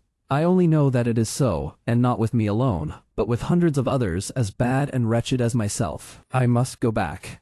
Whether it is God's wrath for the wrong I have done, I do not know. But I am drawn back to him through every suffering and ill usage, and I should be, I believe, if I knew that I was to die by his hand at last. What am I to do? Said Rose. I should not let you depart from me thus. You should, lady, and I know you will, rejoined the girl, rising. You will not stop my going, because I have trusted in your goodness, and forced no promise from you as I might have done. Of what use, then, is the communication you have made? Said Rose. This mystery must be investigated, or how will its disclosure to me benefit Oliver, whom you are anxious to serve? You must have some kind gentleman about you that will hear it as a secret, and advise you what to do, rejoined the girl. But where can I find you again when it is necessary? Asked Rose. I do not seek to know where these dreadful people live, but where will you be walking or passing at any settled period from this time? Will you promise me that you will have my secret strictly kept, and come alone, or with the only other person that knows it? And that I shall not be watched or followed? Asked the girl. I promise you solemnly, answered Rose. Every Sunday night, from 11 until the clock strikes 12, said the girl without hesitation, I will walk on London Bridge if I am alive. Yeah. Stay another moment, interposed Rose, as the girl moved hurriedly towards the door. Think once again on your own condition, and the opportunity you have of escaping from it. You have a claim on me, not only as the voluntary bearer of this intelligence, but as a woman lost almost beyond redemption. Will you return to this gang of robbers, and to this man, when a word can save you? What fascination is it that can take you back, and make you cling to wickedness and misery? Oh, is there no chord in your heart that I can touch? Is there nothing left, to which I can appeal against this terrible infatuation? When ladies as young, and good, and beautiful as you are, replied the girl steadily, give away your hearts. Love will carry you all lengths, even such as you, who have home, friends, other admirers, everything, to fill them. When such as I, who have no certain roof but the coffin lid, and no friend in sickness or death but the hospital nurse, set our rotten hearts on any man, and let him fill the place that has been a blank through all our wretched lives, who can hope to cure us? Pity us, lady, pity us for having only one feeling of the woman left, and for having that turned, by a heavy judgment, from a comfort and a pride, into a new means of violence and suffering. You will, said Rose, after a pause, take some money from me which may enable you to live without dishonesty at all events until we meet again. Not a penny, replied the girl, waving her hand. Do not close your heart against all my efforts to help you, said Rose, stepping gently forward. I wish to serve you indeed. You would serve me best, lady, replied the girl, wringing her hands, if you could take my life at once, for I have felt more grief to think of what I am tonight than I ever did before, and it would be something not to die in the hell in which I have lived. God bless you, sweet lady, and send as much happiness on your head as I have brought shame on mine. Thus speaking, and sobbing aloud, the unhappy creature turned away, while Rose Maylie, overpowered by this extraordinary interview, which had more the semblance of a rapid dream than an actual occurrence, sank into a chair, and endeavored to collect her wandering thoughts. Chapter 41. Containing fresh discoveries, and showing that surprises, like misfortunes, seldom come alone. Her situation was, indeed, one of no common trial and difficulty. While she felt the most eager and burning desire to penetrate the mystery in which Oliver's history was enveloped, she could not but hold sacred the confidence which the miserable woman with whom she had just conversed had reposed in her, as a young and guileless girl. Her words and manner had touched Rose Maylie's heart, and, mingled with her love for her young charge, and scarcely less intense in its truth and fervor, was her fond wish to win the outcast back to repentance and hope. They purposed remaining in London only 3 days, prior to departing for some weeks to a distant part of the coast. It was now midnight of the first day. What course of action could she determine upon, which could be adopted in 48 hours? Or how could she postpone the journey without exciting suspicion? Mr. Losberne was with them, and would be for the next 2 days. But Rose was too well acquainted with the excellent gentleman's impetuosity, and foresaw too clearly the wrath with which, in the first explosion of his indignation, he would regard the instrument of Oliver's recapture, to trust him with the secret, when her representations in the girl's behalf could be seconded by no experienced person. These were all reasons for the greatest caution and most circumspect behavior in communicating it to Mrs. Maylie, whose first impulse would infallibly be to hold a conference with the worthy doctor on the subject. As to resorting to any legal adviser, even if she had known how to do so, it was scarcely to be thought of, for the same reason. Once the thought occurred to her of seeking assistance from Harry, but this awakened the recollection of their last parting, and it seemed unworthy of her to call him back. When the tears rose to her eyes as she pursued this train of reflection, he might have by this time learnt to forget her, and to be happier away. Disturbed by these different reflections, inclining now to one course and then to another, and again recoiling from all, as each successive consideration presented itself to her mind, Rose passed a sleepless and anxious night. After more communing with herself next day, she arrived at the desperate conclusion of consulting Harry. If it be painful to him, she thought, to come back here, how painful it will be to me. But perhaps he will not come. He may write, or he may come himself, and studiously abstain from meeting me. He did when he went away. I hardly thought he would, but it was better for us both. And here Rose dropped the pen and turned away, as though the very paper which was to be her messenger should not see her weep. She had taken up the same pen, and laid it down again 50 times, and had considered and reconsidered the first line of her letter without writing the first word, when Oliver, who had been walking in the streets, with Mr. Giles for a bodyguard, entered the room in such breathless haste and violent agitation, as seemed to betoken some new cause of alarm. "What makes you look so flurried?" asked Rose, advancing to meet him. "I hardly know how. I feel as if I should be choked," replied the boy. "Oh dear, to think that I should see him at last, and you should be able to know that I have told you the truth." "I never thought you had told us anything but the truth," said Rose, soothing him. "But what is this? Of whom do you speak?" I have seen the gentleman," replied Oliver, scarcely able to articulate. "The gentleman who was so good to me, Mr. Brownlow, that we have so often talked about." "Where?" asked Rose. "Getting out of a coach," replied Oliver, shedding tears of delight, "and going into a house. I did speak to him. I could speak to him, for he did see me, and I trembled so that I was not able to go up to him. But Giles asked for me whether he lived there, and they said he did. Look here," said Oliver, opening a scrap of paper. "Here it is. Here is where he lives. I'm going there directly. Oh, dear me, dear me! What shall I do when I come to see him and hear him speak again?" With her attention not a little distracted by these, and a great many other incoherent exclamations of joy, Rose read the address, which was Craven Street, in the Strand. She very soon determined upon turning the discovery to account. "Quick," she said. "Tell them to fetch a hackney coach, and be ready to go with me. I will take you there directly, without a minute's loss of time. I will only tell my aunt that we are going out for an hour, and be ready as soon as you are." Oliver needed no prompting to dispatch, and in little more than 5 minutes they were on their way to Craven Street. When they arrived there, Rose left Oliver in the coach, under pretense of preparing the old gentleman to receive him, and sending up her card by the servant, requested to see Mr. Brownlow on very pressing business. The servant soon returned, to beg that she would walk upstairs, and following him into an upper room, Miss Maylie was presented to an elderly gentleman of benevolent appearance, in a bottle green coat, at no great distance from whom was seated another old gentleman, in nankeen breeches and gaiters, who did not look particularly benevolent, and who was sitting with his hands clasped on the top of a thick stick, and his chin propped thereupon. "Dear me," said the gentleman in the bottle green coat, hastily rising with great politeness. "I beg your pardon, young lady, I imagined it was some importunate person who I beg you will excuse me. Be seated, pray." "Mr. Brownlow, I believe, sir?"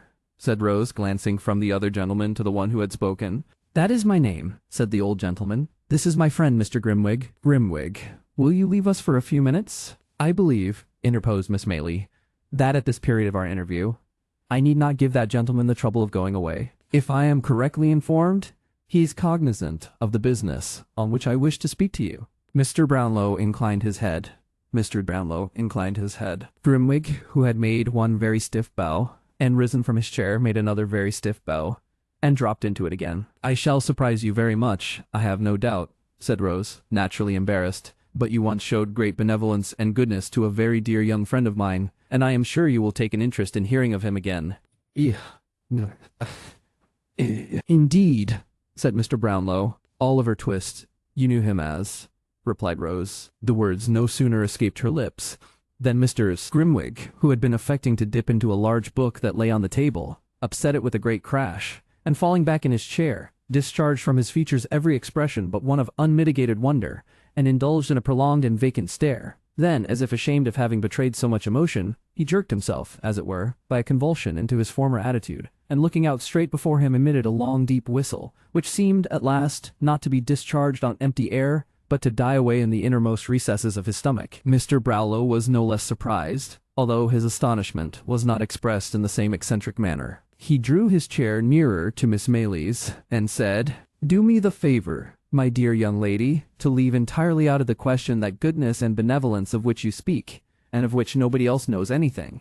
And if you have it in your power to produce any evidence which will alter the unfavorable opinion I was once induced to entertain of that poor child, in heaven's name put me in possession of it." But a bad one."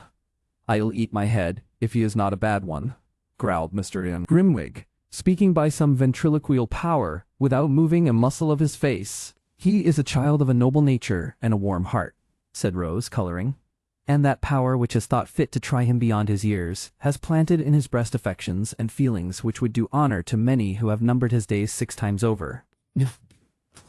"I am only 61, said Mr. Grimwig with the same rigid face, "and, as the devil's in it if this Oliver is not 12 years old at least, I don't see the application of that remark." "Do not heed my friend, Miss Maylie," said Mr. Brownlow. "He does not mean what he says." "Yes, he does," growled Mr. Grimwig. "No, he does not," said Mr. Brownlow, obviously rising in wrath as he spoke. "He'll eat his head, if he does, growled Mr. Grimwig. "He would deserve to have it knocked off, if he does," said Mr. Brownlow. "And he'd uncommonly like to see any man offer to do it," responded Mr. Grimwig, knocking his stick upon the floor. Having gone thus far, the 2 old gentlemen severally took snuff, and afterwards shook hands according to their invariable custom. "Now, Miss Maylie," said Mr. Brownlow, "to return to the subject in which your humanity is so much interested, will you let me know what intelligence you have of this poor child, allowing me to promise that I exhausted every means in my power of discovering him, and that since I have been absent from this country, my first impression that he had imposed upon me, and had been persuaded by his former associates to rob me, has been considerably shaken." Rose, who had had time to collect her thoughts, at once related, in a few natural words, all that had befallen Oliver since he left Mr. Brownlow's house, reserving Nancy's information for that gentleman's private ear, and concluding with the assurance that his only sorrow, for some months past, had been not being able to meet with his former benefactor and friend. "Thank God," said the old gentleman. "This is great happiness to me. Great happiness. But you have not told me where he is now, Miss Maylie. You must pardon my finding fault with you, but why not have brought him?" "He is waiting in a coach at the door," replied Rose. "At this door!"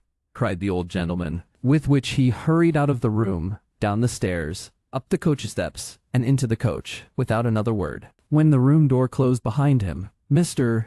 Grimwig lifted up his head, and converting one of the hind legs of his chair into a pivot, described 3 distinct circles with the assistance of his stick and the table, sitting in it all the time. After performing this evolution, he rose and limped as fast as he could up and down the room at least a dozen times, and then stopping suddenly before Rose, kissed her without the slightest preface. "Hush," he said, as the young lady rose in some alarm at this unusual proceeding.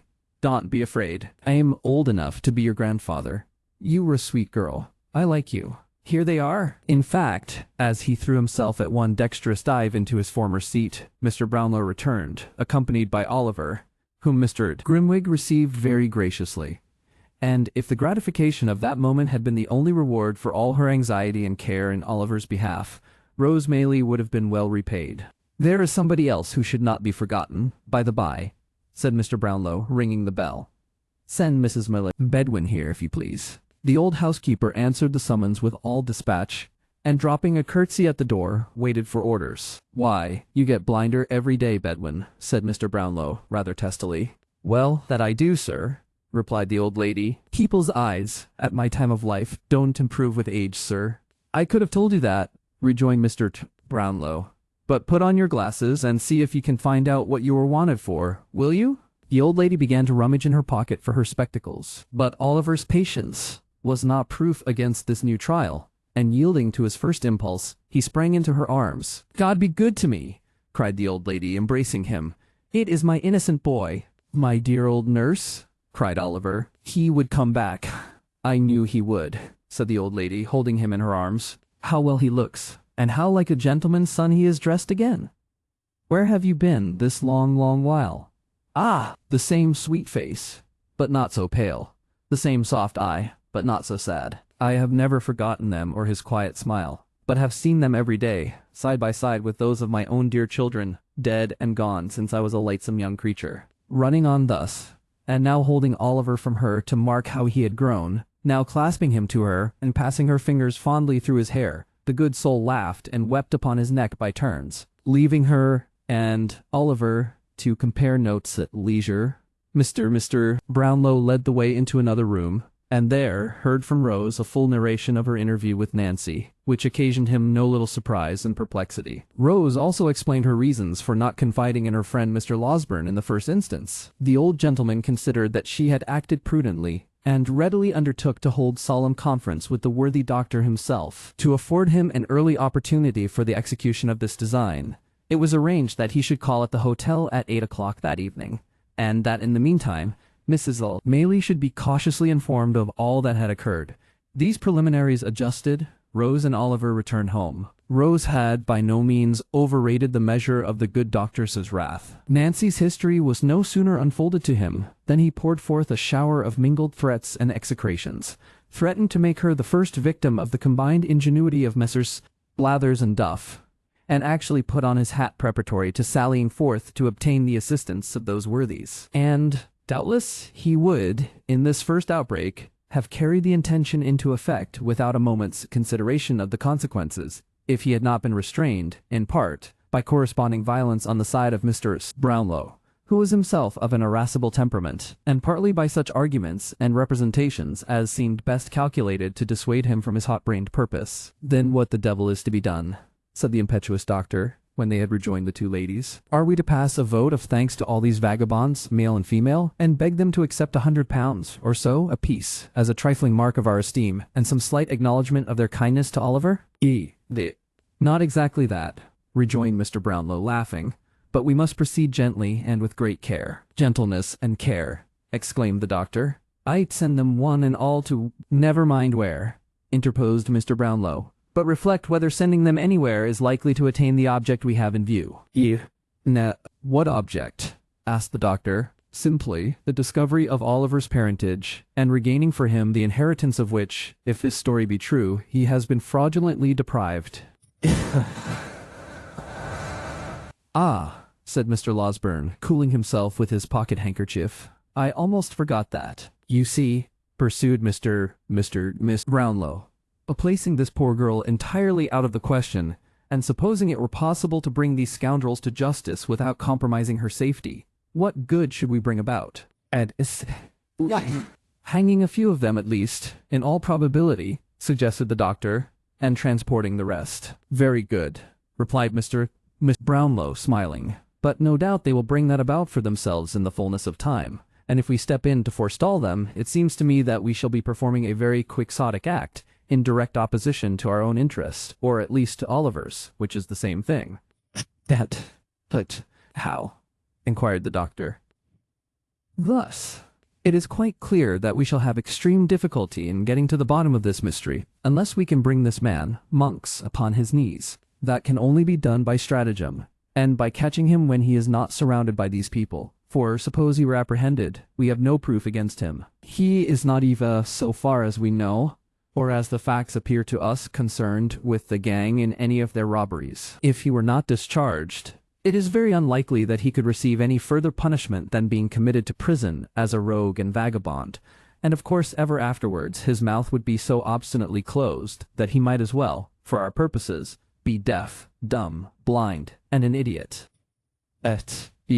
Then, said the doctor impetuously, I put it to you again whether you think it reasonable that this promise to the girl should be considered binding. A promise made with the best and kindest intentions, but really, do not discuss the point, my dear young lady, pray, said Mr. Brownlow, interrupting Rose as she was about to speak. The promise shall be kept. I don't think it will, in the slightest degree, interfere with our proceedings. But, before we can resolve upon any precise course of action, it will be necessary to see the girl, to ascertain from her whether she will point out this Monks on the understanding that he is to be dealt with by us, and not by the law, or, if she will not, or cannot do that, to procure from her such an account of his haunts and description of his person as will enable us to identify him. She cannot be seen until next Sunday night. This is Tuesday. I would suggest that in the meantime, we remain perfectly quiet and keep these matters secret even from Oliver himself.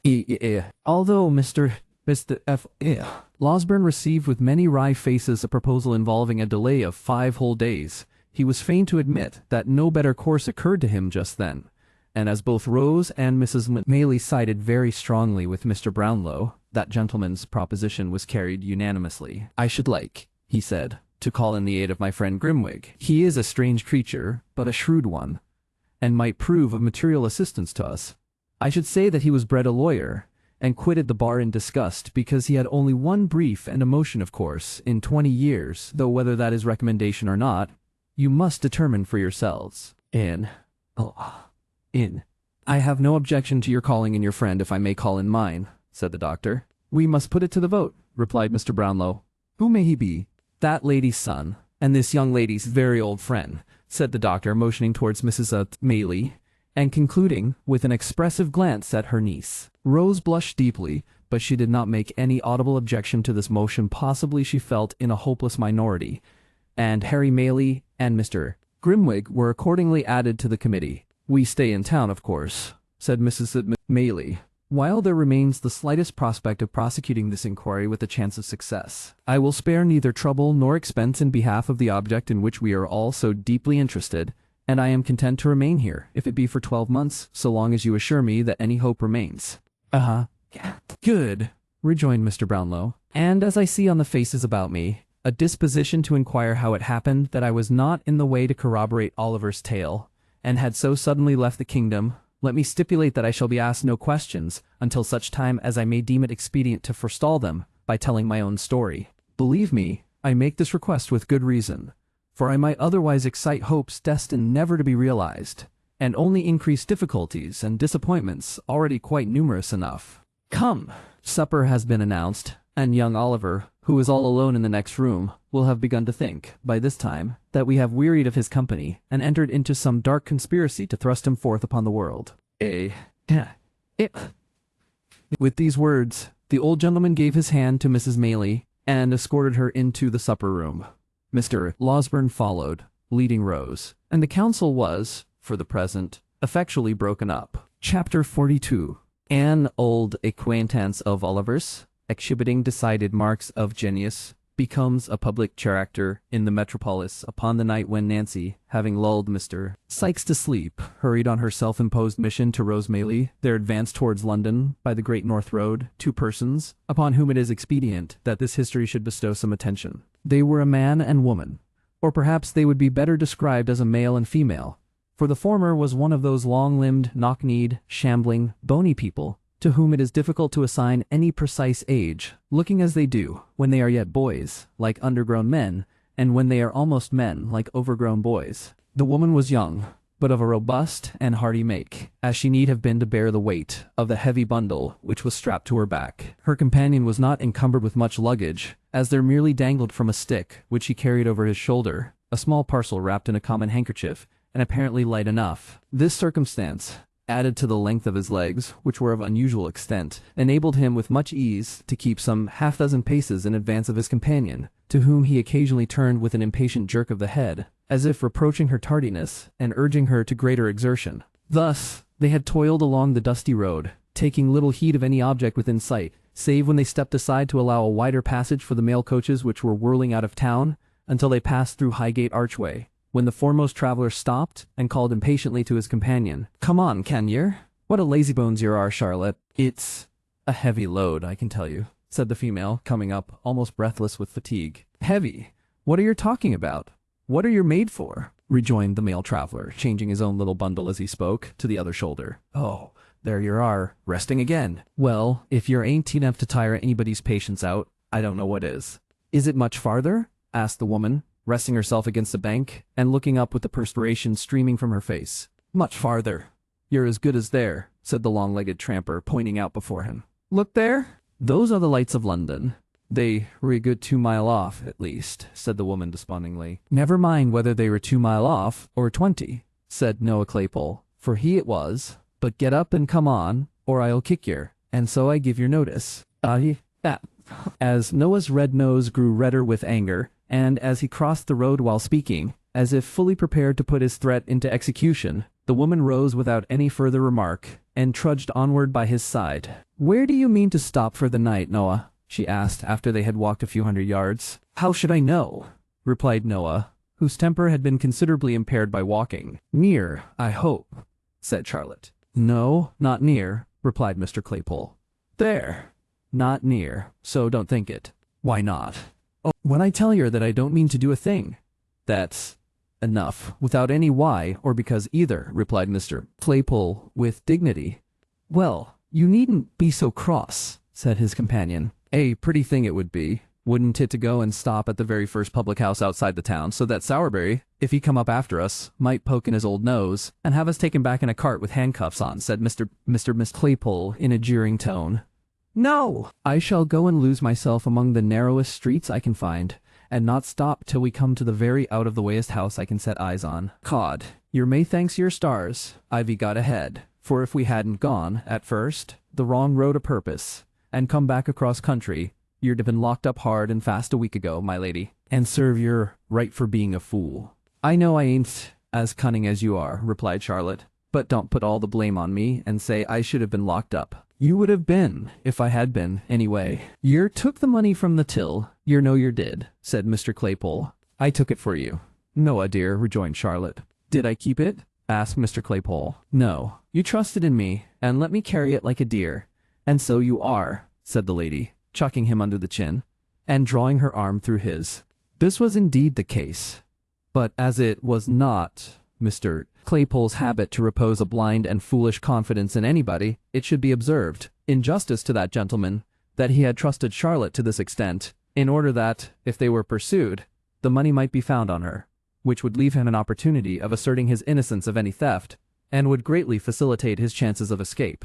Of course, he entered at this juncture into no explanation of his motives, and they walked on very lovingly together. In pursuance of this cautious plan, Mr. Claypole went on, without halting, until he arrived at the Angel at Islington, where he wisely judged, from the crowd of passengers and numbers of vehicles, that London began in earnest. Just pausing to observe which appeared the most crowded streets, and consequently the most to be avoided, he crossed into St. John's Road, and was soon deep in the obscurity of the intricate and dirty ways, which, lying between Gray's Inn Lane and Smithfield, render that part of the town one of the lowest and worst that improvement has left in the midst of London. Through these streets, Noah Claypole walked, dragging Charlotte after him, now stepping into the kennel to embrace at a glance the whole external character of some small public house, now jogging on again, as some fancied appearance induced him to believe it too public for his purpose. At length, he stopped in front of one, more humble in appearance, and more dirty than any he had yet seen,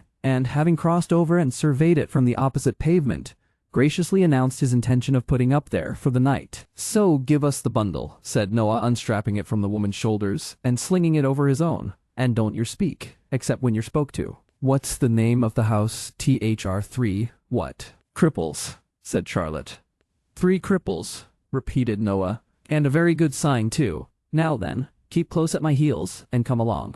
With these injunctions, he pushed the rattling door with his shoulder, and entered the house, followed by his companion. There was nobody in the bar but a young Jew who, with his 2 elbows on the counter, was reading a dirty newspaper. He stared very hard at Noah, and Noah stared very hard at him. If Noah had been attired in his charity boy's dress, there might have been some reason for the Jew opening his eyes so wide, but as he had discarded the coat and badge, and wore a short smock frock over his leathers, there seemed no particular reason for his appearance exciting so much attention in a public house. "Is this the Three Cripples?" asked Noah. "That is the name of this house," replied the Jew. "A gentleman we met on the road, coming up from the country, recommended us here," said Noah, nudging Charlotte, perhaps to call her attention to this most ingenious device for attracting respect, and perhaps to warn her to betray no surprise. "We want to sleep here tonight." "Certed you cad," said Barney, who was the attendant sprite. "But I'll inquire." Show us the tap, and give us a bit of cold meat, and a drop of beer while you're inquiring, will yer?" said Noah. Barney complied by ushering them into a small back room, and setting the required viands before them, having done which, he informed the travelers that they could be lodged that night, and left the amiable couple to their refreshment. Now, this back room was immediately behind the bar, and some steps lower, so that any person connected with the house, undrawing a small curtain which concealed a single pane of glass, fixed in the wall of the last-named apartment, about 5 feet from its flooring, could not only look down upon any guests in the back room without any great hazard of being observer had to thrust himself, but could, by applying his ear to the partition, ascertain with tolerable distinctness their subject of conversation. The landlord of the house had not withdrawn his eye from this place of espial for 5 minutes, and Barney had only just returned from making the communication above related, when Fagin, in the course of his evening's business, came into the bar to inquire after some of his young pupils. "Hush!" said Barney, Stradagers at the next room. "Strangers!" repeated the old man in a whisper. "Ah, ad rub uds too," added Barney, "frob the country, but something in your way, or I be mistaked." Fagin appeared to receive this communication with great interest. Mounting a stool, he cautiously applied his eye to the pane of glass, from which secret post he could see Mr. Claypole taking cold beef from the dish, and porter from the pot, and administering homeopathic doses of both to Charlotte, who sat patiently by, eating and drinking at his pleasure. "Aha!" he whispered, looking round to Barney. "I like that fellow's looks. He be of use to us. He knows how to train the girl already. Don't make as much noise as a mouse, my dear, and let me hear talk, let me hear." He again applied his eye to the glass, and turning his ear to the partition, listened attentively, with a subtle and eager look upon his face that might have appertained to some old goblin. "So I mean to be a gentleman," said Mr. Claypole, kicking out his legs, and continuing a conversation, the commencement of which Fagin had arrived too late to hear. "No more jolly old coffins, Charlotte, but a gentleman's life for me. And, if you're like, you shall be a lady." "I should like that well enough, dear," replied Charlotte, "but tills ain't to be emptied every day, and people to get clear off after it." "Tills be blowed," said Mr. Claypole. "There's more things besides tills to be emptied." "And, what do you mean?" asked his companion. "Pockets, women's ridicules, houses, mail coaches, banks," said Mr. Claypole, rising with the porter. "But you can to do all that, dear," said Charlotte. "I shall look out to get into company with them as can," replied Noah. "They'll be able to make us useful some way or another. Why, you yourself are worth 50 women. I never see such a precious sly and deceitful creature as yer can be when I let yer." "Lor, how nice it is to hear yer say so," exclaimed Charlotte, imprinting a kiss upon his ugly face. "There, that'll do. Don't yer be too affectionate, in case I am cross with yer," said Noah, disengaging himself with great gravity. "I should like to be the captain of some band, and have the hopping of 'em and following 'em about, unbeknown to themselves. That would suit me, if there was good profit. And if we could only get in with some gentlemen of this sort, I say it would be cheap at that 20-pound note you've got, especially as we don't very well know how to get rid of it ourselves." After expressing this opinion, Mr. Claypole looked into the porter pot with an aspect of deep wisdom, and having well shaken its contents, nodded condescendingly to Charlotte, and took a draught, wherewith he appeared greatly refreshed. He was meditating another, when the sudden opening of the door, and the appearance of a stranger, interrupted him. The stranger was Mr. Fagin, and very amiable he looked, and a very low bow he made as he advanced, and setting himself down at the nearest table, ordered something to drink of the grinning Barney. "A pleasant night, sir, but cool for the time of year," said Fagin, rubbing his hands. "From the country, I see, sir." How do you see that?" asked Noah Claypole. "We have not so much dust as that in London," replied Fagin, pointing from Noah's shoes to those of his companion, and from them to the 2 bundles. "You're a sharp feller," said Noah. "Huh, only hear that, Charlotte." "Why, one need be sharp in this town, my dear," replied the Jew, sinking his voice to a confidential whisper. "And that's the truth. And you." Fagin followed up this remark by striking the side of his nose with his right forefinger, a gesture which Noah attempted to imitate, though not with complete success, in consequence of his own nose not being large enough for the purpose. However, Mr. Fagin seemed to interpret the endeavor as expressing a perfect coincidence with his opinion, and put about the liquor which Barney reappeared with, in a very friendly manner. "Good stuff that," observed Mr. Claypole, smacking his lips. "Dear," said Fagin, "a man need be always emptying a till, or a pocket, or a woman's reticule, or a house, or a mail coach, or a bank, if he drinks it regularly." Mr. Claypole no sooner heard this extract from his own remarks than he fell back in his chair, and looked from the Jew to Charlotte, with a countenance of ashy paleness and excessive terror. "Don't mind me, my dear," said Fagin, drawing his chair closer. "Ha! Ha! It was lucky it was only me that heard you by chance. It was very lucky it was only me." "I didn't take it," stammered Noah, no longer stretching out his legs like an independent gentleman, but coiling them up as well as he could under his chair. "It was all her doing. You've got it now, Charlotte, you know you have." "Me, Bill."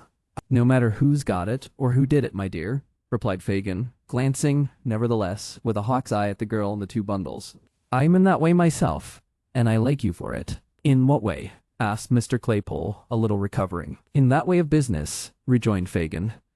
"And so are the people of the house. You hit the right nail upon the head, and are as safe here as you could be. There is not a safer place in all this town than is the Cripples. That is, when I like to make it so. And I have taken a fancy to you and the young woman, so I've said the word, and you may make your minds easy." Noah Claypole's mind might have been at ease after this assurance, but his body certainly was not, for he shuffled and writhed about into various uncouth positions, eyeing his new friend meanwhile with mingled fear and suspicion. "I'll tell you more," said Fagin, after he had reassured the girl, by dint of friendly nods and muttered encouragements. "I have got a friend that I think can gratify your darling wish, and put you in the right way, where you can take whatever department of the business you think will suit you best at first, and be taught all the others."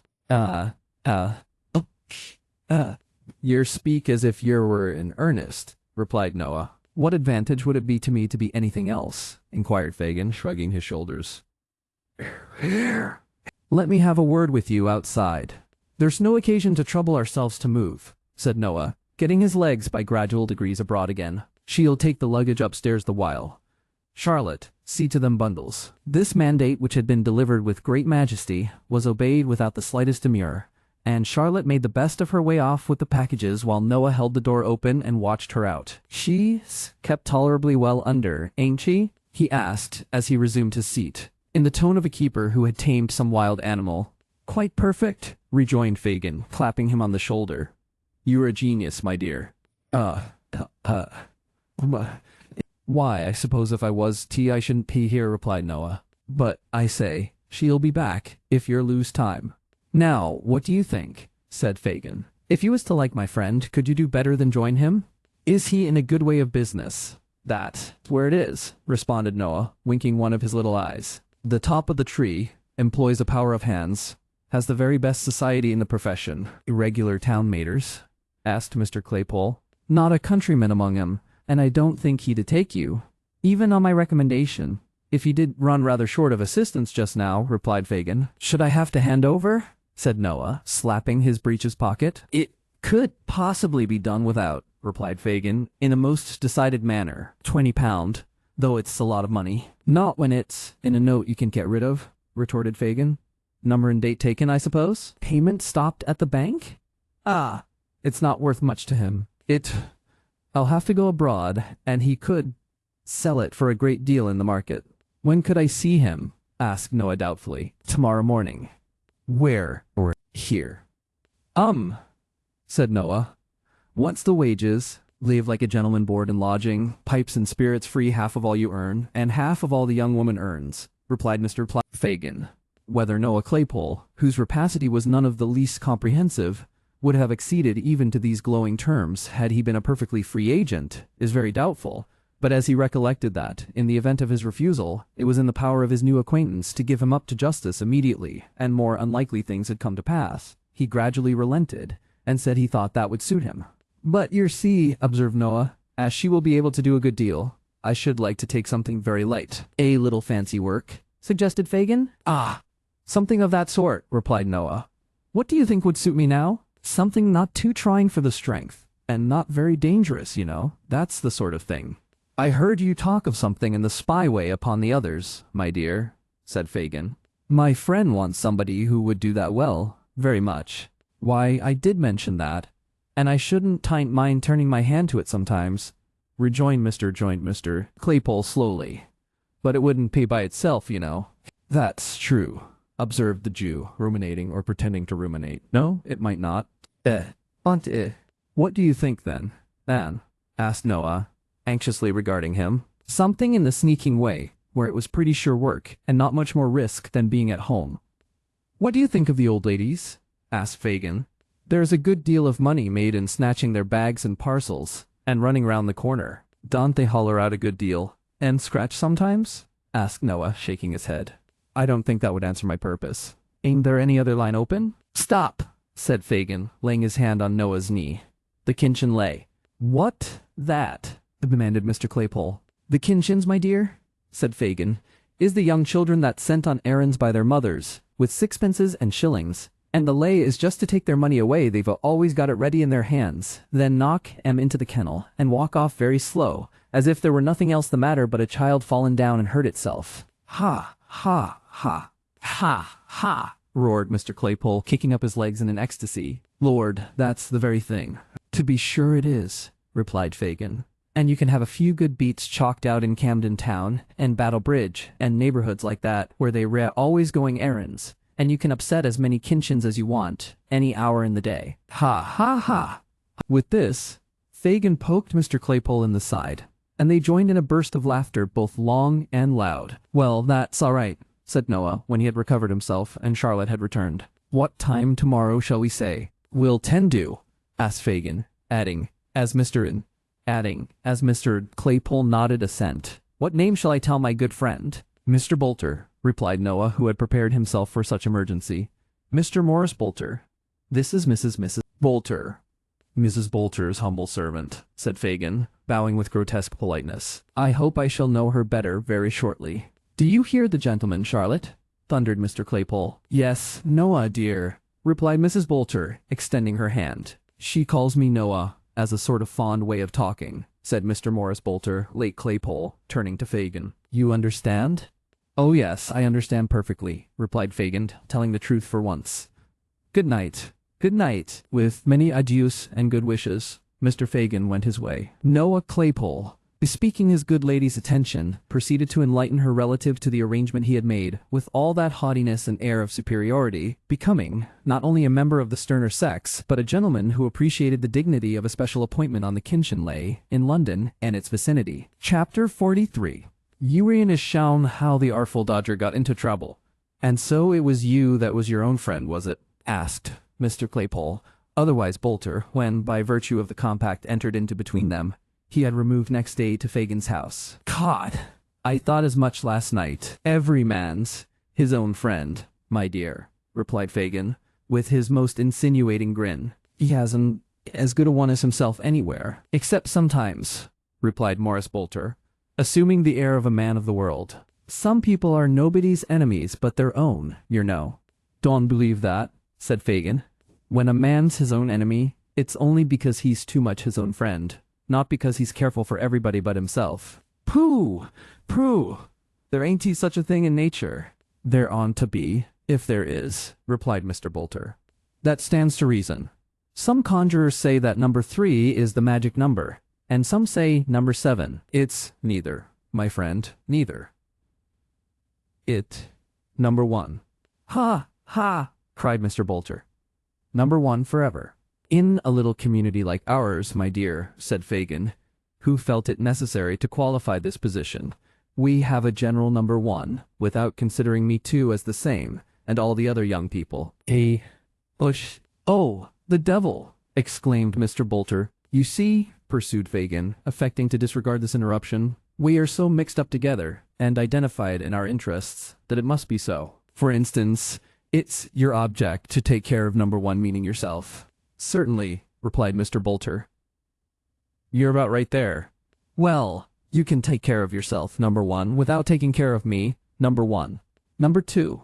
You mean, said Mr. Bolter, who was largely endowed with the quality of selfishness. No, I don't, retorted Fagin. I am of the same importance to you as you are to yourself. I say, interrupted Mr. Bolter, you're a very nice man, and I am very fond of you, but we ain't quite so thick together as all that comes to. Only think, said Fagin, shrugging his shoulders and stretching out his hands. Only consider. You've done what's a very pretty thing, and what I love you for doing, but what at the same time would put the cravat round your throat? That's so very easily tied and so very difficult to unloose in plain English, the halter. Mr. Bolter put his hand to his neckerchief as if he felt it inconveniently tight, and murmured an assent, qualified in tone but not in substance. The gallows, continued Fagin. The gallows, my dear, is an ugly finger-post which points out a very short and sharp turning that has stopped many a bold fellow's career on the broad highway. To keep in the easy road, and keep it at a distance, is object number one with you. Of course it is, replied Mr. Bolter. What do you talk about such things for? Only to show you my meaning clearly, said the Jew, raising his eyebrows. To be able to do that, you depend upon me. To keep my little business all snug, I depend upon you. The first is your number one. The second, my number one. The more you value your number one, the more careful you must be of mine. So we come at last to what I told you at first, that a regard for number one holds us all together, and must do so, unless we would all go to pieces in company. That's true, rejoined Mr. Bolter thoughtfully. Oh, you're a cunning old codger. Bye. Fagin saw with delight that this tribute to his powers was no mere compliment, but that he had really impressed his recruit with a sense of his wily genius, which it was most important that he should entertain in the outset of their acquaintance. To strengthen an impression so desirable and useful, he followed up the blow by acquainting him, in some detail, with the magnitude and extent of his operations, blending truth and fiction together, as best served his purpose, and bringing both to bear with so much art that Mr. Bolter's respect visibly increased, and became tempered, at the same time, with a degree of wholesome fear, which it was highly desirable to awaken. It's this mutual trust we have in each other that consoles me under heavy losses, said Fagin. My best hand was taken from me yesterday morning. You don't mean to say he died? Cried Mr. Bolter. No, replied Fagin. Not so bad as that. Not quite so bad. What, I suppose he was wanted, interposed Fagin. Yes, he was wanted. Very particular, inquired Mr. Bolter. No, replied Fagin, not very. He was charged with attempting to pick a pocket, and they found a silver snuff-box on him, his own, my dear, his own, for he took snuff himself, and was very fond of it. They remanded him till today, for they thought they knew the owner. Ah, he was worth 50 boxes, and I'd give the price of as many to have him back. You should have known the dodger, my dear. You should have known the dodger. Well, but I shall know him, I hope. Don't you think so? Said Mr. Bolter. I'm doubtful about it, replied Fagin, with a sigh. If they don't get any fresh evidence, it'll only be a summary conviction, and we shall have him back again after 6 weeks or so. But if they do, it's a case of lagging. They know what a clever lad he is. He'll be a lifer. They'll make the artful nothing less than a lifer. What do you mean by lagging and a lifer? Demanded Mr. Bolter. What's the good of talking in that way to me? Why didn't you speak so as I can understand you? Fagin was about to translate these mysterious expressions into the vulgar tongue, and, being interpreted, Mr. Bolter would have been informed that they represented that combination of words, transportation for life, when the dialogue was cut short by the entry of Master Bates, with his hands in his breeches pockets, and his face twisted into a look of semi-comical woe. It's all up, Fagin, said Charlie, when he and his new companion had been made known to each other. What do you mean? They found the gentleman as owns the box. 2 or 3 more is a-coming to identify him, and the Artful's booked for a passage out, replied Master Bates. I must have a full suit of mourning, Fagin, and a hatband to visit him in, afore he sets out upon his travels. To think of Jack Dawkins, Lummy Jack the Dodger, the artful dodger, going abroad for a common twopenny halfpenny sneeze box. I never thought he'd done it under a gold watch, chain, and seals, at the lowest. Oh, why did he rob some rich old gentleman of all his whaleables, and go out as a gentleman, and not like a common prig, without no honor nor glory? Yeah, that's it. With this expression of feeling for his unfortunate friend, Master Bates sat himself on the nearest chair, with an aspect of chagrin and despondency. "What do you talk about his having neither honor nor glory for?" exclaimed Fagin, darting an angry look at his pupil. "Was he always the top sawyer among you all? Is there one of you that could touch him or come near him on any scent?" "Eh? Not one," replied Master Bates, in a voice rendered husky by regret. "Not one." "Then what do you talk of?" replied Fagin angrily. "What are you blubbering for? 'Cause it is tied on the record, is it?" said Charlie, chafed into perfect defiance of his venerable friend by the current of his regrets. "'Cause it can't come out in the indictment. 'Cause nobody will never know half of what he was. How will he stand in the Newgate calendar? Perhaps not be there at all. Oh, my eye, what a blow it is!" "Ha! Ha!" cried Fagin, extending his right hand, and turning to Mr. Bolter, in a fit of chuckling which shook him as though he had the palsy. "See what a pride they take in their profession, my dear. Ain't it beautiful?" Mr. Bolter nodded assent, and Fagin, after contemplating the grief of Charlie Bates for some seconds with evident satisfaction, stepped up to that young gentleman and patted him on the shoulder. "Never mind, Charlie," said Fagin soothingly. "It'll come out. It'll be sure to come out. It'll be sure to come out. They'll all know what a clever fellow he was. He'll show it himself, and not disgrace his old pals and teachers. Think how young he is, too. What a distinction, Charlie, to be lagged at his time of life." "Well, it is a honor that is," said Charlie, a little consoled. "He shall have all he wants," continued the Jew. "He shall be kept in the stone jug, Charlie, like a gentleman. Like a gentleman, with his beer every day, and money in his pocket to pitch and toss with, if he can spend it." "No, shall he, though?" cried Charlie Bates. "Aye, that he shall," replied Fagin. "And we'll have a big wig, Charlie, one that's got the greatest gift of the gab, to carry on his defence, and he shall make a speech for himself, too, if he likes. And we'll read it all in the papers." Artful Dodger shrieks of laughter. Here the court was convulsed. "Charlie, eh? Ha, ha!" Laughed Master Bates. "What a lark that would be, wouldn't it, Fagin? I say, how the artful would bother would he?" "Would!" cried Fagin. "He will." "Ah, to be sure, so he will," repeated Charlie, rubbing his hands. "I think I see him now," cried the Jew, bending his eyes upon his pupil. "So do I," cried Charlie Bates. "Ha, ha, ha, so do I. I see it all afore me. Upon my soul I do, Fagin. What a game! What a regular game! All the bigwigs trying to look solemn, and Jack Dawkins addressing of em as intimate and comfortable as if he was the judge's own son making a speech arter dinner. Ha, ha, ha!" In fact, Mr. Fagin had so well humored his young friend's eccentric disposition that Master Bates, who had at first been disposed to consider the imprisoned Dodger rather in the light of a victim, now looked upon him as the chief actor in a scene of most uncommon and exquisite humor, and felt quite impatient for the arrival of the time when his old companion should have so favorable an opportunity of displaying his abilities. "We must know how he gets on today, by some handy means or other," said Fagin. "Let me think." "Shall I go?" asked Charlie. "Not for the world," replied Fagin. "Are you mad, my dear, stark mad, that you to walk into the very place where no, Charlie, no. One is enough to lose at a time. You don't mean to go yourself, I suppose," said Charlie with a humorous leer. "That wouldn't he quite fit," replied Fagin, shaking his head. "Then why don't you send this new cove?" asked Master Bates, laying his hand on Noah's arm. "Nobody knows him." "Why, if he didn't mind," observed Fagin. "Mind?" interposed Charlie. "What should he have to mind?" "Really nothing, my dear," said Fagin, turning to Mr. Bolter. "Really nothing." "Oh, I dare say about that, you know," observed Noah, backing towards the door, and shaking his head with a kind of sober alarm. No, none of that. It's not in my department, that ain't he." "What department has he got, Fagin?" inquired Master Bates, surveying Noah's lank form with much disgust. "The cutting away when there's anything wrong, and the eating all the victuals when there's everything right. Is that his branch?" "Never mind," retorted Mr. Bolter. And don't you take liberties with your superiors, little boy, or you'll find yourself in the wrong shop. Master Bates laughed so vehemently at this magnificent threat that it was some time before Fagin could interpose and represent to Mr. Miss Bolter that he incurred no possible danger in visiting the police office.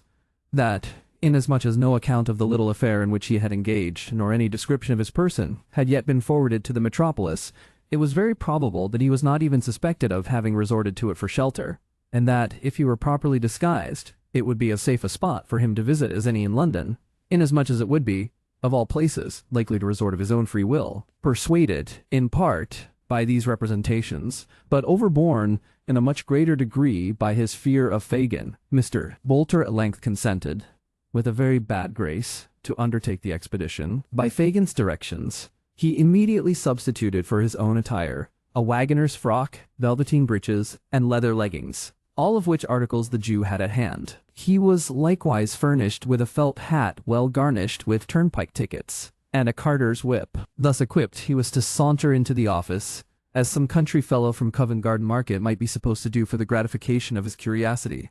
And as he was as awkward, ungainly, and raw-boned a fellow as need be, Mr. Fagin had no fear but that he would look the part to perfection. These arrangements completed, he was informed of the necessary signs and tokens by which to recognize the artful dodger, and was conveyed by Master Bates through dark and winding ways to within a very short distance of Bow Street. Having described the precise situation of the office, and accompanied it with copious directions how he was to walk straight up the passage, and when he got into the side, and pull off his hat as he went into the room, Charlie Bates bade him hurry on alone, and promised to bide his return on the spot of their parting. Noah Claypole, or Morris Bolter as the reader pleases, punctually followed the directions he had received, which Master Bates, being pretty well acquainted with the locality, were so exact that he was enabled to gain the magisterial presence without asking any question, or meeting with any interruption by the way. He found himself jostled among a crowd of people, chiefly women, who were huddled together in a dirty, frowsy room, at the upper end of which was a raised platform railed off from the rest, with a dock for the prisoners on the left hand against the wall, a box for the witnesses in the middle, and a desk for the magistrates on the right, the awful locality last named being screened off by a partition which concealed the bench from the common gaze, and left the vulgar to a majesty of justice. There were only a couple of women in the dock, who were nodding to their admiring friends, while the clerk read some depositions to a couple of policemen, and a man in plain clothes who leant over the table. A jailer stood reclining against the dock rail, tapping his nose listlessly with a large key, except when he repressed an undue tendency to conversation among the idlers, by proclaiming silence, or looked sternly up to bid some woman take that baby out, when the gravity of justice was disturbed by feeble cries, half smothered in the mother's shawl, from some meager infant. The room smelt close and unwholesome. The walls were dirt-discolored, and the ceiling blackened. There was an old smoky bust over the mantel-shelf, and a dusty clock above the dock, the only thing present that seemed to go on as it ought, for depravity, or poverty, or an habitual acquaintance with both, had left a taint on all the animate matter, hardly less unpleasant than the thick greasy scum on every inanimate object that frowned upon it. Noah looked eagerly about him for the dodger, but although there were several women who would have done very well for that distinguished character's mother or sister, and more than one man who might be supposed to bear a strong resemblance to his father, nobody at all answering the description given him of Mr. Dawkins was to be seen. He waited in a state of much suspense and uncertainty until the women, being committed for trial, went flaunting out, and then was quickly relieved by the appearance of another prisoner who he felt at once could be no other than the object of his visit. It was indeed Mr. Dawkins, who, shuffling into the office with the big coat sleeves tucked up as usual, his left hand in his pocket, and his hat in his right hand, preceded the jailer, with a rolling gait altogether indescribable, and, taking his place in the dock, requested in an audible voice to know what he was placed in that disgraceful situation for. "Hold your tongue, will you?" said the jailer. "I am an Englishman, ain't I?" rejoined the dodger. "Where are my privileges?" See, you will get your privileges soon enough," retorted the jailer, and pepper with, "We'll see what the Secretary of State for the Home Affairs has got to say to the beaks, if I don't," replied Mr. Dawkins. "Now then, what is this here business? I shall thank the magistrates to dispose of this here little affair, and not to keep me while they read the paper, for I've got an appointment with a gentleman in the city, and as I am a man of my word and very punctual in business matters, he'll go away if I ain't there to my time, and then perhaps there won't be an action for damage against them as kept me away." "Oh, no, certainly not." At this point, the dodger, with a show of being very particular with a view to proceedings to be had thereafter, desired the jailer to communicate the names of them to files as was on the bench, which so tickled the spectators that they laughed almost as heartily as Master Bates could have done if he had heard the request. "Silence there!" cried the jailer. "What is this?" inquired one of the magistrates. "A pickpocketing case, your worship." "Has the boy ever been here before?" "He ought to have been, a many times," replied the jailer. "He has been pretty well everywhere else. I know him well, your worship." "Oh, you know me, do you?" cried the artful, making a note of the statement. "Very good. That's a case of deformation of character, anyway." Here there was another laugh, and another cry of silence. "Now then, where are the witnesses?" said the clerk. "Ah, that's right," added the Dodger. "Where are they? I should like to see 'em." This wish was immediately gratified, for a policeman stepped forward who had seen the prisoner tempt the pocket of an unknown gentleman in a crowd, and indeed take a handkerchief therefrom, which, being a very old one, he deliberately put back again, after trying it on his own countenance. For this reason, he took the Dodger into custody as soon as he could get near him, and the said Dodger, being searched, had upon his person a silver snuff-box, with the owner's name engraved upon the lid. This gentleman had been discovered on reference to the court guide, and being then and there present, swore that the snuff-box was his, and that he had missed it on the previous day, the moment he had disengaged himself from the crowd before referred to. He had also remarked a young gentleman in the throng, particularly active in making his way about, and that young gentleman was the prisoner before him. "Have you anything to ask this witness, boy?" said the magistrate. "I wouldn't abase myself by descending to hold no conversation with him," replied the Dodger. "Have you anything to say at all?" "Do you hear his worship ask if you've anything to say?" inquired the jailer, nudging the silent Dodger with his elbow. "I beg your pardon," said the Dodger, looking up with an air of abstraction. "Did you address yourself to me, my man?" "I never see such an out-and-out young vagabond, your worship," observed the officer with a grin.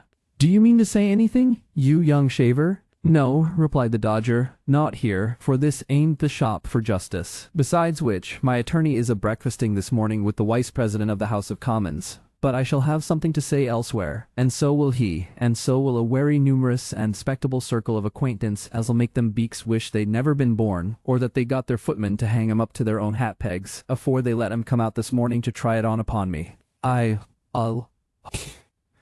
There, he's fully committed," interposed the clerk. "Take him away." "Come on," said the jailer. "I'll come on," replied the Dodger, brushing his hat with the palm of his hand.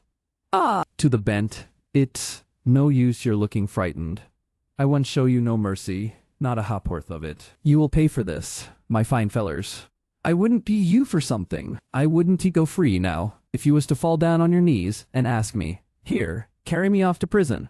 Take me away.'" With these last words, the Dodger suffered himself to be led off by the collar, threatening, till he got into the yard, to make a parliamentary business of it, and then grinning in the officer's face, with great glee and self-approval. Having seen him locked up by himself in a little cell, Noah made the best of his way back to where he had left Master Bates. After waiting here some time, he was joined by that young gentleman, who had prudently abstained from showing himself until he had looked carefully abroad from a snug retreat, and ascertained that his new friend had not been followed by any impertinent person. The two hastened back together, to bear to Mr. Fagin the animating news that the Dodger was doing full justice to his bringing up, and establishing for himself a glorious reputation. Chapter 44. The time arrives for Nancy to redeem her pledge to Rose Maylie. She fails. Adept as she was in all the arts of cunning and dissimulation, the girl Nancy could not wholly conceal the effect which the knowledge of the step she had taken wrought upon her mind. She remembered that both the crafty Jew and the brutal Sykes had confided to her schemes, which had been hidden from all others, in the full confidence that she was trustworthy and beyond the reach of their suspicion. Vile as those schemes were, desperate as were their originators, and bitter as were her feelings towards Fagin, who had led her, step by step, deeper and deeper down into an abyss of crime and misery, whence was no escape. Still, there were times when, even towards him, she felt some relenting, lest her disclosure should bring him within the iron grasp he had so long eluded, and he should fall at last richly, as he merited such a fate by her hand. But these were the mere wanderings of a mind unable wholly to detach itself from old companions and associations, though enabled to fix itself steadily on one object, and resolved not to be turned aside by any consideration. Her fears for Sykes would have been more powerful inducements to recoil, while there was yet time. But she had stipulated that her secret should be rigidly kept. She had dropped no clue which could lead to his discovery. She had refused, even for his sake, a refuge from all the guilt and wretchedness that encompasses her, and what more could she do? She was resolved. Though all her mental struggles terminated in this conclusion, they forced themselves upon her, again and again, and left their traces too. She grew pale and thin, even within a few days. At times, she took no heed of what was passing before her, or no part in conversations where once she would have been the loudest. At other times, she laughed without merriment, and was noisy without a moment afterward. She sat silent and dejected, brooding with her head upon her hands, while the very effort by which she roused herself told, more forcibly than even these indications, that she was ill at ease, and that her thoughts were occupied with matters very different and distant from those in the course of discussion by her companions. It was Sunday night, and the bell of the nearest church struck the hour. Sykes and the Jew were talking, but they paused to listen. The girl looked up from the low seat on which she crouched, and listened too. 11. An hour this side of midnight, said Sykes, raising the blind to look out and returning to his seat. Dark and heavy it is too. A good night for business, this. Ah, replied Fagin. What a pity, Bill, my dear, that there's none quite ready to be done. You are right for once, replied Sykes gruffly. It is a pity, for I am in the humor too. Fagin sighed, and shook his head despondingly. We must make up for lost time when we've got things into a good train. That all I know, said Sykes. That's the way to talk, my dear, replied Fagin, venturing to pat him on the shoulder. It does me good to hear you. Does you good, does it? Cried Sykes. Well, so be it. Ha, ha, ha, ha, laughed Fagin, as if he were relieved by even this concession. You're like yourself tonight, Bill, quite like yourself. I don't feel like myself when you lay that withered old claw on my shoulder, so take it away, said Sykes, casting off the Jew's hand. It make you nervous, Bill. Remind you of being nabbed, does it? Said Fagin, determined not to be offended. Reminds me of being nabbed by the devil, returned Sykes. There never was another man with such a face as yours, unless it was your father, and I suppose he is singeing his grizzled red beard by this time, unless you came straight from the old un without any father at all betwixt you, which I shouldn't wonder at a bit. And, Fagin offered no reply to this compliment, but pulling Sykes by the sleeve, pointed his finger towards Nancy, who had taken advantage of the foregoing conversation to put on her bonnet, and was now leaving the room. Hullo, cried Sykes. Nance, where's the gal going to at this time of night? Not far. What answers that? Retorted Sykes. Do you hear me? I don't know where, replied the girl. Then I do, said Sykes, more in the spirit of obstinacy than because he had any real objection to the girl going where she listed. Nowhere. Sit down. I'm not well. I told you that before, rejoined the girl. I want a breath of air. Put your head out of the window, replied Sykes. There's not enough there, said the girl. I want it in the street. Then you won't have it, replied Sykes, with which assurance he rose, locked the door, took the key out, and pulling her bonnet from her head, flung it up to the top of an old press. There, said the robber. Now stop quietly where you are, will you? It's not such a matter as a bonnet would keep me, said the girl, turning very pale. What do you mean, Bill? You know what you were doing? Know what cried Sykes, turning to Fagin. She's out of her senses, you know, or she daren't talk to me in that way. You'll drive me on to something desperate, muttered the girl, placing both hands upon her breast, as though to keep down by force some violent outbreak. Let me go. Will you, this minute, this instant? No, said Sykes. Tell him to let me go, Fagin. He had better. It'll be better for him. Do you hear me? Cried Nancy, stamping her foot upon the ground. Hear you, repeated Sykes, turning round in his chair to confront her. Aye, and if I hear you for half a minute longer, the dog shall have such a grip on your throat as'll tear some of that screaming voice out. What has come over you, you jade? What is it? Let me go, said the girl with great earnestness. Then sitting herself down on the floor before the door, she said, Bill, let me go. You don't know what you are doing. You don't, indeed. For only 1 hour do cut my limbs off one by one, cried Sykes, seizing her roughly by the arm. If I don't think the gal's stark raving mad. Get up. Not till you let me go, not till you let me go, never, never, never, screamed the girl. Sykes looked on, for a minute, watching his opportunity, and suddenly pinioning her hands dragged her, struggling and wrestling with him by the way, into a small room adjoining, where he sat himself on a bench, and thrusting her into a chair, held her down by force. She struggled and implored by turns until 12 o'clock had struck, and then, wearied and exhausted, ceased to contest the point any further. With a caution, backed by many oaths, to make no more efforts to go out that night, Sykes left her to recover at leisure and rejoined Fagin. "Woo!" said the housebreaker, wiping the perspiration from his face. "What a precious strange gal that is." "You may say that, Bill," replied Fagin thoughtfully. "You may say that. What did she take it into her head to go out tonight for, do you think?" asked Sykes. "Come, you should know her better than me. What does it mean?" "Obstinacy. Woman's obstinacy, I suppose, my dear." "Well, I suppose it is," growled Sykes. "I thought I had tamed her, but she's as bad as ever." "Worse," said Fagin thoughtfully. "I never knew her like this, for such a little cause." "Nor I," said Sykes. "I think she's got a touch of that fever in her blood yet. And it won't come out, eh?" "Leak enough.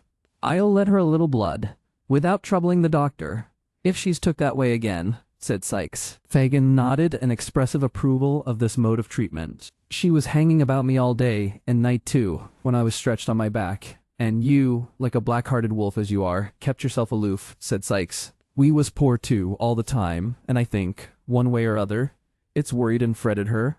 And that being shut up here so long has made her restless, eh?" "Yeah." "That's it, my dear," replied the Jew in a whisper. "Hush!" As he uttered these words, the girl herself appeared and resumed her former seat. Her eyes were swollen and red.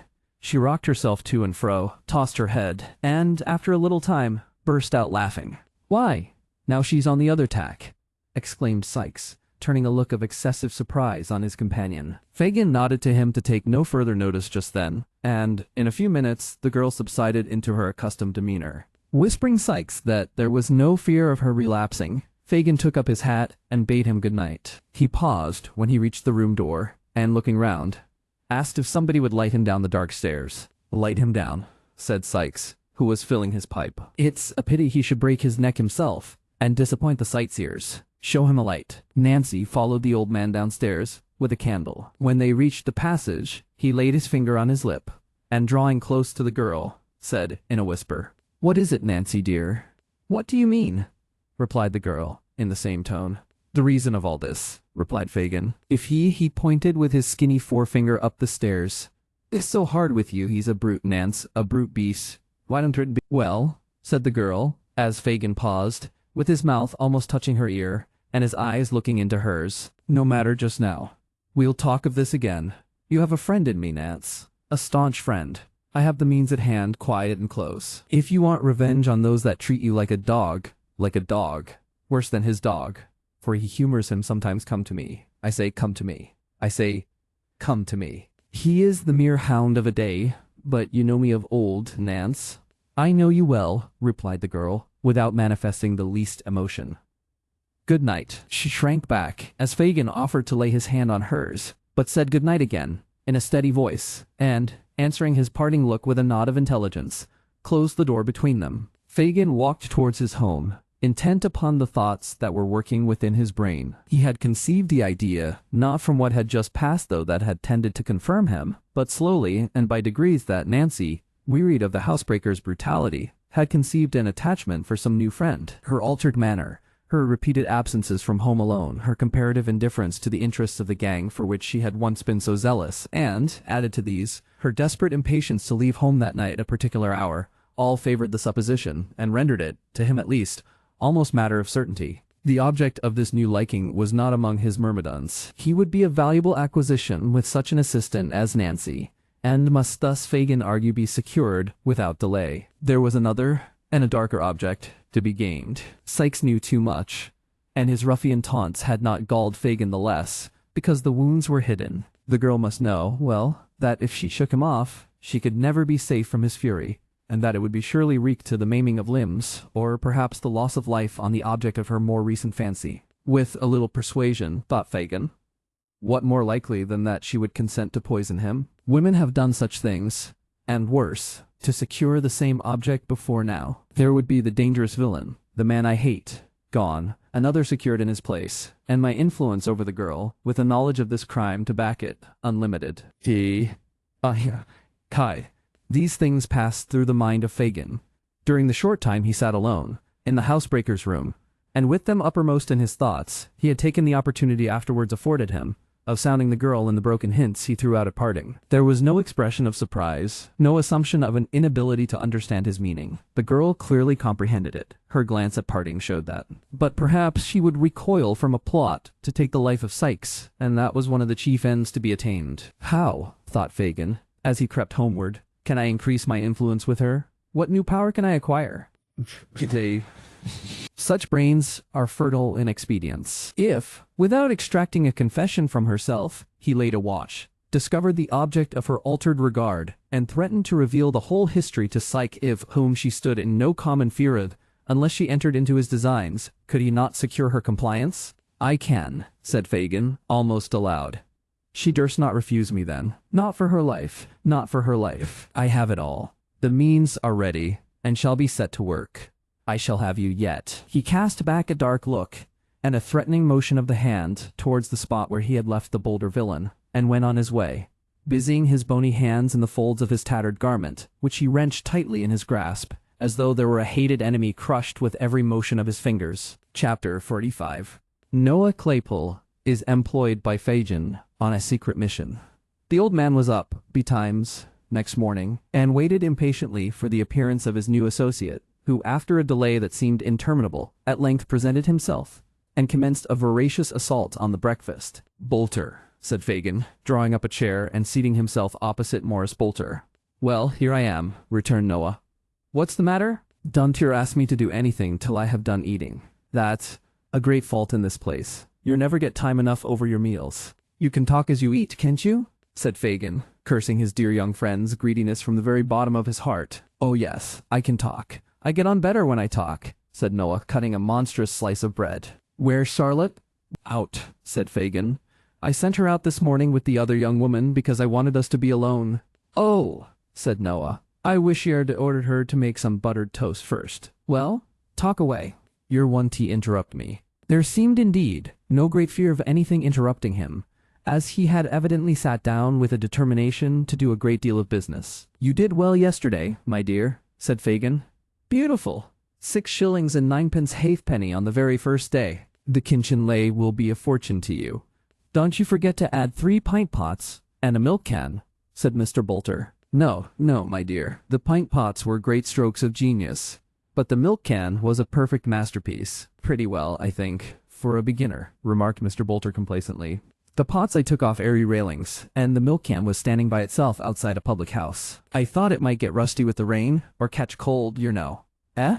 Ha, ha. Fagin affected to laugh very heartily, and Mr. Bolter, having had his laugh out, took a series of large bites, which finished his first hunk of bread and butter, and assisted himself to a second. I want you, Bolter, said Fagin, leaning over the table, to do a piece of work for me, my dear, that needs great care and caution.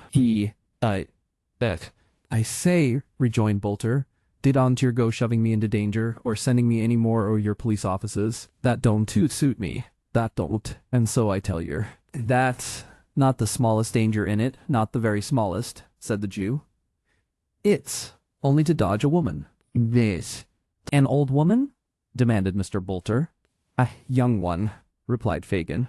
I can do that pretty well, I know, said Bolter. I was a regular cunning sneak when I was at school. What am I to dodge her for? Not to do anything, but to tell me where she goes, who she sees, and, if possible, what she says. To remember the street, if it is a street, or the house, if it is a house, and to bring me back all the information you can. What will you give me? Asked Noah, setting down his cup and looking his employer eagerly in the face. If you do it well, £1, my dear. £1, said Fagin, wishing to interest him in the cent as much as possible. And that? What I never gave yet. For any job of work where there was that valuable consideration to be gained. Who is she? Inquired Noah. One of us.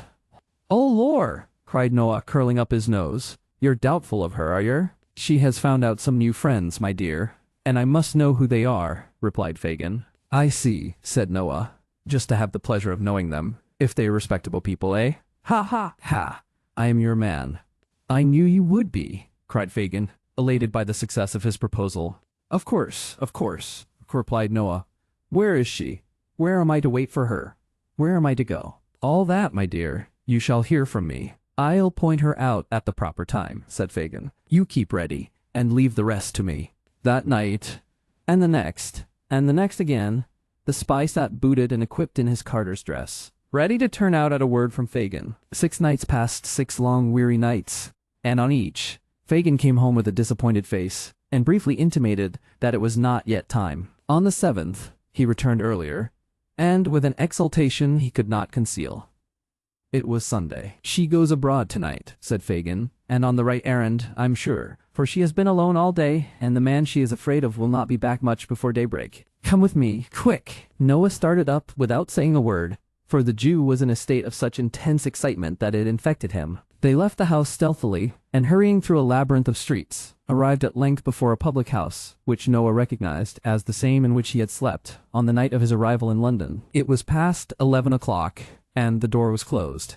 It opened softly on its hinges as Fagin gave a low whistle. They entered, without noise, and the door was closed behind them. Scarcely venturing to whisper, but substituting dumb show for words, Fagin and the young Jew who had admitted them pointed out the pane of glass to Noah, and signed to him to climb up and observe the person in the adjoining room. Is that the woman? He asked, scarcely above his breath. Fagin nodded yes. I can see her face well, whispered Noah. She is looking down, and the candle is behind her. Stay there, whispered Fagin. He signed to Barney, who withdrew. In an instant, the lad entered the room adjoining, and, under pretense of snuffing the candle, moved it in the required position, and, speaking to the girl, caused her to raise her face. I see her now, cried the spy, plainly. I should know her among 1,000. He hastily descended, as the room door opened, and the girl came out. Fagin drew him behind a small partition which was curtained off, and they held their breaths as she passed within a few feet of their place of concealment, and emerged by the door at which they had entered. Hist! Cried the lad who held the door. Dow. Noah exchanged a look with Fagin, and darted out. To the left, whispered the lad. Take the left hand, and keep on the other side. He did so, and, by the light of the lamps, saw the girl's retreating figure, already at some distance before him. He advanced as near as he considered prudent, and kept on the opposite side of the street, the better to observe her motions. She looked nervously round, twice or thrice, and once stopped to let 2 men who were following close behind her pass on. She seemed to gather courage as she advanced, and to walk with a steadier and firmer step. The spy preserved the same relative distance between them, and followed, with his eye upon her. Chapter 46. The Appointment Hat. The church clocks chimed 3/4 past 11, as 2 figures emerged on London Bridge. One, which advanced with a swift and rapid step, was that of a woman who looked eagerly about her as though in quest of some expected object. The other figure was that of a man, who slunk along in the deepest shadow he could find, and, at some distance, accommodated his pace to hers, stopping when she stopped, and as she moved again creeping stealthily on, but never allowing himself, in the ardor of his pursuit, to gain upon her footsteps. Thus, they crossed the bridge, from the Middlesex to the Surrey shore, when the woman, apparently disappointed in her anxious scrutiny of the foot-passengers, turned back. The movement was sudden, but he who watched her was not thrown off his guard by it, for, shrinking into one of the recesses which surmount the piers of the bridge, and leaning over the parapet the better to conceal his figure, he suffered her to pass on the opposite pavement. When she was about the same distance in advance as she had been before, he slipped quietly down, and followed her again. At nearly the center of the bridge, she stopped. The man stopped too. It was a very dark night. The day had been unfavorable, and at that hour and place there were few people stirring. Such as there were, hurried quickly past, very possibly without seeing, but certainly without noticing, either the woman or the man who kept her in view. Their appearance was not calculated to attract the importunate regards of such of London's destitute population as chanced to take their way over the bridge that night in search of some cold arch or doorless hovel wherein to lay their heads. They stood there in silence, neither speaking nor spoken to by anyone who passed. A mist hung over the river, deepening the red glare of the fires that burnt upon the small craft moored off the different wharfs, and rendering darker and more indistinct the murky buildings on the banks. The old smoke-stained storehouses on either side rose heavy and dull from the dense mass of roofs and gables, and frowned sternly upon water too black to reflect even their lumbering shapes. The tower of old St. Saviour's Church, and the spire of St. Magnus, so long the giant warders of the ancient bridge, were visible in the gloom, but the forest of shipping below bridge, and the thickly scattered spires of churches above, were nearly all hidden from sight. The girl had taken a few restless turns to and fro, closely watched meanwhile by her hidden observer, when the heavy bell of St. Paul's tolled for the death of another day. Midnight had come upon the crowded city, the palace, the night cellar, the jail, the madhouse, the chambers of birth and death, of health and sickness, the rigid face of the corpse, and the calm sleep of the child. Midnight was upon them all. The hour had not struck 2 minutes, when a young lady, accompanied by a gray-haired gentleman, alighted from a hackney carriage within a short distance of the bridge, and, having dismissed the vehicle, walked straight towards it. They had scarcely set foot upon its pavement, when the girl started, and immediately made towards them. They walked onward, looking about them with the air of persons who entertained some very slight expectation which had little chance of being realized. When they were suddenly joined by this new associate, they halted with an exclamation of surprise, but suppressed it immediately. For a man in the garments of a countryman came close up, brushed against them, indeed at that precise moment. "Not here," said Nancy hurriedly. "I am afraid to speak to you here. Come away out of the public road, down the steps yonder." As she uttered these words, and indicated with her hand the direction in which she wished them to proceed, the countryman looked round, and roughly asking what they took up the whole pavement for, passed on. The steps to which the girl had pointed were those which, on the Surrey bank, and on the same side of the bridge as St. Saviour's Church, form a landing stairs from the river. To this spot, the man bearing the appearance of a countryman hastened unobserved, and after a moment survey of the place, he began to descend. These stairs are a part of the bridge. They consist of 3 flights. Just below the end of the second, going down, the stone wall on the left terminates in an ornamental pilaster facing towards the Thames. At this point the lower steps widen, so that a person turning that angle of the wall is necessarily unseen by any others on the stairs who chance to be above him, if only a step. The countryman looked hastily round when he reached this point, and as there seemed no better place of concealment, and, the tide being out, there was plenty of room, he slipped aside, with his back to the pilaster, and there waited, pretty certain that they would come no lower, and that even if he could not hear what was said, he could follow them again, with safety. So tardily stole the time in this lonely place, and so eager was the spy to penetrate the motives of an interview so different from what he had been led to expect, that he more than once gave the matter up for lost, and persuaded himself, either that they had stopped far above, or had resorted to some entirely different spot to hold their mysterious conversation. He was on the point of emerging from his hiding place, and regaining the road above, when he heard the sound of footsteps, and directly afterwards of voices almost close at his ear. He drew himself straight upright against the wall, and, scarcely breathing, listened attentively. "This is far enough," said a voice, which was evidently that of the gentleman. "I will not suffer the young lady to go any farther. Many people would have distrusted you too much to have come even so far, but you see I am willing to humor you." "To humor me!" cried the voice of the girl whom he had followed. "You are considerate indeed, sir. Humor me? Well, it's no matter." "Why? For what?" said the gentleman in a kinder tone. "For what purpose can you have brought us to this strange place? Why not have let me speak to you, above there, where it is light, and there is something stirring, instead of bringing us to this dark and dismal hole?" "I told you before," replied Nancy, "that I was afraid to speak to you there." "I don't know why it is," said the girl, shuddering, "but I have such a fear and dread upon me tonight that I can hardly stand." A fear of what?" asked the gentleman, who seemed to pity her. "I scarcely know of what," replied the girl.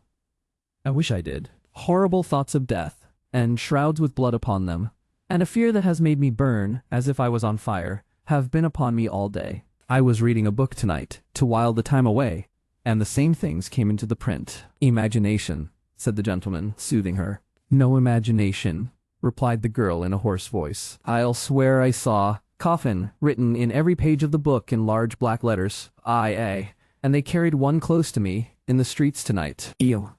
"There is nothing unusual in that," said the gentleman. "They have passed me often. They have passed me often." "Uriel ones," rejoined the girl. This was not. There was something so uncommon in her manner that the flesh of the concealed listener crept as he heard the girl utter these words, and the blood chilled within him. He had never experienced a greater relief than in hearing the sweet voice of the young lady as she begged her to be calm and not allow herself to become the prey of such fearful fancies. "Speak to her kindly," said the young lady to her companion. "Poor creature, she seems to need it. Your haughty religious people would have held their heads up to see me as I am tonight, and preached of flames and vengeance," cried the girl. "Oh, dear lady, why are to those who claim to be God's own folks as gentle and as kind to us poor wretches as you, who, having youth and beauty and all that they have lost, might be a little proud instead of so much humbler? And let's see." "Ah," said the gentleman. "A Turk turns his face, after washing it well, to the east, when he says his prayers. These good people, after giving their faces such a rub against the world as to take the smiles off, turn with no less regularity to the darkest side of heaven. Between the Mussulman and the Pharisee, commend me to the first." These words appeared to be addressed to the young lady, and were perhaps uttered with the view of affording Nancy time to recover herself. The gentleman, shortly afterwards, addressed himself to her. "You were not here last Sunday night," he said. "I could come," replied Nancy. "I was kept by force." "By whom?" "Him that I told the young lady of before." "You were not suspected of holding any communication with anybody on the subject which has brought us here tonight, I hope?" asked the old gentleman. "No," replied the girl, shaking her head. "It's not very easy for me to leave him unless he knows why. I could give him a drink of laudanum before I came away." "Did he awake before you returned?" inquired the gentleman. "No, and neither he nor any of them suspect me." "Good," said the gentleman. "Now listen to me." "I am ready," replied the girl, as he paused for a moment. "This young lady," the gentleman began, "has communicated to me, and to some other friends who can be safely trusted, what you told her nearly a fortnight since. I confess to you that I had doubts, at first, whether you were to be implicitly relied upon, but now I firmly believe you are." "I am," said the girl earnestly. "I repeat that I firmly believe it. To prove to you that I am disposed to trust you, I tell you without reserve that we propose to extort the secret, whatever it may be, from the fear of this man Monks. But if, said the gentleman, he cannot be secured, or, if secured, cannot be acted upon as we wish, you must deliver up the Jew." "It too be Fagin," cried the girl, recoiling. "That man must be delivered up by you," said the gentleman. "I will not do it. I will never do it," replied the girl. "Devil that he is, and worse than devil as he has been to me, I will never do that." "You will not?" said the gentleman, who seemed fully prepared for this answer. "Never," returned the girl. "Tell me why." "For one reason," rejoined the girl firmly, "for one reason, that the lady knows and will stand by me in, I know she will, for I have her promise. And for this other reason, besides, that, bad life as he has led, I have led a bad life too. There are many of us who have kept the same courses together, and I'll not turn upon them, who might any of them have turned upon me, but did, bad as they are." "Then," said the gentleman quickly, as if this had been the point he had been aiming to attain, "put Monks into my hands and leave him to me to deal with." "What if he turns against the others?" "I promise you that in that case, if the truth is forced from him, there the matter will rest. There must be circumstances in Oliver's little history which it would be painful to drag before the public eye, and if the truth is once elicited, they shall go scot-free." "Then hell, and if it is not," suggested the girl. "Then," pursued the gentleman, "this Fagin shall not be brought to justice without your consent. In such a case I could show you reasons, I think, which would induce you to yield it." "Have I the lady's promise for that?" asked the girl. "You have," replied Rose. "My true and faithful pledge." "Monks would never learn how you knew what you do," said the girl, after a short pause. "Ever," replied the gentleman. "The intelligence should be brought to bear upon him that he could never even guess." "I have been a liar, and among liars from a little child," said the girl after another interval of silence. "But I will take your words." After receiving an assurance from both that she might safely do so, she proceeded in a voice so low that it was often difficult for the listener to discover even the purport of what she said, to describe, by name and situation, the public house whence she had been followed that night. From the manner in which she occasionally paused, it appeared as if the gentleman were making some hasty notes of the information she communicated. When she had thoroughly explained the localities of the place, the best position from which to watch it without exciting observation, and the night and hour on which Monks was most in the habit of frequenting it, she seemed to consider for a few moments, for the purpose of recalling his features and appearances more forcibly to her recollection. "He is tall," said the girl, and a strongly made man, but not stout. He has a lurking walk, and as he walks, constantly looks over his shoulder, first on one side, and then on the other. Don't he forget that, for his eyes are sunk in his head so much deeper than any other man's, that you might almost tell him by that alone. His face is dark, like his hair and eyes, and, although he can be more than 6 or 8 and 20, withered and haggard, his lips are often discolored and disfigured with the marks of teeth, for he has desperate fits, and sometimes even bites his hands and covers them with wounds. "Why did you start?" said the girl, stopping suddenly. The gentleman replied, in a hurried manner, that he was not conscious of having done so, and begged her to proceed. "Part of this," said the girl, "I have drawn out from other people at the house I tell you of, for I have only seen him twice, and both times he was covered up in a large cloak. I think that's all I can give you to know him by. Stay, though," she added. "Upon his throat, so high that you can see a part of it below his neckerchief when he turns his face, there is a broad red mark, like a burn or scald," cried the gentleman. "How's this?" said the girl. "You know him?" The young lady uttered a cry of surprise, and for a few moments they were so still that the listener could distinctly hear them breathe. "I think I do," said the gentleman, breaking silence. "I should by your description. We shall see. Many people are singularly like each other. It may not be the same." As he expressed himself to this effect, with assumed carelessness, he took a step or two nearer the concealed spy, as the latter could tell from the distinctness with which he heard him mutter, "It must be he.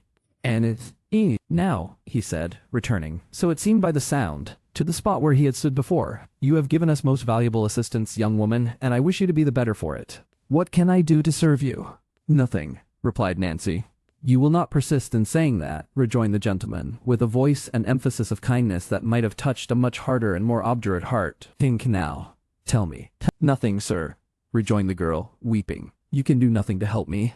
I am past all hope indeed." "You put yourself beyond its pale," said the gentleman. "The past has been a dreary waste with you, of youthful energies misspent, and such priceless treasures lavished, as the Creator bestows, but once and never grants again. But, for the future, you may hope. I do not say that it is in our power to offer you peace of heart and mind, for that must come as you seek it, but a quiet asylum, either in England, or, if you fear to remain here, in some foreign country, it is not only within the compass of our ability, but our most anxious wish to secure you. Before the dawn of morning, before this river wakes to the first glimpse of daylight, you shall be placed as entirely beyond the reach of your former associates, and leave as utter an absence of all trace behind you, as if you were to disappear from the earth this moment. Come, I would not have you go back to exchange one word with any old companion, or take one look at any old haunt, or breathe the very air which is pestilence and death to you.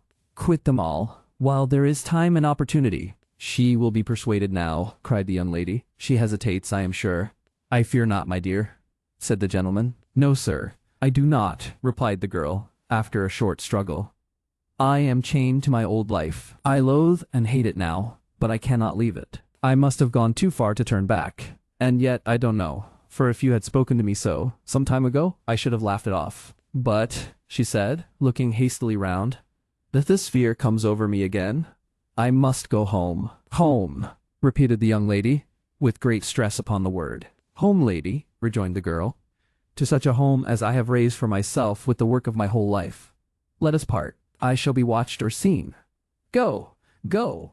If I have done you any service, all I ask is, that you leave me, and let me go my way alone." "It is useless," said the gentleman, with a sigh. "We compromise her safety, perhaps, by staying here. We may have detained her longer than she expected already." "Yes, yes," urged the girl. "You have." "What," cried the young lady, "can be the end of this poor creature's life?" "What?" repeated the girl. "Look before you, lady. Look at that dark water. How many times do you read of such as I who spring into the tide, and leave no living thing to care for, or bewail them? It may be years hence, or it may be only months, but I shall come to that at last." "Do not speak thus, pray," returned the young lady, sobbing. "It will never reach your ears, dear lady, and God forbid such horrors should. Good night, good night." The gentleman turned away. "This purse," cried the young lady. "Take it for my sake, that you may have some resource in an hour of need and trouble." "No," replied the girl. "I have not done this for money. Let me have that to think of, and yet give me something that you have worn, I should like to have something, no, not a ring, your gloves, or handkerchief, anything that I can keep, as having belonged to you, sweet lady. There. Bless you. God bless you.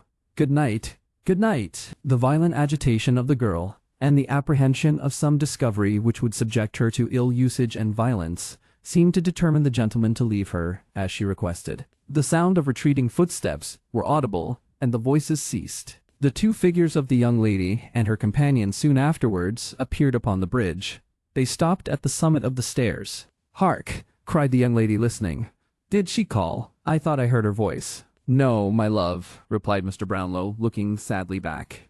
"She has not moved, and will not till we are gone." Rose Maylie lingered. The old gentleman drew her arm through his, and led her, with gentle force, away. As they disappeared, the girl sunk down nearly at her full length upon one of the stone stairs, and vented the anguish of her heart in bitter tears. After a time she arose, and with feeble and tottering steps ascended the street. The astonished listener remained motionless on his post for some minutes afterwards, and having ascertained, with many cautious glances round him, that he was again alone, crept slowly from his hiding-place, and returned, stealthily, and in the shade of the wall, in the same manner as he had descended, peeping out more than once, when he reached the top, to make sure that he was unobserved. Noah Claypole darted away at his utmost speed, and made for the Jew's house as fast as his legs would carry him. Chapter 47. Fatal Consequences. It was nearly 2 hours before daybreak, that time which in the autumn of the year may be truly called the dead of night, when the streets are silent and deserted, when even sounds appear to slumber, and profligacy and riot have staggered home to dream. It was at this still and silent hour that Fagin sat watching in his old lair, with face so distorted and pale, and eyes so red and bloodshot, that he looked less like a man than like some hideous phantom, moist from the grave, and worried by an evil spirit. He sat crouching over a cold hearth, wrapped in an old torn coverlet, with his face turned towards a wasting candle that stood upon a table by his side. His right hand was raised to his lips, and as, absorbed in thought, he bit his long black nails, he disclosed among his toothless gums a few such fangs as should have been a dog's or rat's. Stretched upon a mattress on the floor lay Noah Claypole, fast asleep. Towards him the old man sometimes directed his eyes for an instant, and then brought them back again to the candle, which, with a long burnt wick drooping almost double, and hot grease falling down in clots upon the table, plainly showed that his thoughts were busy elsewhere. Indeed they were. Mortification at the overthrow of his notable scheme, hatred of the girl who had dared to palter with strangers, and utter distrust of the sincerity of her refusal to yield him up, bitter disappointment at the loss of his revenge on Sikes, the fear of detection and ruin and death, and a fierce and deadly rage kindled by all. These were the passionate considerations which, following close upon each other with rapid and ceaseless whirl, shot through the brain of Fagin, as every evil thought and blackest purpose lay working at his heart. He sat without changing his attitude in the least, or appearing to take the smallest heed of time, until his quick ear seemed to be attracted by a footstep in the street. "At last," he muttered, wiping his dry and fevered mouth. "At last." The bell rang gently as he spoke. He crept upstairs to the door, and presently returned accompanied by a man muffled to the chin, who carried a bundle under one arm. Sitting down and throwing back his outer coat, the man displayed the burly frame of Sikes. "There," he said, laying the bundle on the table. "Take care of that, and do the most you can with it. It's been trouble enough to get.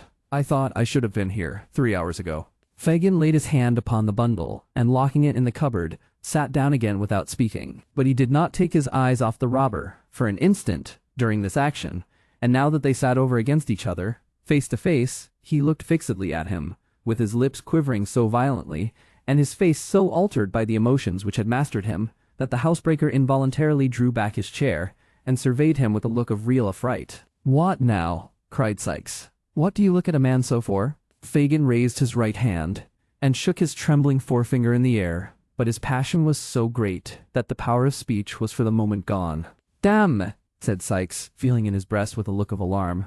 "He's gone mad. I must look to myself here." "No, no," rejoined Fagin, finding his voice. "It's not you are not the person, Bill. I've no fault to find with you." "Oh, you have a tat, have you?" said Sikes, looking sternly at him, and ostentatiously passing a pistol into a more convenient pocket. "That's lucky for one of us. Which one that is, don't matter." "I've got that to tell you, Bill," said Fagin, drawing his chair nearer. "Will make you worse than me." "I?" returned the robber with an incredulous air. "Tell away. Look sharp.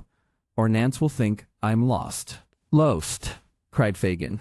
"She has pretty well settled that in her own mind already." Sykes looked with an aspect of great perplexity into the Jew's face, and reading no satisfactory explanation of the riddle there, clenched his coat collar in his huge hand and shook him soundly. "Speak, will you?" he said. "Or if you don't, it shall be for want of breath. Open your mouth and say what you've got to say in plain words. Out with it, you thundering old cur, out with it." "Suppose that lad that's laying there," Fagin began. Sykes turned round to where Noah was sleeping, as if he had not previously observed him. "Well," he said, resuming his former position. "Suppose that lad," pursued Fagin, "was to peach to blow upon us all, first seeking out the right folks for the purpose, and then having a meeting with M in the street to paint our likenesses, describe every mark that they might know us by, and the crib where we might be most easily taken. Suppose he was to do all this, and besides to blow upon a plan we've all been in, more or less of his own fancy. Not grabbed, trapped, tried, earwigged by the parson, and brought to it on bread and water, but of his own fancy, to please his own taste, stealing out at nights to find those most interested against us, and peaching to them." "Do you hear me?" cried the Jew, his eyes flashing with rage. "Suppose he did all this, what then?" "What then?" replied Sykes, with a tremendous oath. "If he was left alive till I came, I'd degrind his skull under the iron heel of my boot into as many grains as there are hairs upon his head." "What if I did it?" cried Fagin almost in a yell. "I, that knows so much, and could hang so many besides myself." "I don't know," replied Sykes, clenching his teeth and turning white at the mere suggestion. "I'd do something in the jail that 'ud get me put in irons. And if I was tried along with you, I'd fall upon you with them in the open court, and beat your brains out afore the people. I should have such strength," muttered the robber, poising his brawny arm, "that I could smash your head as if a loaded wagon had gone over it." "You would?" "Would I?" said the housebreaker. "Try me. If it was Charlie, or the Dodger, or Bet, or I don't care who," replied Sykes impatiently. "Whoever it was, I'd serve them the same." Fagin looked hard at the robber, and, motioning him to be silent, stooped over the bed upon the floor, and shook the sleeper to rouse him. Sykes leant forward in his chair, looking on with his hands upon his knees, as if wondering much what all this questioning and preparation was to end in. Bolter. "Poor lad," said Fagin, looking up with an expression of devilish anticipation, and speaking slowly and with marked emphasis. "He's tired with watching for her so long, watching for her, Bill."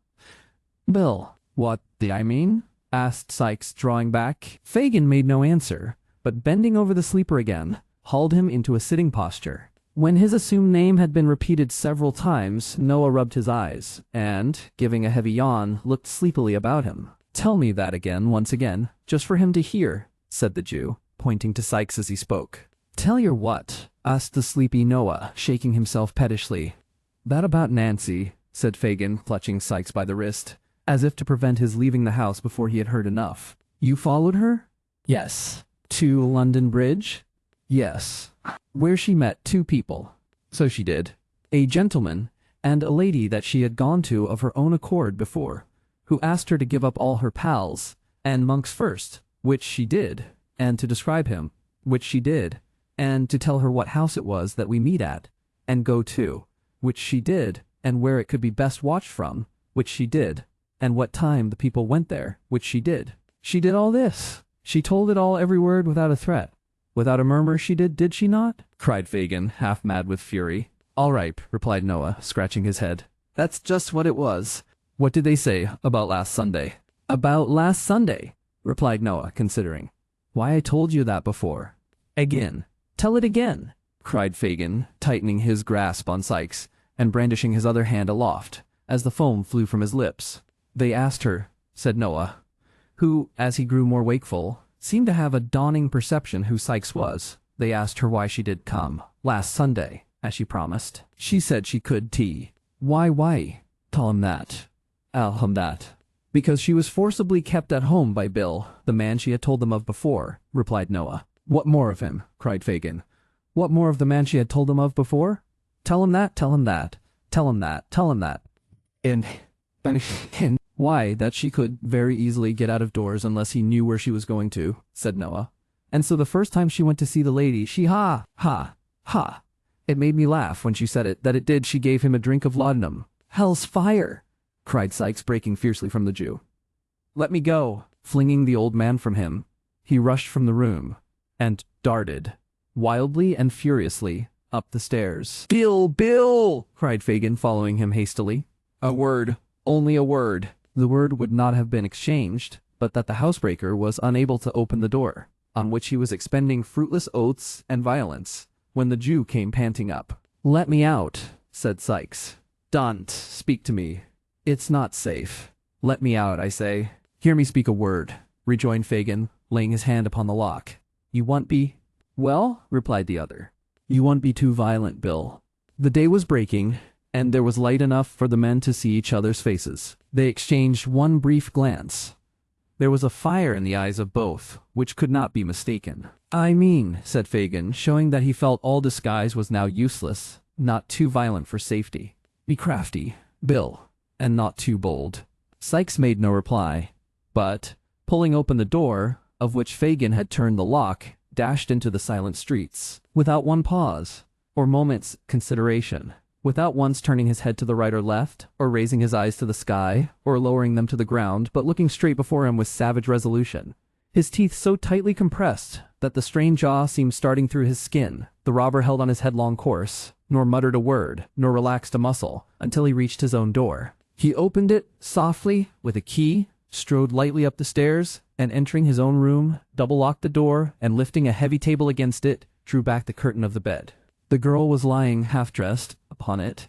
He had roused her from her sleep, for she raised herself with a hurried and startled look. "Get up!" said the man. "It is you, Bill," said the girl, with an expression of pleasure at his return. "It is," was the reply.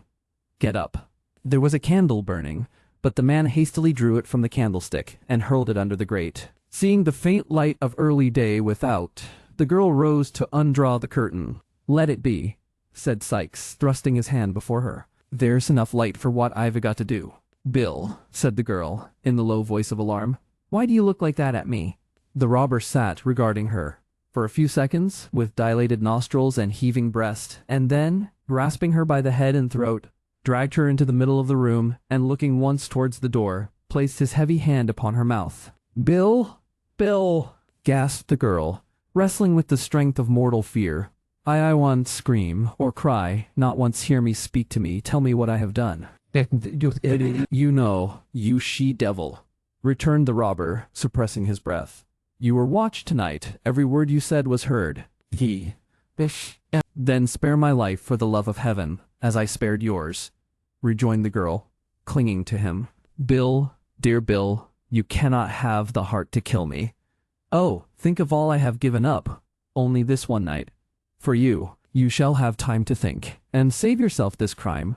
I will not loose my hold, you cannot throw me off. Bill, Bill, for dear God's sake, for your own, for mine, stop before you spill my blood. I have been true to you, upon my guilty soul I have." The man struggled violently to release his arms, but those of the girl were clasped round his, and tear her as he would, he could not tear them away.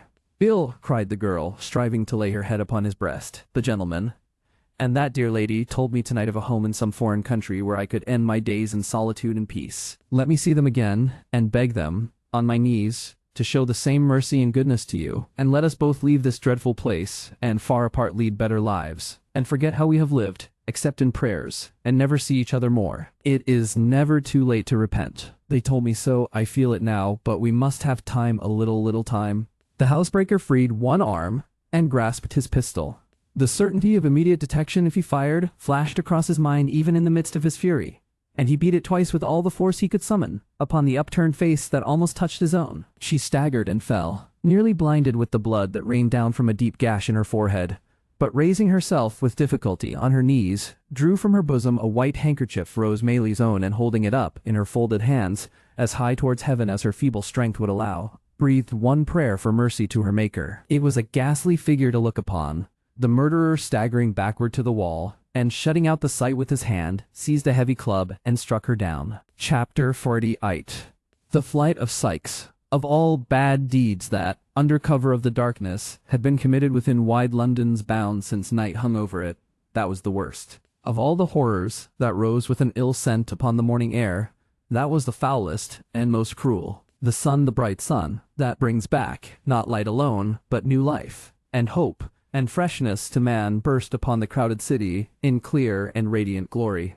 Through costly colored glass and paper-mended window, through cathedral dome and rotten crevice, it shed its equal ray. It lighted up the room where the murdered woman lay. It did. He tried to shut it out, but it would stream in. If the sight had been a ghastly one in the dull morning, what was it now, in all that brilliant light? He had not moved. He had been afraid to stir. There had been a moan and motion of the hand, and, with terror added to rage, he had struck and struck again. Once he threw a rug over it, but it was worse to fancy the eyes, and imagine them moving towards him than to see them glaring upward, as if watching the reflection of the pool of gore that quivered and danced in the sunlight on the ceiling. He had plucked it off again, and there was the body mere flesh and blood, no more but such flesh, and so much blood. He struck a light, kindled a fire, and thrust the club into it. There was hair upon the end, which blazed and shrunk into a light cinder, and, caught by the air, whirled up the chimney. Even that frightened him, sturdy as he was, but he held the weapon till it broke, and then piled it on the coals to burn away, and smolder into ashes. He washed himself, and rubbed his clothes. There were spots that would not be removed, but he cut the pieces out, and burnt them. How those stains were dispersed about the room! The very feet of the dog were bloody. All this time he had, never once, turned his back upon the corpse. No, not for a moment. Such preparations completed, he moved, backward, towards the door, dragging the dog with him, lest he should soil his feet anew and carry out new evidence of the crime into the streets. He shut the door softly, locked it, took the key, and left the house. He crossed over, and glanced up at the window, to be sure that nothing was visible from the outside. There was the curtain still drawn, which she would have opened to admit the light she never saw again. It lay nearly under there. He knew that. God, how the sun poured down upon the very spot! The glance was instantaneous. It was a relief to have got free of the room. He whistled on the dog, and walked rapidly away. He went through Islington, strode up the hill at Highgate on which stands the stone in honor of Whittington, turned down to Highgate Hill, unsteady of purpose, and uncertain where to go, struck off to the right again almost as soon as he began to descend it, and taking the footpath across the fields, skirted Cane Wood, and so came on Hampstead Heath. Traversing the hollow by the Vale of Heath, he mounted the opposite bank, and crossing the road which joins the villages of Hampstead and Highgate, made along the remaining portion of the heath to the fields at North End, in one of which he laid himself down under a hedge, and slept. Soon he was up again and away, not far into the country, but back towards London by the high road, then back again, then over another part of the same ground as he already traversed, then wandering up and down in fields, and lying on ditches' brinks to rest, and starting up to make for some other spot, and do the same, and ramble on again. Where could he go that was near and not too public, to get some meat and drink?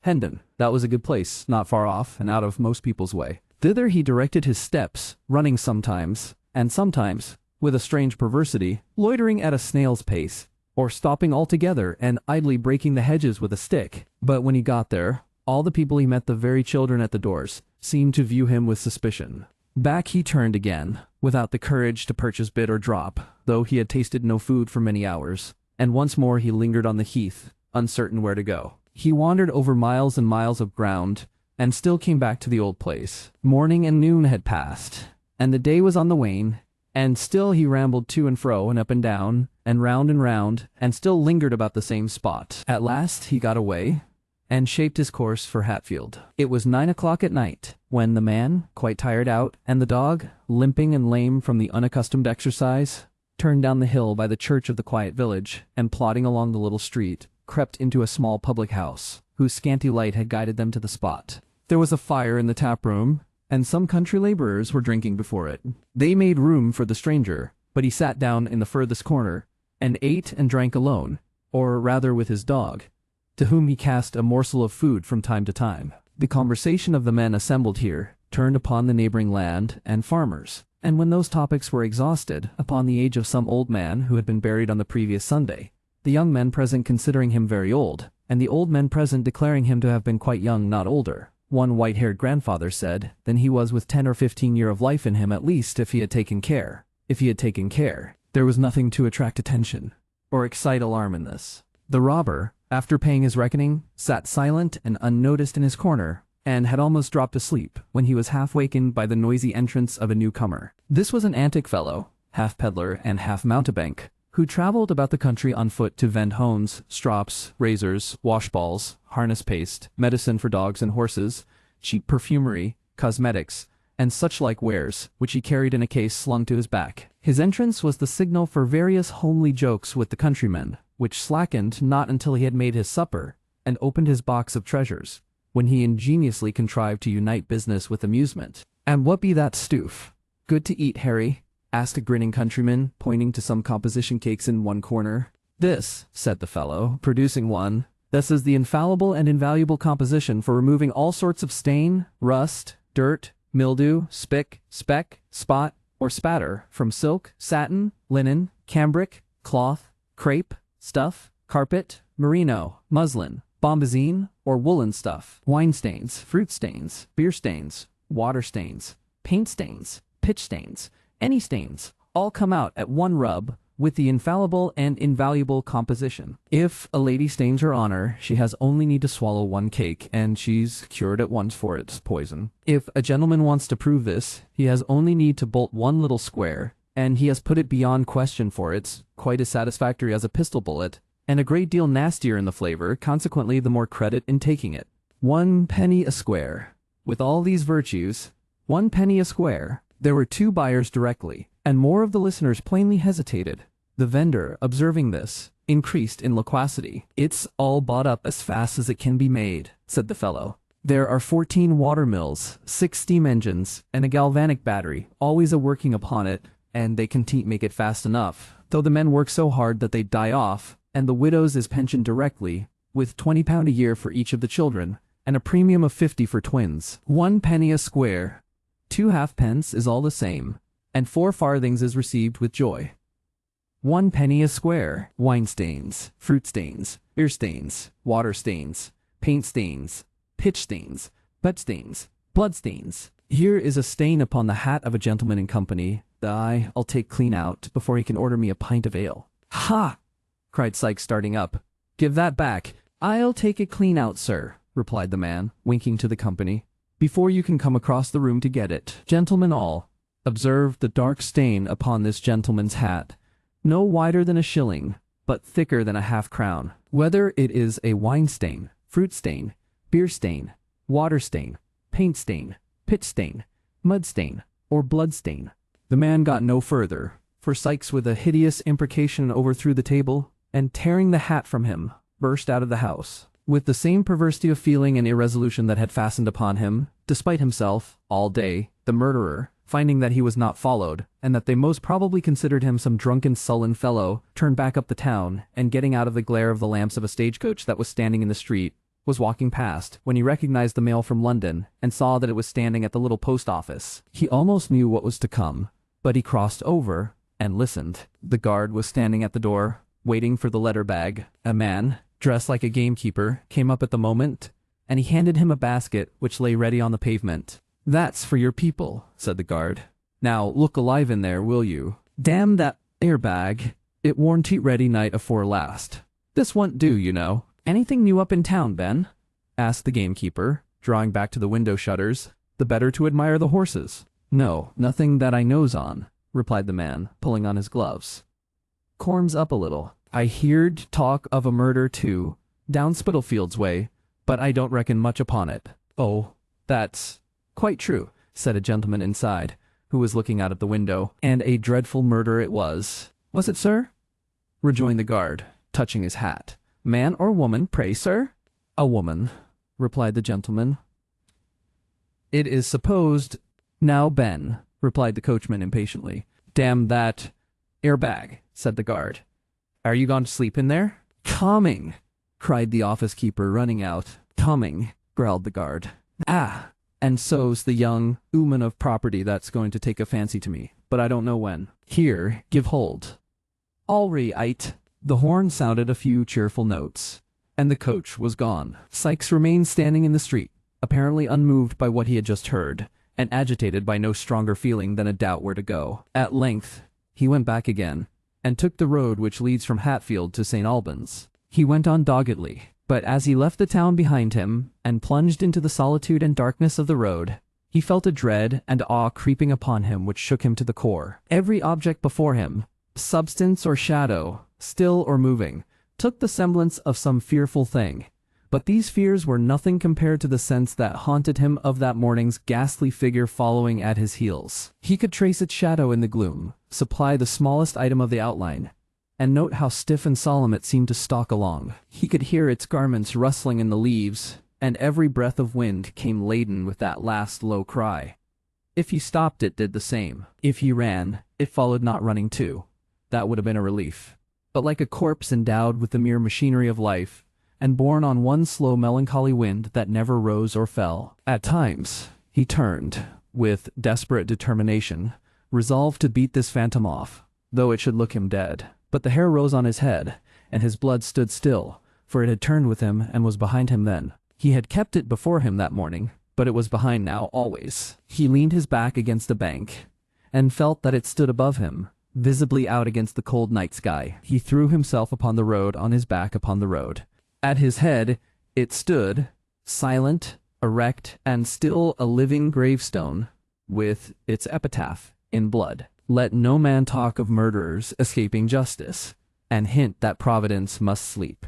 There were 20 score of violent deaths in one long minute of that agony of fear. There was a shed in a field he passed, that offered shelter for the night. Before the door were 3 tall poplar trees, which made it very dark within, and the wind moaned through them with a dismal wail. He could not walk on till daylight came again, and here he stretched himself close to the wall to undergo new torture. For now, a vision came before him, as constant and more terrible than that from which he had escaped. Those widely staring eyes, so lustreless and so glassy that he had better borne to see them than think upon them, appeared in the midst of the darkness, light in themselves, but giving light to nothing. There were but 2, but they were everywhere. If he shut out the sight, there came the room with every well-known object, some, indeed, that he would have forgotten if he had gone over its contents from memory, each in its accustomed place. The body was in its place, and its eyes were as he saw them when he stole away.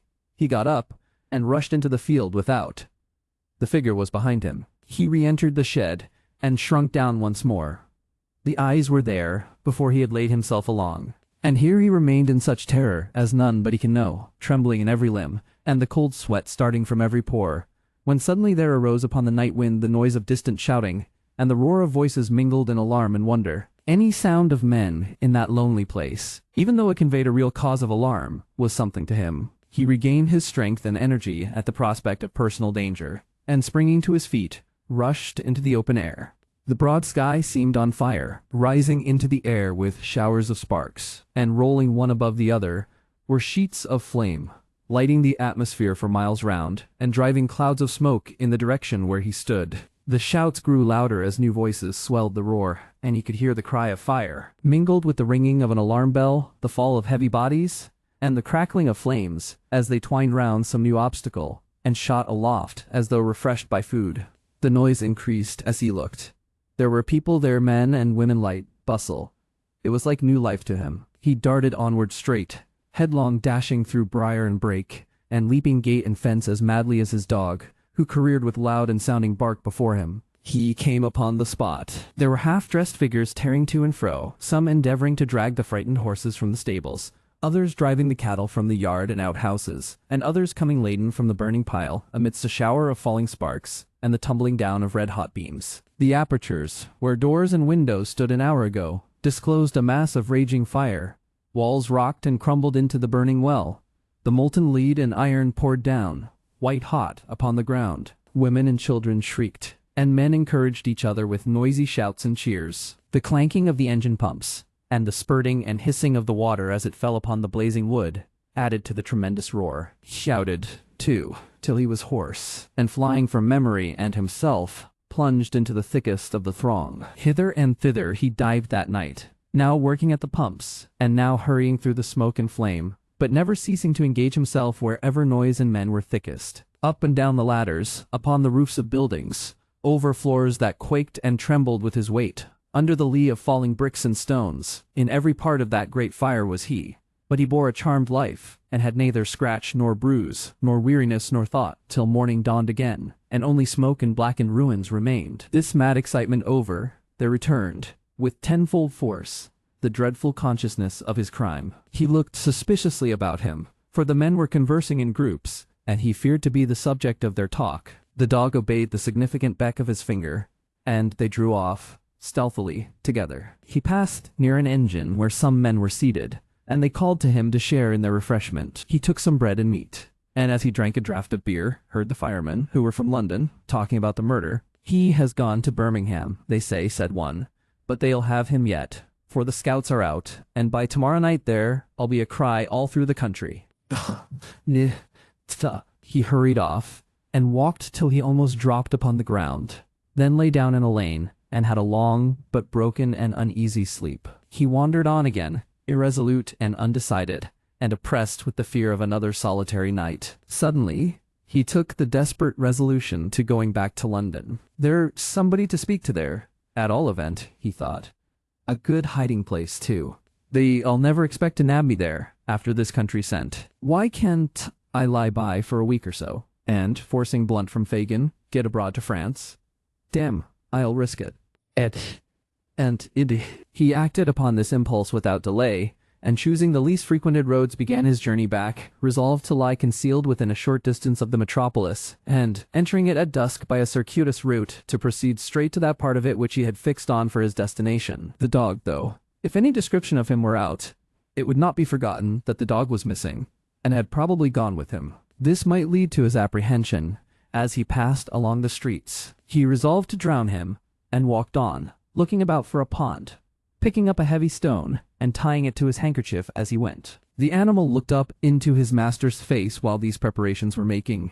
Whether his instinct apprehended something of their purpose, or the robber's sidelong look at him was sterner than ordinary, he skulked a little farther in the rear than usual, and cowered as he came more slowly along. When his master halted at the brink of a pool, and looked round to call him, he stopped outright. "Do you hear me call? Come here," cried Sikes. The animal came up from the very force of habit, but as Sikes stooped to attach the handkerchief to his throat, he uttered a low growl and started back. "Come back," said the robber. The dog wagged his tail, but moved not. Sikes made a running noose and called him again. The dog advanced, retreated, paused an instant, and scoured away at his hardest speed. The man whistled again and again, and sat down and waited in the expectation that he would return. But no dog appeared, and at length he resumed his journey. Chapter 49. Monks and Mayor Brownlow at length meet. Their conversation, and the intelligence that interrupts it. The twilight was beginning to close in, when Mr. Brownlow alighted from a hackney coach at his own door, and knocked softly.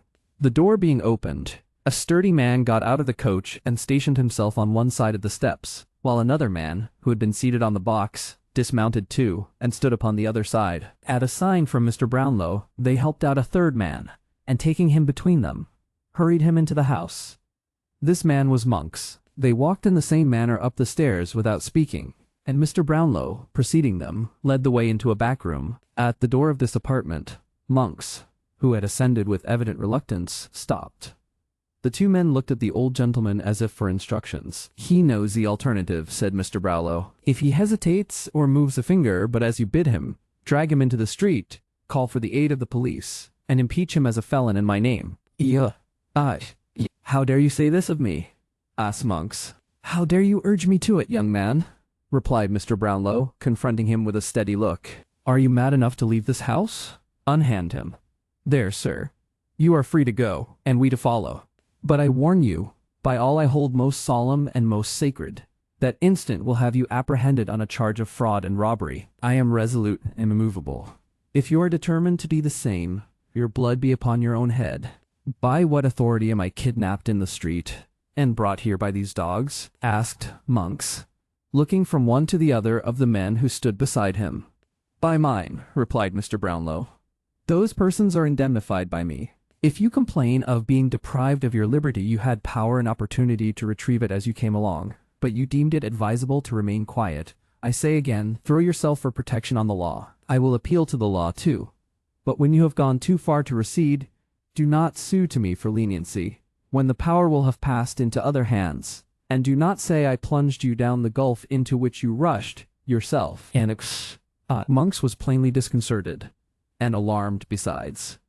He hesitated. "You will decide quickly," said Mr. Brownlow, with perfect firmness and composure. If you wish me to prefer my charges publicly and consign you to a punishment the extent of which, although I can, with a shudder, foresee, I cannot control, once more, I say, for you know the way. If not, and you appeal to my forbearance, and the mercy of those you have deeply injured, seat yourself, without a word, in that chair. It has waited for you 2 whole days. Monks muttered some unintelligible words, but wavered still. You will be prompt, said Mr. Brownlow.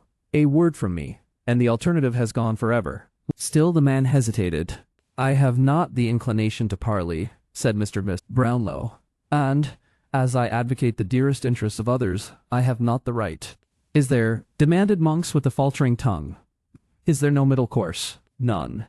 Monks looked at the old gentleman with an anxious eye, but, reading in his countenance nothing but severity and determination, walked into the room, and, shrugging his shoulders, sat down. Lock the door on the outside, said Mr. Brownlow to the attendants, and come when I ring. The men obeyed, and the two were left alone together. This is pretty treatment, sir, said Monks, throwing down his hat and cloak, from my father's oldest friend. Duh. It is because I was your father's oldest friend, young man, returned Mr. It is because the hopes of him, it is because of all these things, that fair creature of his blood and kindred who rejoined her God in youth, and left me here a solitary lonely man. It is because he knelt with me beside his only sister's deathbed when he was yet a boy, on the morning that would but heaven willed otherwise have made her my young wife.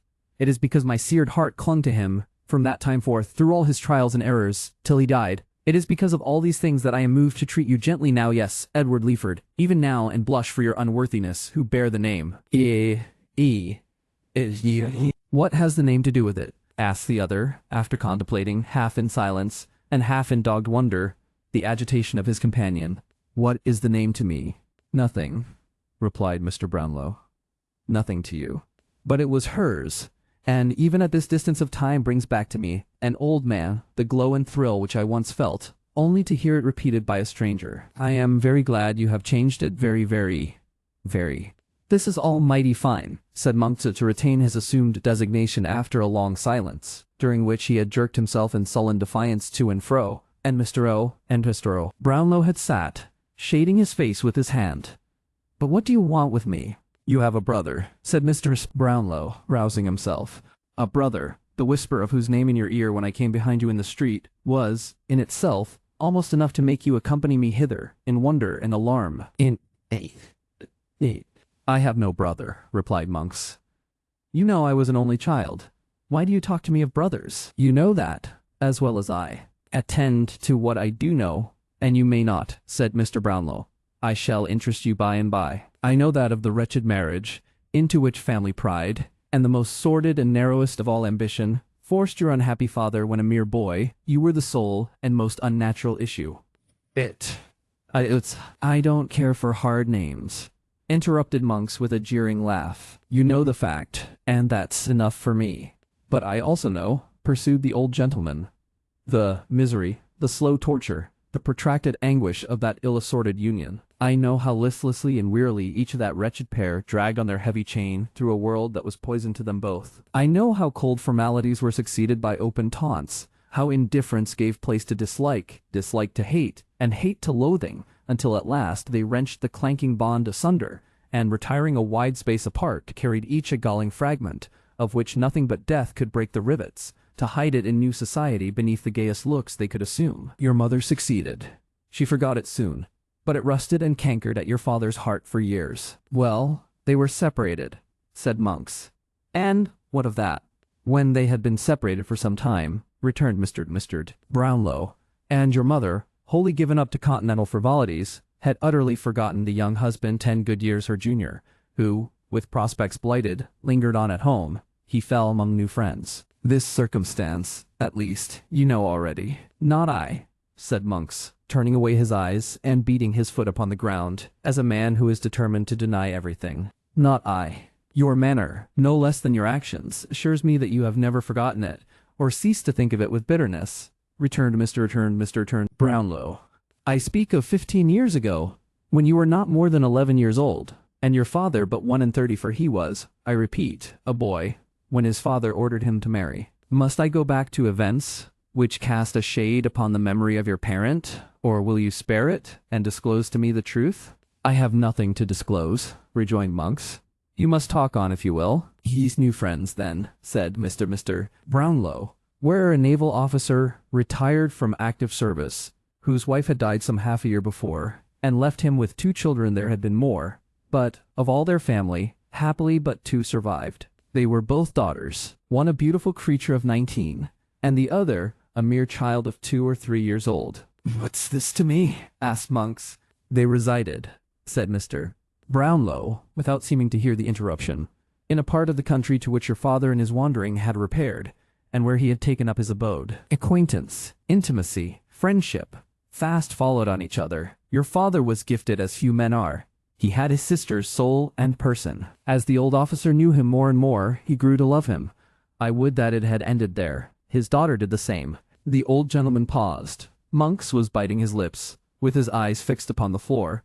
Seeing this, he immediately resumed. The end of a year found him solemnly contracted to that daughter, the object of the first, true, ardent, only passion of a guileless girl.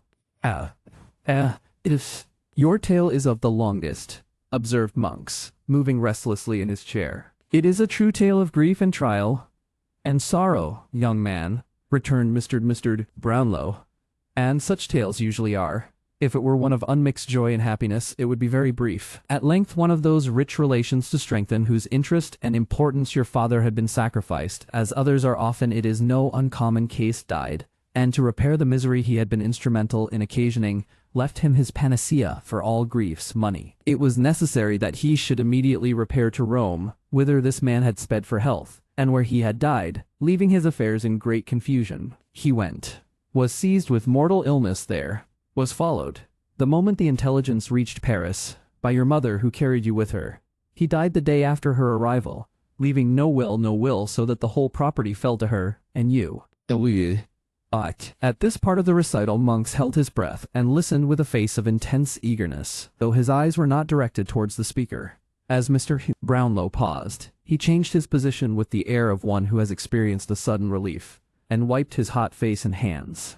Before he went abroad, and as he passed through London on his way, said Mr. Brownlow, slowly, and fixing his eyes upon the other's face, he came to me.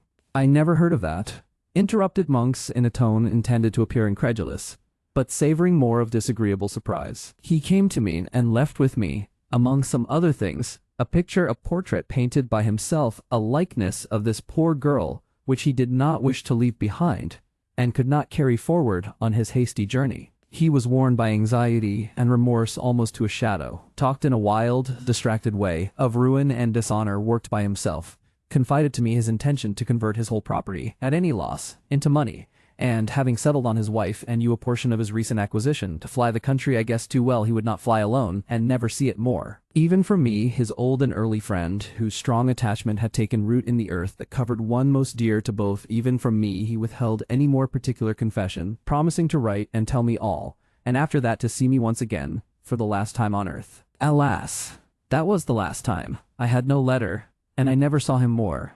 I went, said Mr. Brownlow, after a short pause.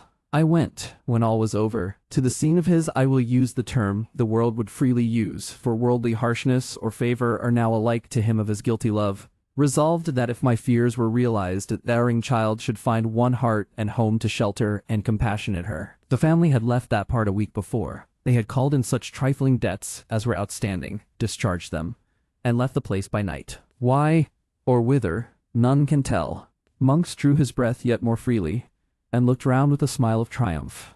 When your brother, said when your brother, Brownlow, drawing nearer to the other's chair, when your brother, a feeble, ragged, neglected child, was cast in my way by a stronger hand than chance, and rescued by me from a life of vice and infamy. What? Cried Monks. By me, said Mr. Brownlow. I told you I should interest you before long. I say by me. I see that your cunning associate suppressed my name, although for aught he knew, it would be quite strange to your ears. When he was rescued by me, then, and lay recovering from sickness in my house, his strong resemblance to this picture I have spoken of struck me with astonishment. Even when I first saw him in all his dirt and misery, there was a lingering expression in his face that came upon me like a glimpse of some old friend flashing on one in a vivid dream. I need not tell you he was snared away before I knew his history. Why not? asked Monks hastily. Because you know it well. Aye. Genial to me is vain, replied Mr. Brownlow. I shall show you that I know more than that. You can prove anything against me, stammered Monks. I defy you to do it. We shall see, returned the old gentleman with a searching glance. I lost the boy, and no efforts of mine could recover him. Your mother being dead, I knew that you alone could solve the mystery if anybody could. And as when I had last heard of you, you were on your own estate in the West Indies, whither, as you well know, you retired upon your mother's death to escape the consequences of vicious courses here, I made the voyage. You had left it months before, and were supposed to be in London, but no one could tell where. I returned. Your agents had no clue to your residence. You came and went, they said, as strangely as you had ever done, sometimes for days together, and sometimes not for months, keeping to all appearance the same low haunts and mingling with the same infamous herd who had been your associates when a fierce, ungovernable boy. I wearied them with new applications. I paced the streets by night and day, but until 2 hours ago, all my efforts were fruitless, and I never saw you for an instant. And now you do see me, said Monks, rising boldly. What then? Fraud and robbery are high-sounding words justified, you think, by a fancied resemblance in some young imp to an idle daub of a dead man's brother. You don't even know that a child was born of this maudlin pair. You don't even know that. I did not, replied Mr. Brownlow, rising too. But within the last fortnight, I have learnt it all. You have a brother. You know it. And him. There was a will, which your mother destroyed, leaving the secret and the gain to you at her own death. It contained a reference to some child likely to be the result of this sad connection, which child was born, and accidentally encountered by you, when your suspicions were first awakened by his resemblance to your father. You repaired to the place of his birth. There existed proofs, long suppressed, of his birth and parentage. Those proofs were destroyed by you. And now, in your own words to your accomplice the Jew, the only proofs of the boy's identity lie at the bottom of the river, and the old hag that received them from the mother is rotting in her coffin. Unworthy son, coward, liar, you, who hold your counsels with thieves and murderers in dark rooms at night, you, whose plots and wiles have brought a violent death upon the head of one worth millions such as you, who from your cradle were gall and bitterness to your own father's heart, and in whom all evil passions, vice, and profligacy festered till they found a vent in a hideous disease which had made your face an index even to your mind, you, Edward Leaford, do you still brave me? No, returned the coward, overwhelmed by these accumulated charges. Every word, cried the gentleman, every word that has passed between you and this detested villain is known to me. Shadows on the wall have caught your whispers, and brought them to my ear. The sight of the persecuted child has turned vice itself, and given it the courage, and almost the attributes of virtue. Murder has been done, to which you were morally, if not really, a party. No, interposed Monks. I knew nothing of that. I was going to inquire the truth of the story when you overtook me. I didn't know the cause. I thought it was a common quarrel. It was the partial disclosure of your secrets, replied Mr. Brownlow. Will you disclose the whole? Yes, I will. Set your hand to a statement of truth and facts, and repeat it before witnesses? That I promise too. Remain quietly here until such a document is drawn up, and proceed with me to such a place as I may deem most advisable, for the purpose of attesting it? If you insist upon that, I'll do that also, replied Monks. You must do more than that, said Mr. Brownlow. Make restitution to an innocent and unoffending child, for such he is, although the offspring of a guilty and most miserable love. You have not forgotten the provisions of the will. Carry them into execution so far as your brother is concerned, and then go where you please. In this world you need meet no more. While Monks was pacing up and down, meditating with dark and evil looks on this proposal, and the possibilities of evading it, torn by his fears on the one hand and his hatred on the other, the door was hurriedly unlocked, and a gentleman, Mr. Losberne, entered the room in violent agitation. The man will be taken, he cried. He will be taken tonight. The murderer? Asked Mr. Brownlow. Yes, replied the other. His dog has been seen lurking about some old haunt, and there seems little doubt that his master either is, or will be, there under cover of the darkness. Spies are hovering about in every direction. I have spoken to the men who are charged with his capture, and they tell me he cannot escape. A reward of £100 is proclaimed by government tonight. I will give 50 more, said Mr. Brownlow, and proclaim it with my own lips upon the spot, if I can reach it. Where is Mr. Stone? Maylie? Harry? As soon as he had seen your friend here, safe in a coach with you, he hurried off to where he heard this, replied the doctor, and mounting his horse sallied forth to join the first party at some place in the outskirts agreed upon between them. Yeah. Fagin, said Mr. Brownlow. What of him? When I last heard, he had not been taken, but he will be, or is, by this time. They were sure of him. Have you made up your mind? Asked Mr. Brownlow in a low voice. Of Monks. Yes, he replied. You will be secret with me? I will. Remain here till I return. It is your only hope of safety. They left the room, and the door was again locked. What have you done? Asked the doctor in a whisper. All that I could hope to do, and even more. Coupling the poor girl's intelligence with my previous knowledge, and the result of our good friend's inquiries on the spot, I left him no loophole of escape, and laid bare the whole villainy which by these lights became plain as day. Write and appoint the evening after tomorrow, at 7, for the meeting. We shall be down there a few hours before, but shall require rest. Especially the young lady, who may have greater need of firmness than either you or I can quite foresee just now. But my blood boils to avenge this poor murdered creature. Which way have they taken? Drive straight to the office, and you will be in time, replied Mr. Losberne.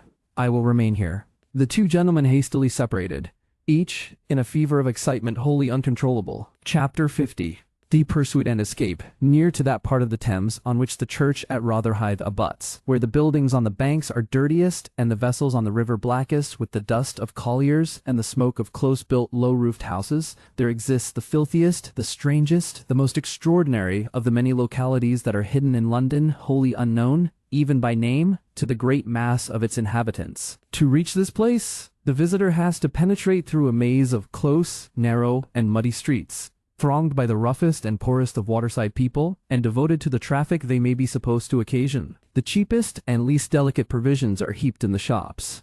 The coarsest and commonest articles of wearing apparel dangle at the salesman's door, and stream from the house parapet and windows. Jostling with unemployed laborers of the lowest class, ballast heavers, coal whippers, brazen women, ragged children, and the raff and refuse of the river, he makes his way with difficulty along, assailed by offensive sights and smells from the narrow alleys which branch off on the right and left, and deafened by the clash of ponderous wagons that bear great piles of merchandise from the stacks of warehouses that rise from every corner, arriving, at length, in streets remoter, and less frequented than those through which he has passed. He walks beneath tottering house fronts projecting over the pavement, dismantled walls that seem to totter as he passes, chimneys half crushed, half hesitating to fall, windows guarded by rusty iron bars that time and dirt have almost eaten away, every imaginable sign of desolation and neglect. In such a neighborhood, beyond Dockhead in the borough of Southwark, stands Jacob's Island, surrounded by a muddy ditch, 6 or 8 feet deep and 15 or 20 wide when the tide is in, once called Mill Pond,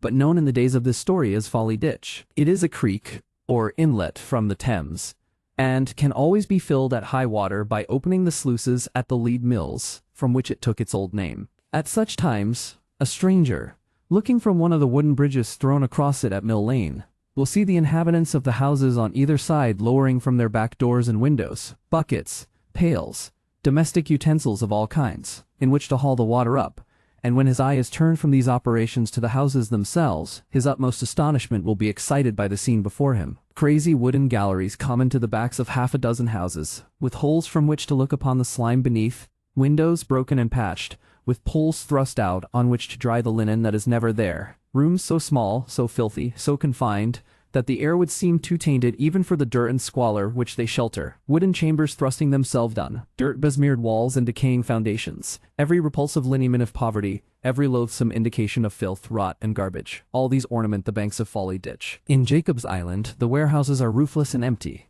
The walls are crumbling down. The windows are windows no more. The doors are falling into the streets. The chimneys are blackened, but they yield no smoke. 30 or 40 years ago, before losses and chancery suits came upon it, it was a thriving place. But now it is a desolate island indeed. The houses have no owners. They are broken open and entered upon by those who have the courage. And there they live, and there they die. They must have powerful motives for a secret residence, or be reduced to a destitute condition indeed, who seek a refuge in Jacob's Island. In an upper room of one of these houses, a detached house of fair size, ruinous in other respects, but strongly defended at door and window, of which house the back commanded the ditch in manner already described, there were assembled 3 men, who, regarding each other every now and then with looks expressive of perplexity and expectation, sat for some time in profound and gloomy silence. One of these was Toby Crackit, another Mr.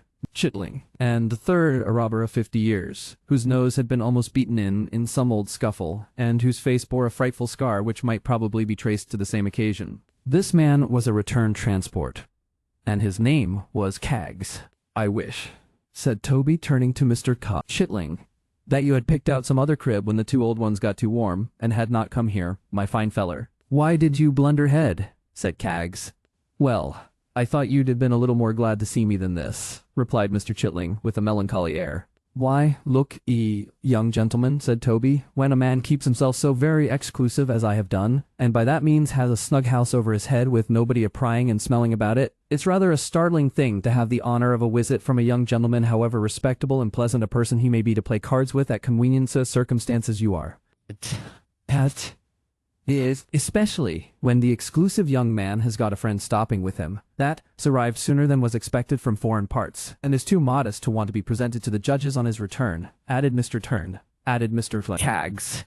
There was a short silence, after which Toby Crackit, seeming to abandon, as hopeless, any further effort to maintain his usual devil-may-care swagger, turned to Chitling, and said, When was Fagin took then? Just at dinner time, 2 o'clock this afternoon. Charlie and I made our lucky up the washus chimney, and Bolter got into the empty water butt, head downwards, but his legs were so precious long that they stuck out at the top, and so they took him too. And Bet? Poor Bet. She went to see the body, to speak to who it was, replied Chitling, his countenance falling more and more, and went off mad, screaming and raving, and beating her head against the boards. So they put a straight waistcoat on her and took her to the hospital, and there she is. What's come of young Bates? Demanded Caggs. He hung about, not to come over here afore dark, but he'll be here soon, replied Chitling. There's nowhere else to go to now, for the people at the Cripples are all in custody, and the bar of the Ken, I went up there and see it with my own eyes, is filled with traps. This is a smash, observed Toby, biting his lips. There's more than one will go with this. The sessions are on, said Caggs.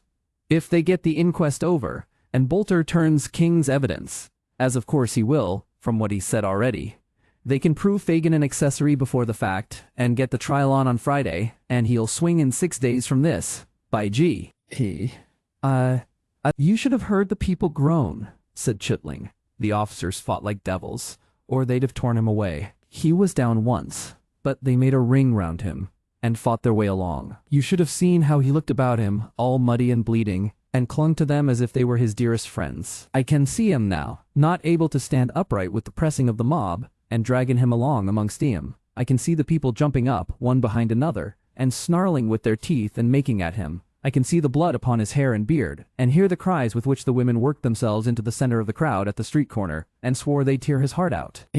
The horror-stricken witness of this scene pressed his hands upon his ears, and with his eyes closed got up and paced violently to and fro, like one distracted. While he was thus engaged, and the two men sat by in silence with their eyes fixed upon the floor, a pattering noise was heard upon the stairs, and Sykes's dog bounded into the room. They ran to the window, downstairs, and into the street.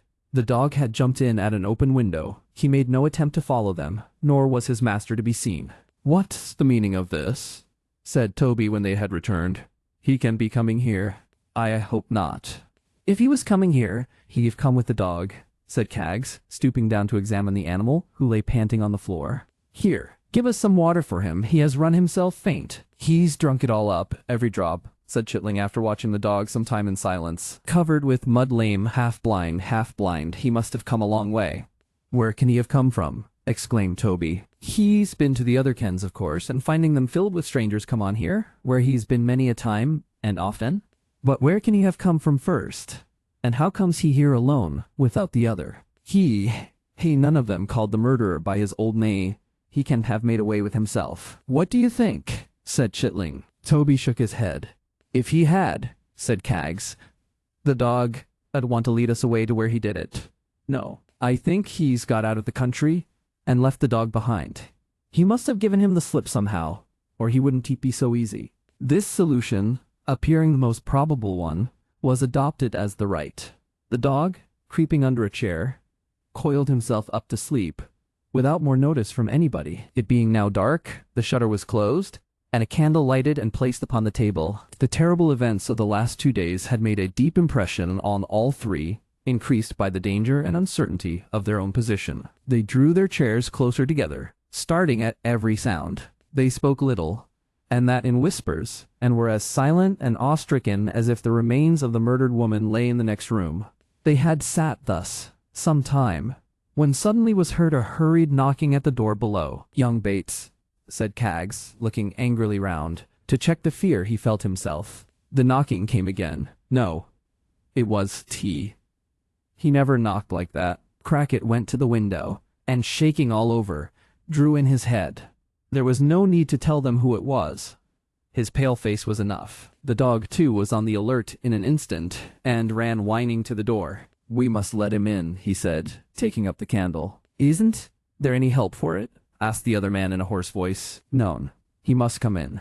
"Don't he leave us in the dark," said Caggs, taking down a candle from the chimney-piece, and lighting it with such a trembling hand that the knocking was twice repeated before he had finished. Crackit went down to the door, and returned, followed by a man with the lower part of his face buried in a handkerchief, and another tied over his head under his hat. He drew them slowly off. Blanched face, sunken eyes, hollow cheeks, beard of 3 days' growth, wasted flesh, short thick breath.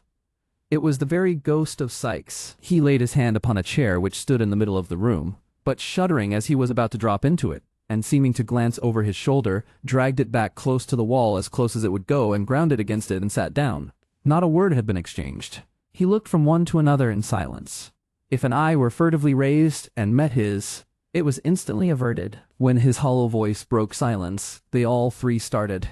They seemed never to have heard its tones before. "How came that dog here?" he asked. "Alone. 3 hours ago. Tonight. Paper says that Fagans took. Is it true or a lie?" "True." They were silent again. "Damn you all," said Sikes, passing his hand across his forehead. "Have you nothing to say to me?"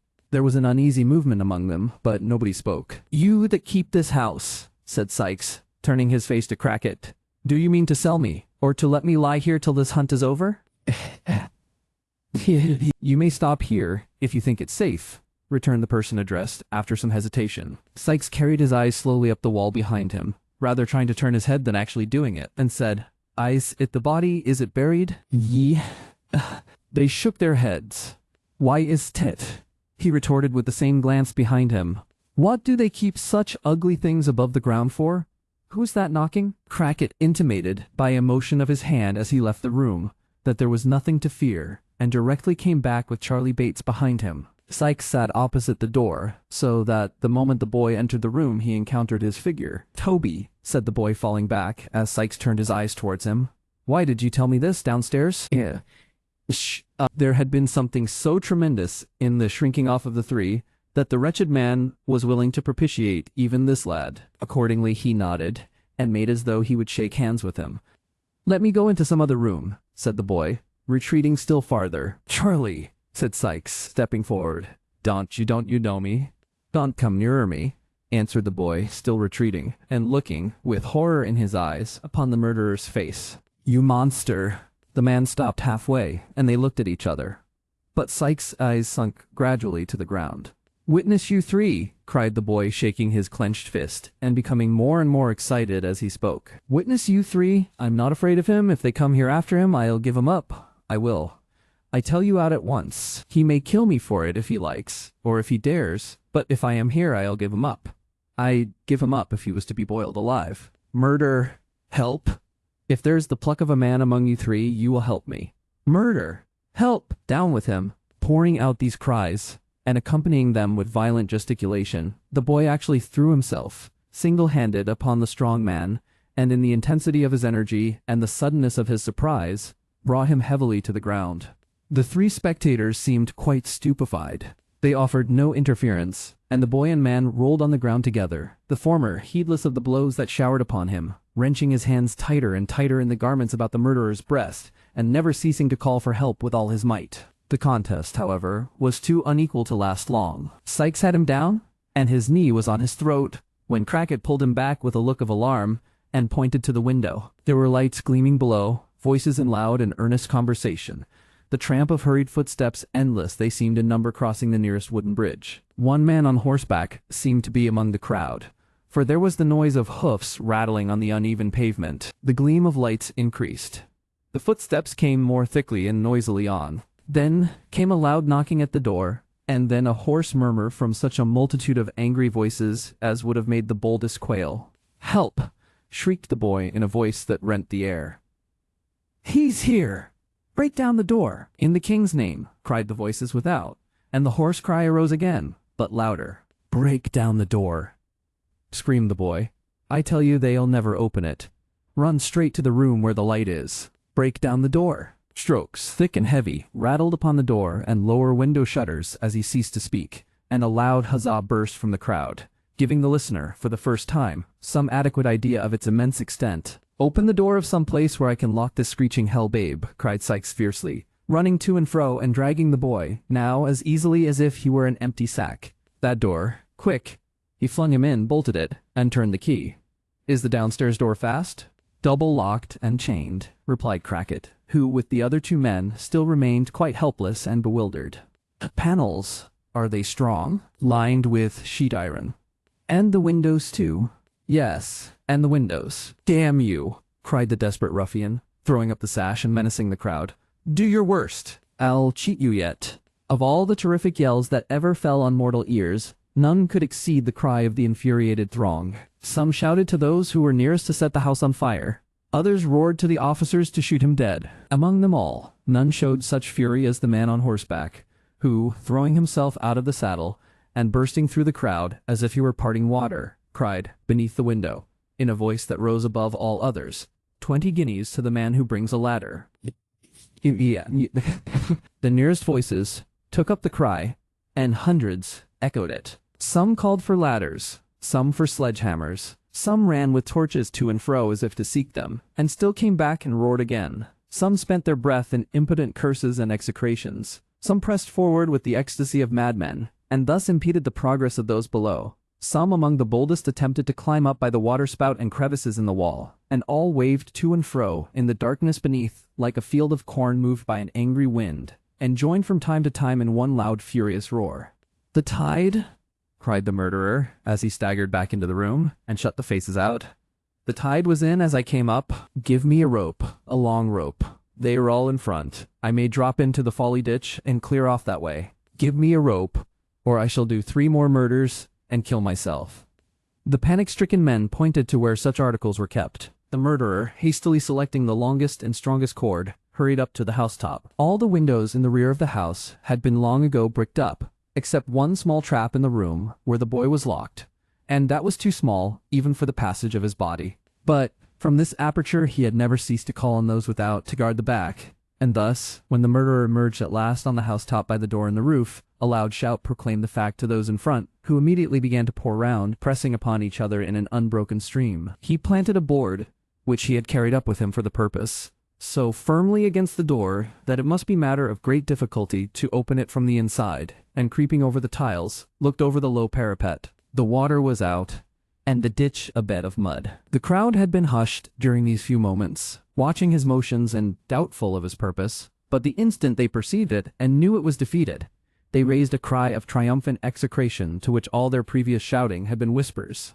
Again and again it rose. Those who were at too great a distance to know its meaning took up the sound. It echoed and re-echoed. It seemed as though the whole city had poured its population out to curse him. On pressed the people from the front, on, in a strong, struggling current of angry faces, with here and there a glaring torch to lighten them up and show them out in all their wrath and passion. The houses on the opposite side of the ditch had been entered by the mob. Sashes were thrown up, or torn bodily out. There were tiers and tiers of faces in every window, cluster upon cluster of people clinging to every housetop, each little Britain, and there were 3 in sight beneath the weight of the crowd upon it. Still the current poured on to find some nook or hole from which to vent their shouts, and only for an instant see the wretch. "They have him now," cried a man on the nearest bridge. "Hurrah!" The crowd grew light with uncovered heads, and again the shout uprose. "I will give £50," cried an old gentleman from the same quarter, "to the man who takes him alive. I will remain here till he come to ask me for it." There was another roar. At this moment the word was passed among the crowd that the door was forced at last, and that he who had first called for the latter had mounted into the room. The stream abruptly turned, as this intelligence ran from mouth to mouth, and the people at the windows, seeing those upon the bridges pouring back, quitted their stations, and running into the street, joined the concourse that now thronged pell-mell to the spot they had left, each man crushing and striving with his neighbor, and all panting with impatience to get near the door, and look upon the criminal as the officers brought him out. The cries and shrieks of those who were pressed almost to suffocation, or trampled down and trodden underfoot in the confusion, were dreadful. The narrow ways were completely blocked up, and at this time, between the rush of some to regain the space in front of the house, and the unavailing struggles of others to extricate themselves from the mass, the immediate attention was distracted from the murderer, although the universal eagerness for his capture was, if possible, increased. The man had shrunk down, thoroughly quelled by the ferocity of the crowd and the impossibility of escape, but seeing this sudden change with no less rapidity than it had occurred, he sprang upon his feet, determined to make one last effort for his life by dropping into the ditch,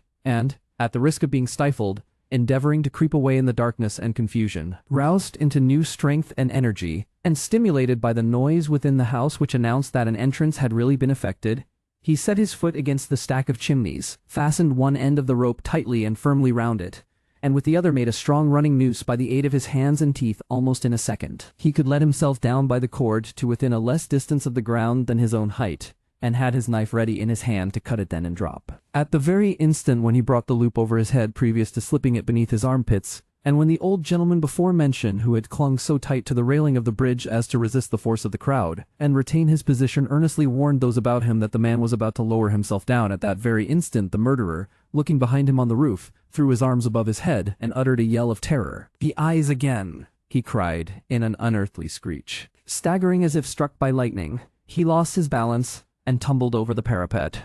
The noose was on his neck. It ran up with his weight, tight as a bowstring, and swift as the arrow it speeds.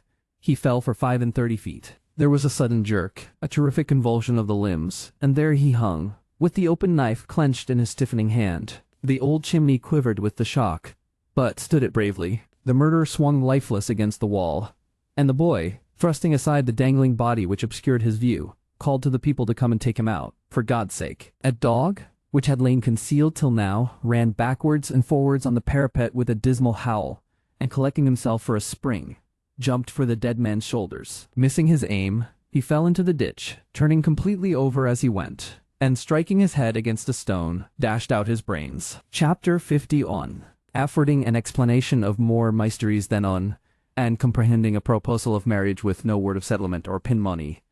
The events narrated in the last chapter were yet but 2 days old, when Oliver found himself, at 3 o'clock in the afternoon, in a traveling carriage rolling fast towards his native town. Mrs. Maylie, and Rose, and Mrs. Bedwin, and the good doctor were with him, and Mr. Brownlow followed in a post-chaise, accompanied by one other person whose name had not been mentioned. They had not talked much upon the way, for Oliver was in a flutter of agitation and uncertainty which deprived him of the power of collecting his thoughts, and almost of speech, and appeared to have scarcely less effect on his companions, who shared it, in at least an equal degree. He and the 2 ladies had been very carefully made acquainted by Mr. Brownlow with the nature of the admissions which had been forced from monks, and although they knew that the object of their present journey was to complete the work which had been so well begun, still the whole matter was enveloped in enough of doubt and mystery to leave them in endurance of the most intense suspense. The same kind friend had, with Mr. Losburn's assistance, cautiously stopped all channels of communication through which they could receive intelligence of the dreadful occurrences that had so recently taken place. It was quite true, he said,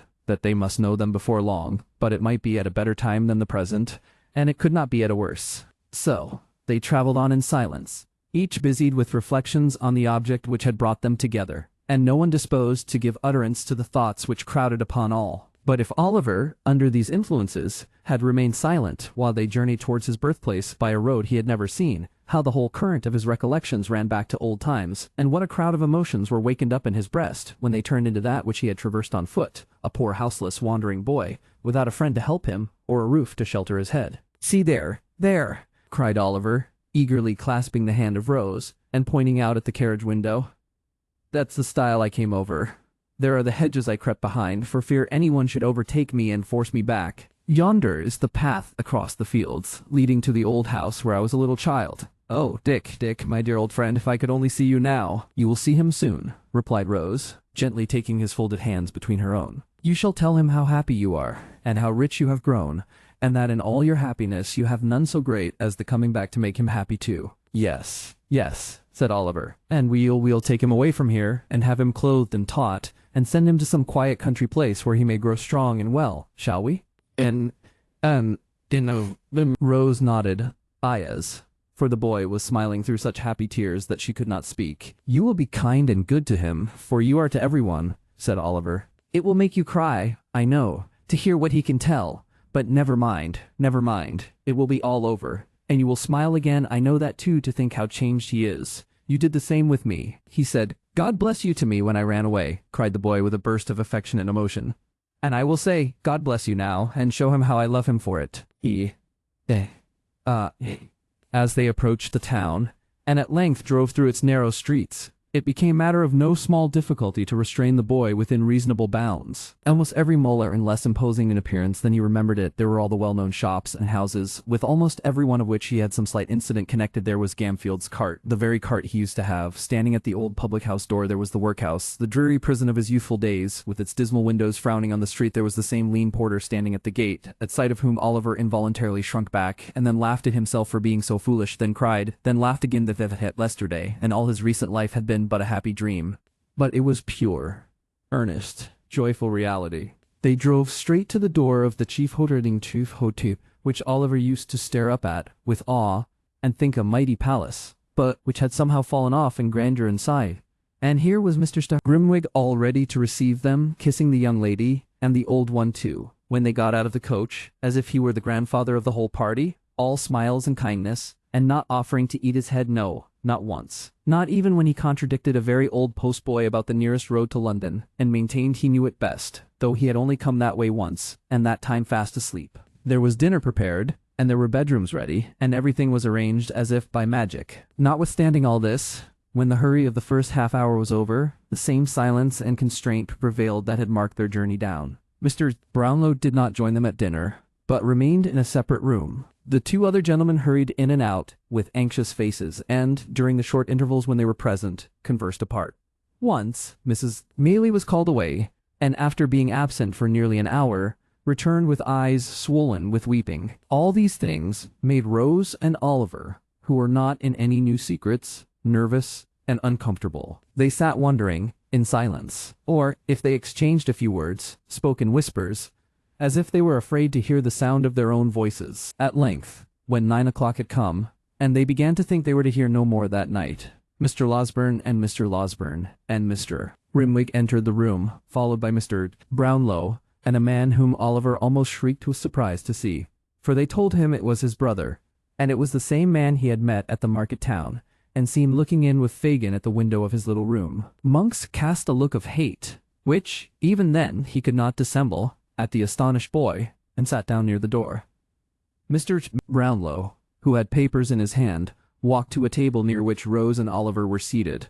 "This is a painful task," said he, "but these declarations, which have been signed in London before many gentlemen, must be in substance repeated here. I would have spared you the degradation, but we must hear them from your own lips before we part. And you know why." "Go on," said the person addressed, turning away his face. "Quick. I have almost done enough, I think. Do keep me here." "This child," said Mr.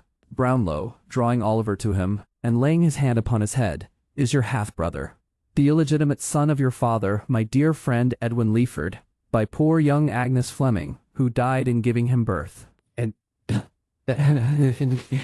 yes," said Monks, scowling at the trembling boy, the beating of whose heart he might have heard. "That is the bastard child. The term you use," said Mr. Brownlow, sternly, "is a reproach to those long since passed beyond the feeble censure of the world. It reflects disgrace on no one living, except you who use it. Let that pass. He was born in this town." "In the workhouse of this town," was the sullen reply. "You have the story there." He pointed impatiently to the papers as he spoke. "I must have it here too," said Mr. Brownlow, looking round upon the listeners. "Listen then, you," returned Monks. His father, being taken ill at Rome, was joined by his wife, my mother, from whom he had been long separated, who went from Paris and took me with her to look after his property, for what I know, for she had no great affection for him, nor he for her. He knew nothing of us, for his senses were gone, and he slumbered on till next day, when he died. Among the papers in his desk were two, dated on the night his illness first came on, directed to yourself. He addressed himself to Mr. Brownlow, and enclosed in a few short lines to you, with an intimation on the cover of the package that it was not to be forwarded till after he was dead. One of these papers was a letter to this girl Agnes, the other a will. "What of the letter?" asked Mr. Brownlow. "The letter? A sheet of paper crossed and crossed again, with a penitent confession, and prayers to God to help her. He had palmed a tale on the girl that some secret mystery to be explained one day prevented his marrying her just then, and so she had gone on, trusting patiently to him until she trusted too far, and lost what none could ever give her back. She was, at that time, within a few months of her confinement. He told her all he had meant to do, to hide her shame, if he had lived, and prayed her, if he died, not to curse his memory, or think the consequences of their sin would be visited on her or their young child, for all the guilt was his. He reminded her of the day he had given her the little locket and the ring with her Christian name engraved upon it, and a blank left for that which he hoped one day to have bestowed upon her, prayed her yet to keep it, and wear it next her heart, as she had done before, and then ran on, wildly, in the same words over and over again, as if he had gone distracted. I believe he had. The will, said Mr. Brownlow, as Oliver's tears fell fast. Monks was silent.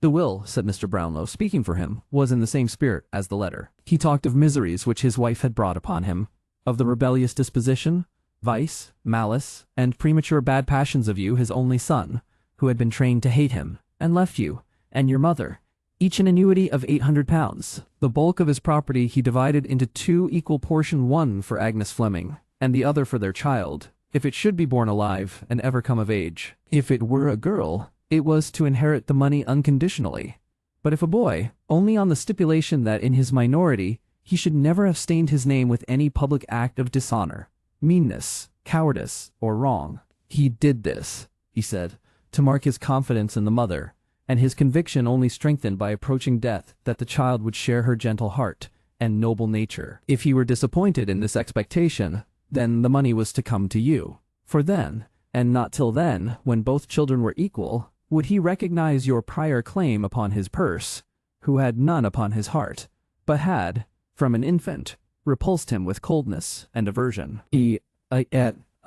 My mother, said Monks, in a louder tone, did what a woman should have done. She burnt this will. The letter never reached its destination, but that, and other proofs, she kept, in case they ever tried to lie away the blot. The girl's father had the truth from her with every aggravation that her violent hate, I love her for it now, could add. Goaded by shame and dishonor, he fled with his children into a remote corner of Wales, changing his very name that his friends might never know of his retreat. And here, no great while afterwards, he was found dead in his bed. The girl had left her home, in secret, some weeks before.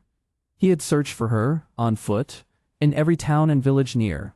It was on the night when he returned home, assured that she had destroyed herself, to hide her shame and his, that his old heart broke. There was a short silence here, until Mr. Brownlow took up the thread of the narrative. Years after this, he said, this man, Sis, Edward Leaford, said mother, came to me. He had left her, when only 18, robbed her of jewels and money, gambled, squandered, forged, and fled to London, where for 2 years he had associated with the lowest outcasts. She was sinking under a painful and incurable disease, and wished to recover him before she died.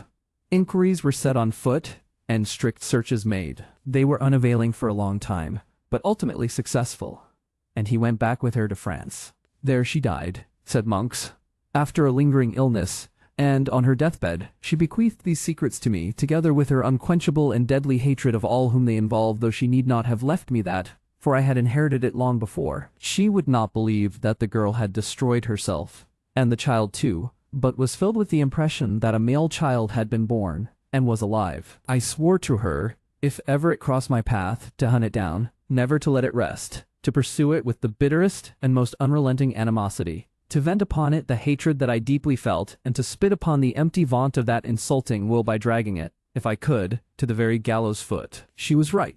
He came in my way at last. I began well, and, but for babbling drabs, I would have finished as I began. As the villain folded his arms tight together and muttered curses on himself in the impotence of baffled malice, Mr. Brownlow turned to the terrified group beside him and explained that the Jew, who had been his old accomplice and confidant, had a large reward for keeping Oliver ensnared, of which some part was to be given up in the event of his being rescued, and that a dispute on this head had led to their visit to the country house for the purpose of identifying him.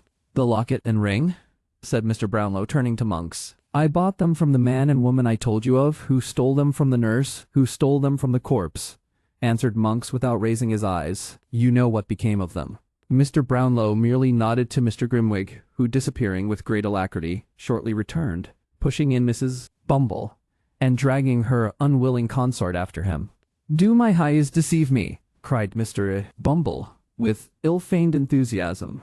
"Or is that little Oliver? Oh, Oliver, if you know how I've been a-grieving for you." "Hold your tongue, fool," murmured Mrs. Bumble. "Isn't nature, Mrs. Bumble?" remonstrated the workhouse master. "Can't I be supposed to feel I has brought him up parochially when I see him a-setting here among ladies and gentlemen of the very affablest description? I always loved that boy, as if he'd been my own grandfather," said Mr. Bumble, halting for an appropriate comparison. "Master Oliver, my dear. You remember the blessed gentleman in the white waistcoat? Ah, he went to heaven last week, in an oak coffin with plated handles, Oliver." "Come, sir," said Mr. Grimwig, tartly. "Suppress your feelings." "I will do my endeavors, sir," replied Mr. Bumble. "How do you do, sir? I hope you are very well." This salutation was addressed to Mr. Brownlow, who had stepped up to within a short distance of the respectable couple. He inquired, as he pointed to Monks, "Do you know that person?" "No," replied Mrs. Bumble flatly. "Perhaps you don't?" said Mr. Brownlow, addressing her spouse. "I never saw him in all my life," said Mr. Bumble. "Nor sold him anything, perhaps?" "No," replied Mrs. Bumble.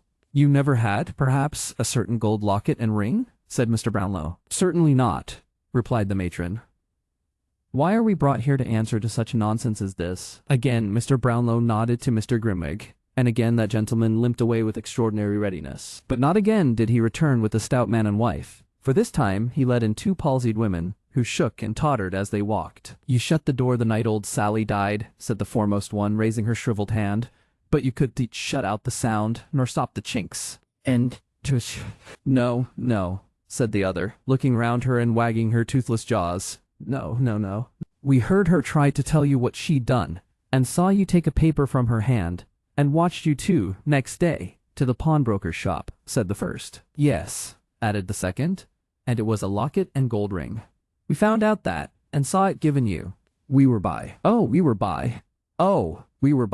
And we know more than that," resumed the first, "for she told us often long ago that the young mother had told her that, feeling she should never get over it, she was on her way, at the time that she was taken ill, to die near the grave of the father of the child." "Would you like to see the pawnbroker himself?" asked Mr. Grimwig with a motion towards the door. "No," replied the woman. "If he," she pointed to Monks, "has been coward enough to confess, as I see he has, and you have sounded all these hags till you have found the right ones, I have nothing more to say. I did sell them, and they were where you will never get them." "What then?" "Nothing," replied Mr.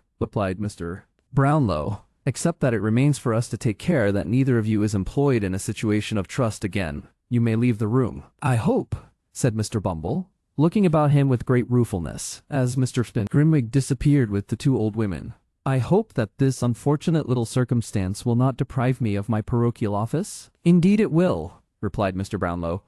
"You may make up your mind to that, and think yourself well off besides." It was all Mrs. Bumble. "She would do it," urged Mr. Bumble, first looking round to ascertain that his partner had left the room. "That is no excuse," replied Mr. Brownlow. "You were present on the occasion of the destruction of these trinkets, and indeed are the more guilty of the two, in the eye of the law, for the law supposes that your wife acts under your direction." If the law supposes that," said Mr. Bumble, squeezing his hat emphatically in both hands, "the law is a idiot. If that's the eye of the law is a bachelor, and the worst I wish the law is that his eye may be opened by experience. Laying great stress on the repetition of these two words, Mr. Bumble fixed his hat on very tight, and putting his hands in his pockets, followed his helpmate downstairs. "Young lady," said Mr. Brownlow, turning to Rose, Give me your hand. Do not tremble. You need not fear to hear the few remaining words we have to say. If they have, I do not know how they can, but if they have any reference to me, said Rose, pray let me hear them at some other time. I have not strength or spirits now. Nay, returned the old gentleman, drawing her arm through his. You have more fortitude than this, I am sure. Do you know this young lady, sir? Yes, replied Monks. I never saw you before, said Rose faintly. I have seen you often, returned Monks. The father of the unhappy Agnes had 2 daughters, said Mr. Brownlow. What was the fate of the other, the child? The child, replied Monks, when her father died in a strange place, in a strange name, without a letter, book, or scrap of paper that yielded the faintest clue by which his friends or relatives could be traced, the child was taken by some wretched cottagers, who reared it as their own. Go on, said Mr. Brownlow, signing to Mrs. Maylie to approach. Go on! You could find the spot to which these people had repaired, said Monks. But where friendship fails, hatred will often force a way. My mother found it, after a year of cunning search, and found the child. She took it, did she? No. The people were poor and began to sicken, at least the man did, of their fine humanity. So she left it with them, giving them a small present of money which would not last long, and promised more, which she never meant to send. She did quite rely, however, on their discontent and poverty for the child's unhappiness, but told the history of the sister's shame, with such alterations as suited her, bade them take good heed of the child, for she came of bad blood, and told them she was illegitimate, and sure to go wrong at one time or other. The circumstances countenanced all this. The people believed it, and there the child dragged on an existence, miserable enough even to satisfy us, until a widow lady, residing then at Chester, saw the girl by chance, pitied her, and took her home. There was some cursed spell, I think, against us, for in spite of all our efforts she remained there, and was happy. I lost sight of her 2 or 3 years ago, and saw her no more until a few months back. Do you see her now?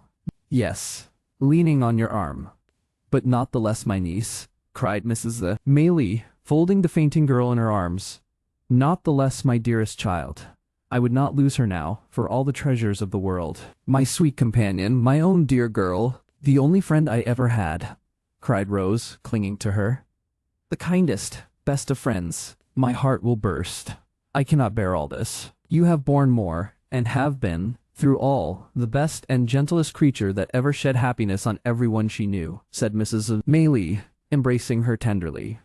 Come, come, my love. Remember who this is who waits to clasp you in his arms, poor child. See here, look, my dear. Not aunt, cried Oliver, throwing his arms about her neck. I'll never call her aunt, sister, my own dear sister, that something taught my heart to love so dearly from the first. Rose, dear, darling Rose, let the tears which fell, and the broken words which were exchanged in the long, close embrace between the orphans, be sacred. Father, sister, and mother were gained and lost in that one moment. Joy and grief were mingled in the cup, but there were no bitter tears, for even grief itself arose so softened and clothed in such sweet and tender recollections that it became a solemn pleasure, and lost all character of pain. They were a long, long time alone. A soft tap at the door at length announced that someone was without. Oliver opened it, glided away, and gave place to Harry Maylie. I know it all, he said, taking a seat beside the lovely girl. Dear Rose, I know it all. I am not here by accident, he added after a lengthened silence. Nor have I heard all this tonight, for I knew it yesterday, only yesterday. Do you guess that I have come to remind you of a promise? Stay, said Rose. You do know all. All. You gave me leave, at any time within a year, to renew the subject of our last discourse. I did.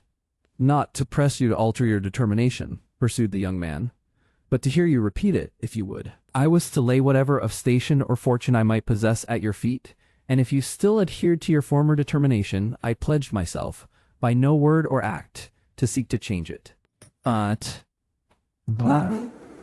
same reasons which influenced me then will influence me now, said Rose firmly. If I ever owed a strict and rigid duty to her, whose goodness saved me from a life of indigence and suffering, when should I ever feel it as I should tonight? It is a struggle, said Rose, but one I am proud to make.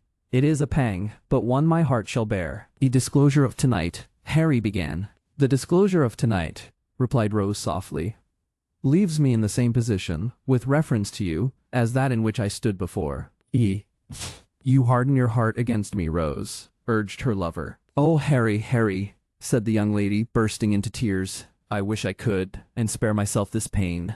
"Then why inflict it on yourself?" said Harry, taking her hand.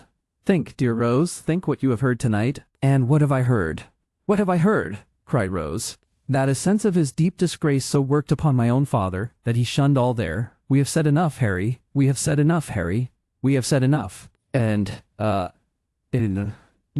not yet, not yet," said the young man, detaining her as she rose. "My hopes, my wishes, prospects, feeling, every thought in life except my love for you, have undergone a change. I offer you now no distinction among a bustling crowd, no mingling with a world of malice and detraction, where the blood is called into honest cheeks by aught but real disgrace and shame, but a home, a heart, and home, yes, dearest Rose, and those alone are all I have to offer." "Pit.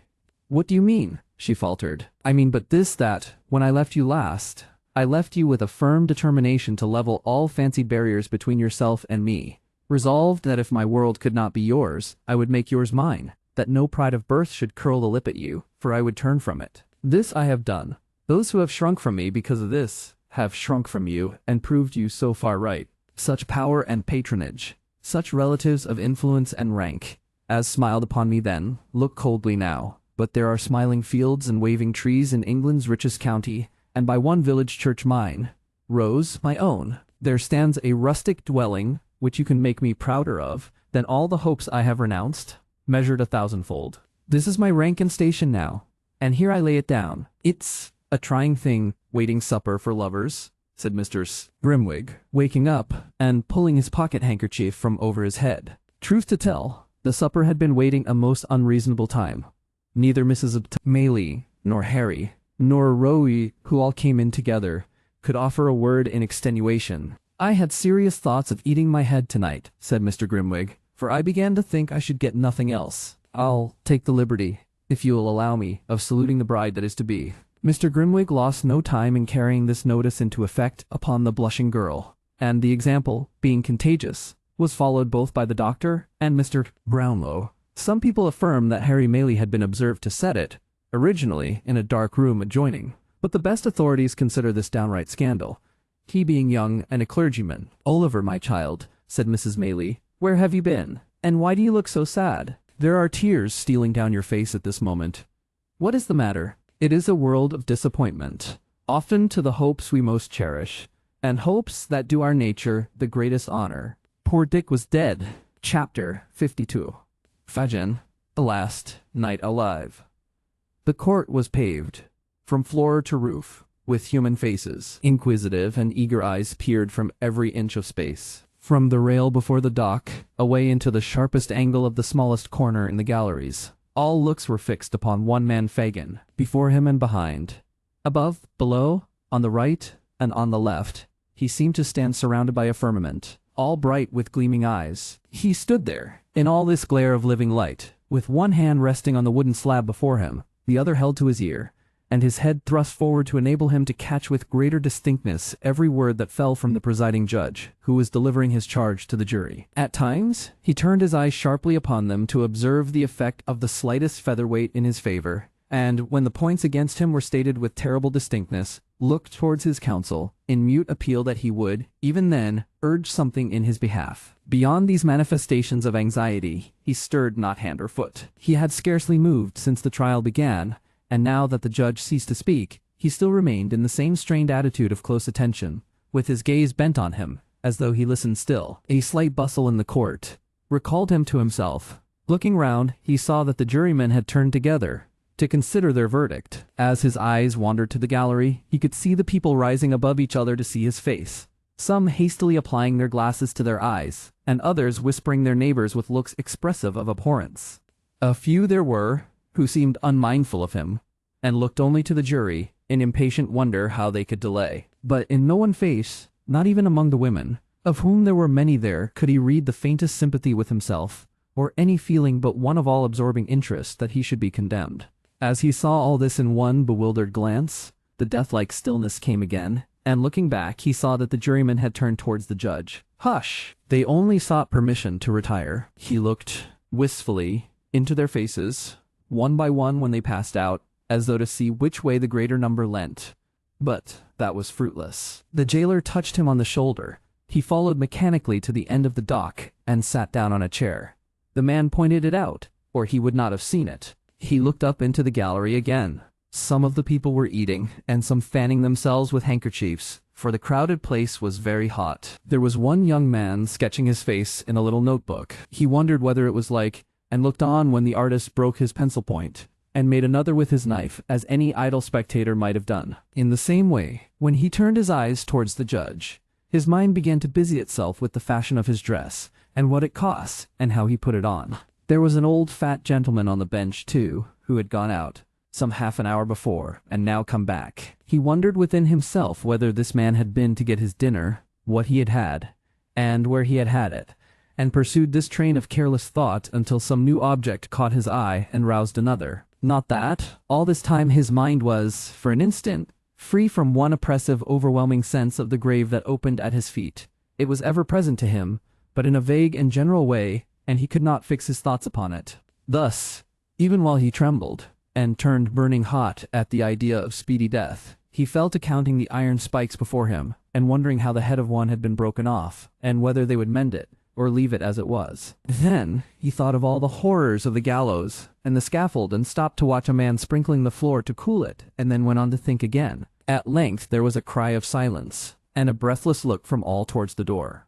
The jury returned, and passed him close. He could glean nothing from their faces. They might as well have been of stone. Perfect stillness ensued, not a rustle, not a breath guilty. The building rang with a tremendous shout, and another, and another, and then it echoed loud groans that gathered strength as they swelled out, like angry thunder. It was a peal of joy from the populace outside, greeting the news that he would die on Monday. The noise subsided, and he was asked if he had anything to say why sentence of death should not be passed upon him. He had resumed his listening attitude, and looked intently at his questioner while the demand was made, but it was twice repeated before he seemed to hear it, and then he only muttered that he was an old man, and so, dropping into a whisper, was silent again. The judge assumed the black cap, and the prisoner still stood with the same air and gesture. A woman in the gallery uttered some exclamation called forth by this dread solemnity. He looked hastily up as if angry at the interruption, and bent forward yet more attentively. The address was solemn and impressive, the sentence fearful to hear, but he stood, like a marble figure, without the motion of a nerve. His haggard face was still thrust forward, his underjaw hanging down, and his eyes staring out before him, when the jailer put his hand upon his arm and beckoned him away. He gazed stupidly about him for an instant, and obeyed. They led him through a paved room under the court, where some prisoners were waiting till their turns came, and others were talking to their friends, who crowded round a grate which looked into the open yard. There was nobody there to speak to him, but, as he passed, the prisoners fell back to render him more visible to the people who were clinging to the bars, and they assailed him with opprobrious names, and screeched and hissed. He shook his fist, and would have spat upon them, but his conductors hurried him on, through a gloomy passage lighted by a few dim lamps, into the interior of the prison. Here he was searched, that he might not have about him the means of anticipating the law. This ceremony performed, they led him to one of the condemned cells, and left him there alone. He sat down on a stone bench opposite the door, which served for seat and bedstead, and casting his bloodshot eyes upon the ground, tried to collect his thoughts. After a while, he began to remember a few disjointed fragments of what the judge had said, though it had seemed to him, at the time, that he could not hear a word. These gradually fell into their proper places, and by degrees suggested more, so that in a little time he had the whole, almost as it was delivered. To be hanged by the neck, till he was dead, that was the end. To be hanged by the neck, till he was dead. As it came on very dark, he began to think of all the men he had known who had died upon the scaffold, some of them through his means. They rose up in such quick succession that he could hardly count them. He had seen some of them die, and had joked too, because they died with prayers upon their lips. With what a rattling noise the drop went down, and how suddenly they changed, from strong and vigorous men to dangling heaps of clothes. Some of them might have inhabited that very cell, sat upon that very spot. It was very dark. Why did they bring a light? The cell had been built for many years. Scores of men must have passed their last hours there. It was like sitting in a vault strewn with dead body, the cap, the noose, the pinion arms, the faces that he knew, even beneath that hideous veil. Light! Light! At length, when his hands were raw with beating against the heavy door and walls, two men appeared, one bearing a candle, which he thrust into an iron candlestick fixed against the wall, the other dragging in a mattress on which to pass the night, for the prisoner was to be left alone no more. Then came the night, dark, dismal, silent night. Other watchers are glad to hear this church clock strike, for they tell of life and coming day. To him they brought despair. The boom of every iron bell came laden with the one, deep, hollow sound, death. What availed the noise and bustle of cheerful morning, which penetrated even there? To him it was another form of knell, with mockery added to the warning. The day passed off. Day? There was no day. It was gone as soon as come, and night came on again. Night so long and yet so short, long in its dreadful silence, and short in its fleeting hours. At one time he raved and blasphemed, and at another howled and tore his hair. Venerable men of his own persuasion had come to pray beside him, but he had driven them away with curses. They renewed their charitable efforts, and he beat them off. Saturday night. He had only one night more to live, and as he thought of this, the day broke Sunday. It was not until the night of this last awful day that a withering sense of his helpless, desperate state came in its full intensity upon his blighted soul. Not that he had ever held any defined or positive hope of mercy, but that he had never been able to consider more than the dim probability of dying so soon. He had spoken little to either of the two men, who relieved each other in their attendance upon him, and they, for their parts, made no effort to rouse his attention. He had sat there, awake, but dreaming. Now he started up every minute, and with gasping mouth and burning skin hurried to and fro, in such a paroxysm of fear and wrath, that even they used to such sights recoiled from him with horror. He grew so terrible, at last, in all the tortures of his evil conscience, that one man could not bear to sit there, eyeing him alone, and so the two kept watch together. He cowered down upon his stone bed, and thought of the past. He had been wounded with some missiles from the crowd on the day of his capture, and his head was bandaged with a linen cloth. His red hair hung down upon his bloodless face. His beard was torn and twisted into knots. His eyes shone with a terrible light. His unwashed flesh crackled with the fever that burnt him up. 8, 9 then, if it was not a trick to frighten him, and those were the real hours treading on each other's heels, where would he be when they came round again?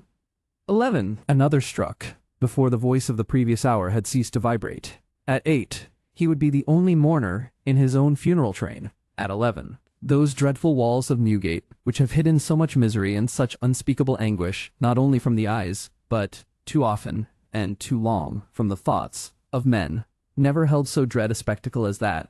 The few who lingered as they passed, and wondered what the man was doing who was to be hanged tomorrow, would have slept but ill that night if they could have seen him. From early in the evening until nearly midnight, little groups of 2 and 3 presented themselves at the lodge gate, and inquired, with anxious faces, whether any reprieve had been received. These being answered in the negative, communicated the welcome intelligence to clusters in the street, who pointed out to one another the door from which he must come out, and showed where the scaffold would be built, and, walking with unwilling steps away, turned back to conjure up the scene. By degrees they fell off, one by one, and, for an hour, in the dead of night, the street was left to solitude and darkness. The space before the prison was cleared, and a few strong barriers, painted black, had been already thrown across the road to break the pressure of the expected crowd. When Mr. Brownlow and Oliver appeared at the wicket and presented an order of admission to the prisoner, signed by one of the sheriffs, they were immediately admitted into the lodge. "Is the young gentleman to come too, sir?"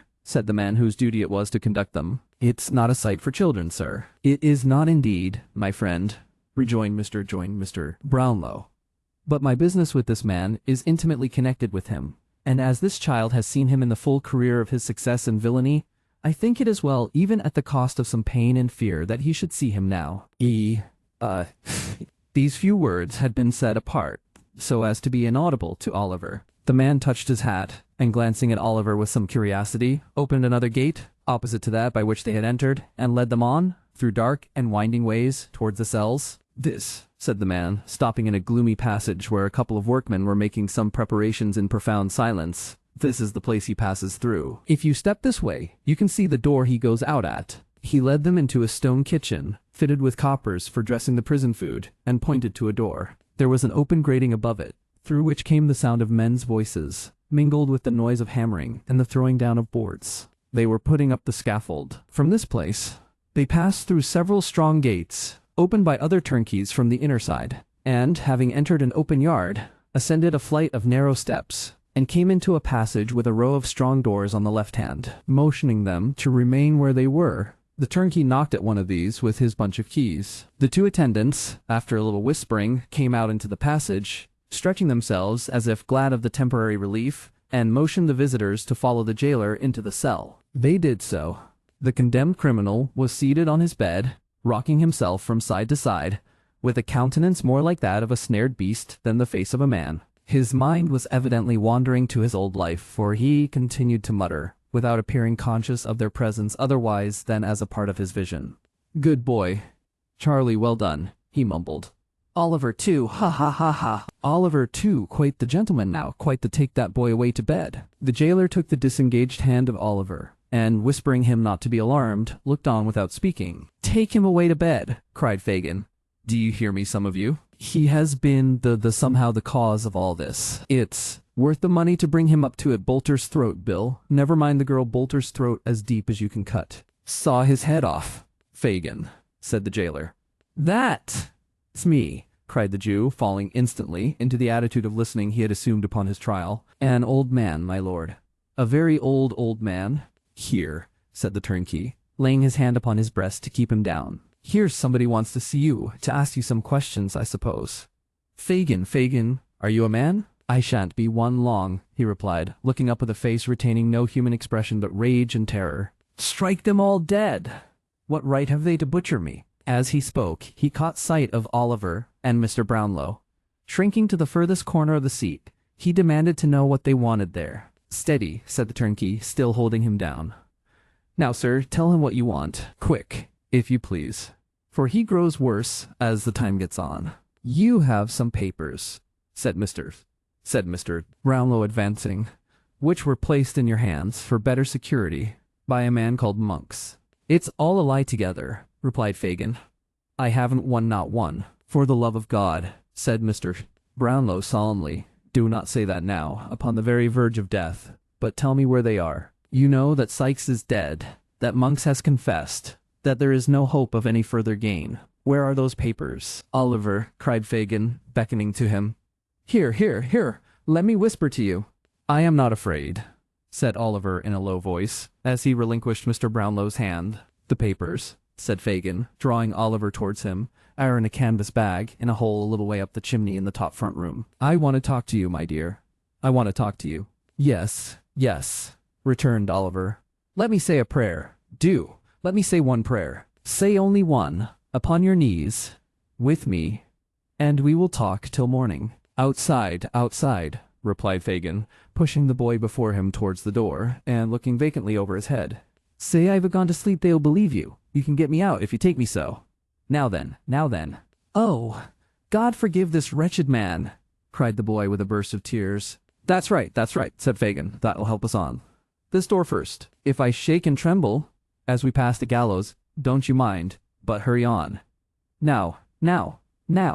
"Have you nothing else to ask him, sir?" inquired the turnkey. "No other question," replied Mr. Brownlow. "If I hoped we could recall him to a sense of his position." "Nothing will do that, sir," replied the man, shaking his head. "You had better leave him." The door of the cell opened, and the attendants returned. Press on, cried Fagin, softly but not so slow. "Faster. The men laid hands upon him, and disengaging Oliver from his grasp, held him back. He struggled with the power of desperation for an instant, and then sent up cry upon cry that penetrated even those massive walls and rang in their ears until they reached the open yard. It was some time before they left the prison. Oliver nearly swooned after this frightful scene, and was so weak that for an hour or more he had not the strength to walk. Day was dawning when they again emerged. A great multitude had already assembled. The windows were filled with people, smoking and playing cards to beguile the time. The crowd were pushing, quarreling, joking. Everything told of life and animation, but one dark cluster of objects in the center of all the black stage, the cross-beam, the rope, and all the hideous apparatus of death. Chapter 53. And last, the fortunes of those who have figured in this tale are nearly closed. The little that remains to their historian to relate is told in few and simple words. Before 3 months had passed, Rose Fleming and Harry Maylie were married in the village church, which was henceforth to be the scene of the young clergyman's labors. On the same day they entered into possession of their new and happy home. Mrs.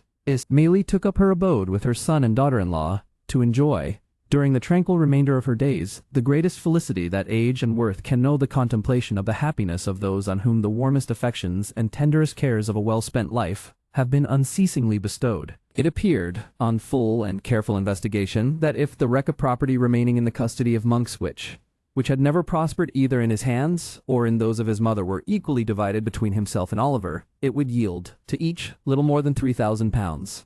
By the provisions of his father's will, Oliver would have been entitled to the whole, but Mr. Brownlow, unwilling to deprive the elder son of the opportunity of retrieving his former vices and pursuing an honest career, proposed this mode of distribution, to which his young charge joyfully acceded. Monks, still bearing that assumed name, retired with his portion to a distant part of the New World, where, having quickly squandered it, he once more fell into his old courses, and, after undergoing a long confinement for some fresh act of fraud and knavery, at length sunk under an attack of his old disorder, and died in prison. As far from home, died the chief remaining members of his friend Fagin's gang. Mr. Brownlow adopted Oliver as his son, removing with him and the old housekeeper to within a mile of the parsonage house where his dear friends resided. He gratified the only remaining wish of Oliver's warm and earnest heart, and thus linked together a little society, whose condition approached as nearly to one of perfect happiness as can ever be known in this changing world. Soon after the marriage of the young people, the worthy doctor returned to Chertsey,